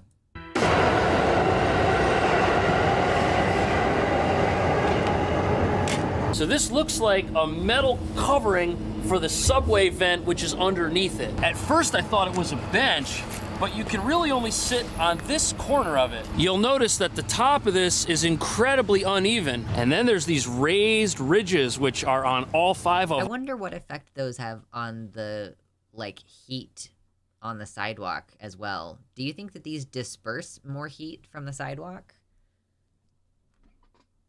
They also probably accumulate a lot of snow over the winter, and, like, I don't know, does that mean that they're gonna block the vent if that whole thing is covered in snow? Block the subway vent? These are the kind of things I don't know that they're, like, thinking about. Yeah, and the issues with disability, true, like, making a place that's uncomfortable and uneven to sit, like, I guess if you're not really intended to sit on these... Are these benches that are supposed to be uncomfortable? I don't really know. And what happens if you try to lay down on it? Is that even possible? I guess I don't know if there used to be benches here and now there's this instead. It's like the most uncomfortable thing I've ever experienced. This ridge right here is going into my spine, and that's on purpose, and this is called hostile architecture. And critics of hostile architecture say that usually these types of installations are cruel and unnecessary because they target the needy. And we're gonna look at a whole bunch of examples of this. Subway benches that serve no purpose, a train station designed to make you go crazy, and several parks that look nice, but were designed to be so uncomfortable that you'll leave after 5 or 10 minutes, and they're all here in New York. Now, hostile or defensive architecture consists of public... Like places that you can't just chill and be outside anymore. With the money they spent on this architecture, they could have built housing. Truly, Mersh, yeah, like, oh yeah, we're gonna spend, like, what even is that? This is made out of metal or something. We're gonna design and make this thing made out of metal, and, like, we've decided that that's a good use of our resources instead of, like, money toward improving transitional housing or something. I don't know, any number of things. Installations like this, which are designed to do one thing while preventing another thing. This right here is a normal uncovered subway grate, and in the wintertime when it's cold out, someone with nowhere to go might want to use an area like this to help keep warm because warm air comes out of here. And right now, New York City is experiencing so they just record... stand on top of the warm grates from the subway, and they are like, so they're preventing people from getting warm during the winter? That's fucking evil, dude. That's evil. Homelessness. And lately, both private developers and the city have been building all sorts of things like this, but they've got to be really sneaky about it, because when I found out what these were, it made me pretty uncomfortable to realize that they were specifically designed to stop people who have nothing from staying warm in the wintertime. Is that okay? And sometimes when cities build stuff like this, people find out and get really upset. And that's what happened 2 years ago when the city started introducing hostile architecture to the subway system. Okay, so people actually noticed and got mad about it? It is insidious, yeah. This is the 23rd Street and 6th Avenue subway stop, and it looks like a normal subway station, but it was the site of heated controversy when the city subway, the MTA, introduced hostile architecture to this station. A couple years ago, riders noticed that the benches in this very same platform were suddenly removed. And as you can imagine, people were not happy about that. Not only because of how cruel it might seem towards certain individuals, but also because the elderly, people who are pregnant, there's other people that need benches in the subway too, and this was a quality of life hit for everybody on this platform. And the benches were originally— like, you can't be in the subway if you need to sit for any period of time. Like, you know, good luck, have fun. Along this wall, and look at what the replacement is. Is this even a replacement? I mean, you can lean on it. I guess this is better than leaning yourself against the wall, which might be dirty. It has spots for 4 leaners. Now, there are 2 benches in this platform, which were put back after the city realized that their decision had outraged people. But even these have elements of hostile architecture in them. Look at these armrests. All you can do is sit here. You can't lay down. It's only like 2 feet wide. Its only purpose is for sitting. It is hostile to any other intended use. Look, you can't even be that wide in here. Some people even suggested the city had violated the Americans with Disabilities Act by removing the benches. And this isn't the first time the city had done something like— I don't know if it's going to be ADA. Like, I'm sure that there's, like, some public whatever. Would we call this status profiling? I'm not sure.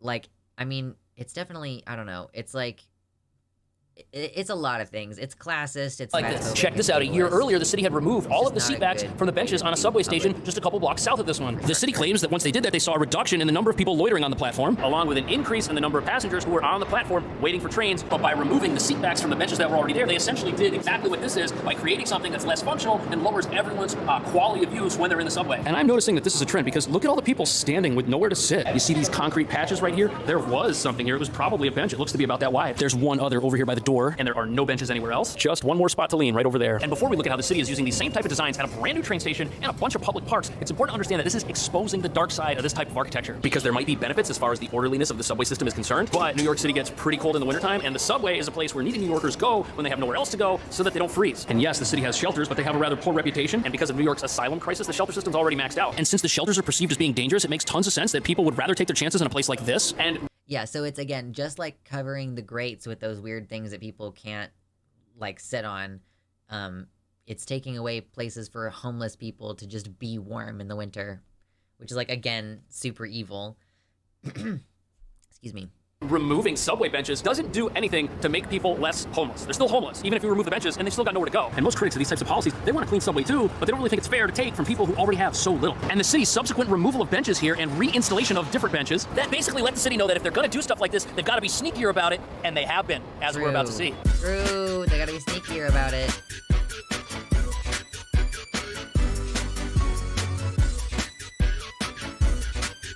Isn't that wild? This is a pretty impressive train station, but there are some serious problems with it that we'll get into. But first, it's important to understand that many aspects of this design and other hostile designs are nice. Nice to look at, not necessarily nice to use. But this is called the Moynihan Trail, and it is the newest train station in New York City. Building it cost over $1 billion, and it was completed just a couple of years ago. It also has this gorgeous glass ceiling, which is a throwback to Penn Station's original design. Penn Station is where Madison Square Garden is. That's directly across the street. And I hope it never hails there. This is what that used to look like. And as far as train stations go, this is pretty nice. Look, there's a full Walgreens in here. There's an eatery with a bunch of restaurants. The ticketing areas, everything here's gorgeous. But there's one glaring flaw. And no, it's not that fixing the expensive glass roof is something that takes a while and is hard to do. Look at the size of that cherry picker they got right there. Do you see the problem? There's no seats. And that's why every single person in this billion-dollar terminal is standing. And it's a train station. The only thing there is to do here is wait for things to happen. Not a seat in the whole place. Do you think they should put some benches in here so people have a place to sit? That's a great idea. It is, right? That is a great idea. Did you know they spent over $1 billion making this and they didn't put benches? Not a single bench. I mean, they have those lounges over there, but that's for people that have tickets. Yeah, you gotta pay. Yeah. Like Spirit Airlines. Right. Oh, you want a seat? You gotta pay. Now, having no benches could be a ploy from these corporations to get you to go inside and spend money. And it seems to be working. There's a lot of people over here. But the lack of seating is a deliberately hostile choice. Yeah, like, if they, at a train station, the only thing to do is wait. So they take away the benches and give you a bunch of places to shop, so that the only thing to do is shop. People just plop their stuff down on the floor. And if you're wondering why nobody's trying to sit on the floor, that's because security will find you and make you stand up. And to be fair, this old image of Penn Station, look, I see some seats down here at the bottom. So maybe there were more seats there than there are here in its reimagination. But you know, the old station is mostly open space. And what that could mean is that open space is a great Spartan design for a public train station in New York City. And you know, the way to answer that is to go across the street to the ugliest building in town, which is also a train station. Okay. I've never been to New York City, so some of this is kind of like really fascinating to me. And I'm just pretending this video came out 4 years ago so that I don't have an anxiety attack over the fact that nobody's wearing a mask. Look at that, it's the same deal. 1 hour limit, and you gotta have a ticket to get into the waiting area. And everyone else in this beautiful piece of New York City architecture is standing or walking. I love the 1970s aluminum ceiling. The floor reminds me of my elementary school. And look at this, these are those crazy old school drop tile ceilings. Now this certainly isn't modern, new, or fancy by any stretch of the imagination, but it's eerily similar to what's across the street, because all this open space with no seats, that's hostile architecture. At least the new monitors are bright, but this is another design where absolutely nothing about it is meant to be comfortable. Luckily, there are seats inside some of the little restaurants over here, which you'll be paying for. And look at this, the wall is even roped off for some reason. Maybe it's because they've got this fancy tile and this artwork on it, and they don't want people who have nowhere to sit leaning on it. But back in 2020, loitering in this station and in Grand Central caused economic issues for small businesses that are here paying rent. And in addition to building things in a way that is not conducive to comfort in any manner, the city stepped up security. But unfortunately, this is a 24-hour facility, and those most negatively impacted by hostile architectural design and policing were those who needed a place when it was cold out. But New York doesn't just limit hostile architecture to the inside of buildings. Now it's on the outside as well. And no, I'm not talking about how they roped off all the steps at the post office so no one can sit here. Back in the day, you could climb the steps. There are doors over here, but now look, they got it all roped off. It's just here looking pretty. Very pretty. I'm not talking... Yeah, wow, imagine just like sectioning off an entire area of stairs because you didn't like that people were sat there too much. I visited New York City in the early 1990s. Didn't get to see it much, though. Ah, that's a bummer. Yeah, Timerinia, why is America so absurd with this kind of thing? It's like no matter where you go, there's people deciding what you can or can't do. Right, yeah, this country hates poor people. It seems to hate all people and just poor people a little more. I can't really disagree with that. It's just like, I dislike that you exist in this place in a way that is the way that you are, and I don't like it, and we're gonna make it stop now. Like, I don't know. Security makes you stand up. Do they think sitting on the hard, dirty ground is some kind of luxurious experience? They just, yeah, stop existing in public. They just don't want you to rest. They don't want you to loiter. Like, they don't want you to be anywhere where you're not spending money. Why can't things be accessible? Because fuck you, that's why. Talking about this, I'm talking about something way worse.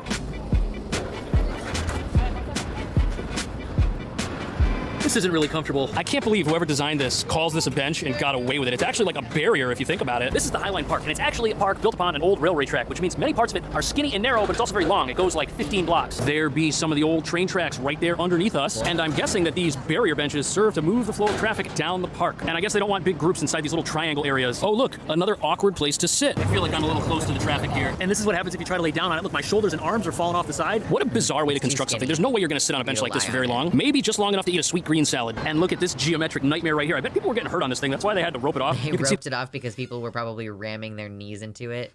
That these two benches are basically here to tell this traffic to go this way and have this traffic come this way. Only someone with a college degree could have come up with this. I know, because I have a degree. Now, in spite of how this entire section of the park is textbook hostile architecture, that changes in this area that opens up. Because over here, we've got what seems to be an actual seat. This is definitely better than the awkward bench. And I'm pretty sure the designers of this park envisioned it as an urban pathway that leads north to south along Manhattan's west side, with some areas being akin to a nature walk, and others doubling as observation points. Isn't that cool? You can look down here, see the street, take in the views. It's definitely a beautiful park. If you're ever around here, you should come out here and walk on it and sit on it. And from time to time, they will put in very bizarre art installations, like this pink tree, which probably symbolizes something. Also of note, this is a private park, and it does close at a certain point. So it's not like Central Park, where you should expect to be able to go in and leave at any point you want. Check out these hostile bleachers. Maybe it's modern, maybe it's futuristic, but it's not exactly comfortable. And there's about as much legroom here as Spirit Airlines will give you. I don't think you could stay here for a very long period of time. And maybe that's the point. But what if a group of people went to a place that was filled with hostile architecture here in New York and tried to stay there? What would happen? That's what we're gonna go find out.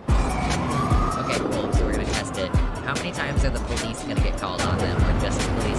Welcome to Zuccotti Park, the most hostile piece of architecture we're gonna see today. So today I'm doing hostile architecture, like this, right? And I think this is the most cruel park in New York because this granite gets so cold just sitting on it. Made me freeze my butt off. And look at how high the ridges are sticking up out of this thing. These granite tables are equally cruel and unforgiving. And look at all these nightmarish angles with like the way that this plant is. The whole thing is like designed for crowd control. But back in 2011, this park was the site of the Occupy Wall Street movement, where protesters camped out in this park for about a month. See this image right here with that red bar behind that guy?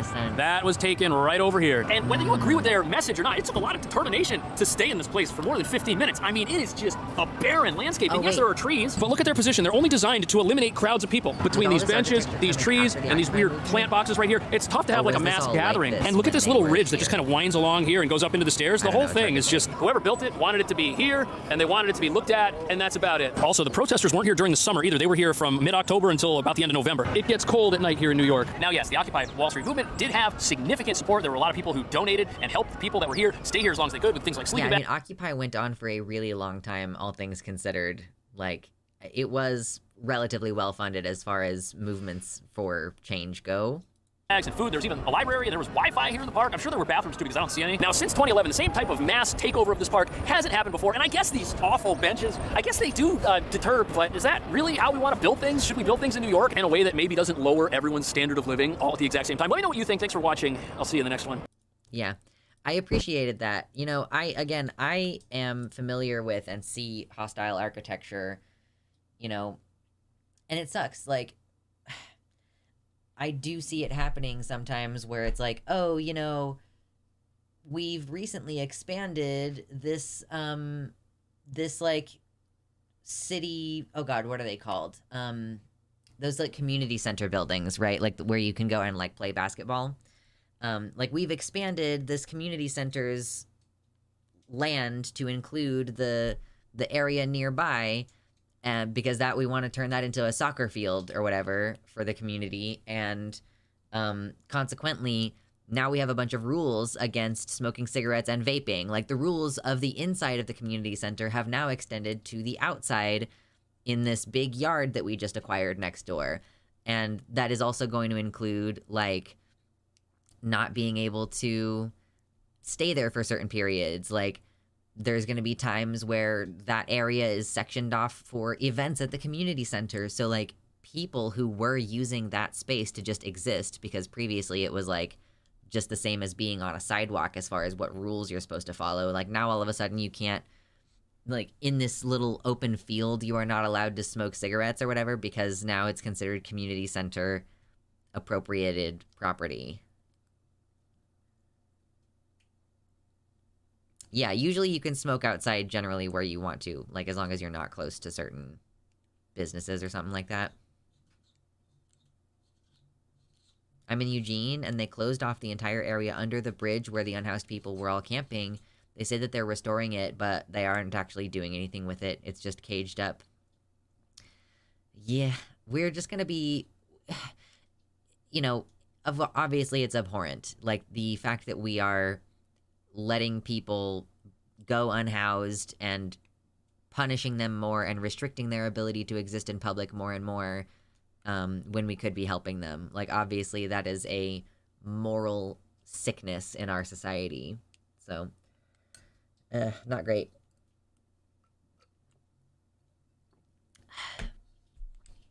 Okay, guys, my voice is tired, and I'm gonna eat dinner. So thank you all for hanging out with me for the last, like, 4 hours. I am gonna potentially put together a list of games and stuff that we can play on stream so that we can start having some more, like, amusing, fun times. But yeah. When you have to end stream, I have to start my homework. I know. It's so sad. You gotta do your homework. How dare I make you do your homework? Naughty, naughty. Do your homework. Boop, boop, boop, boop, boop. Alright. I'll see you guys on Sunday.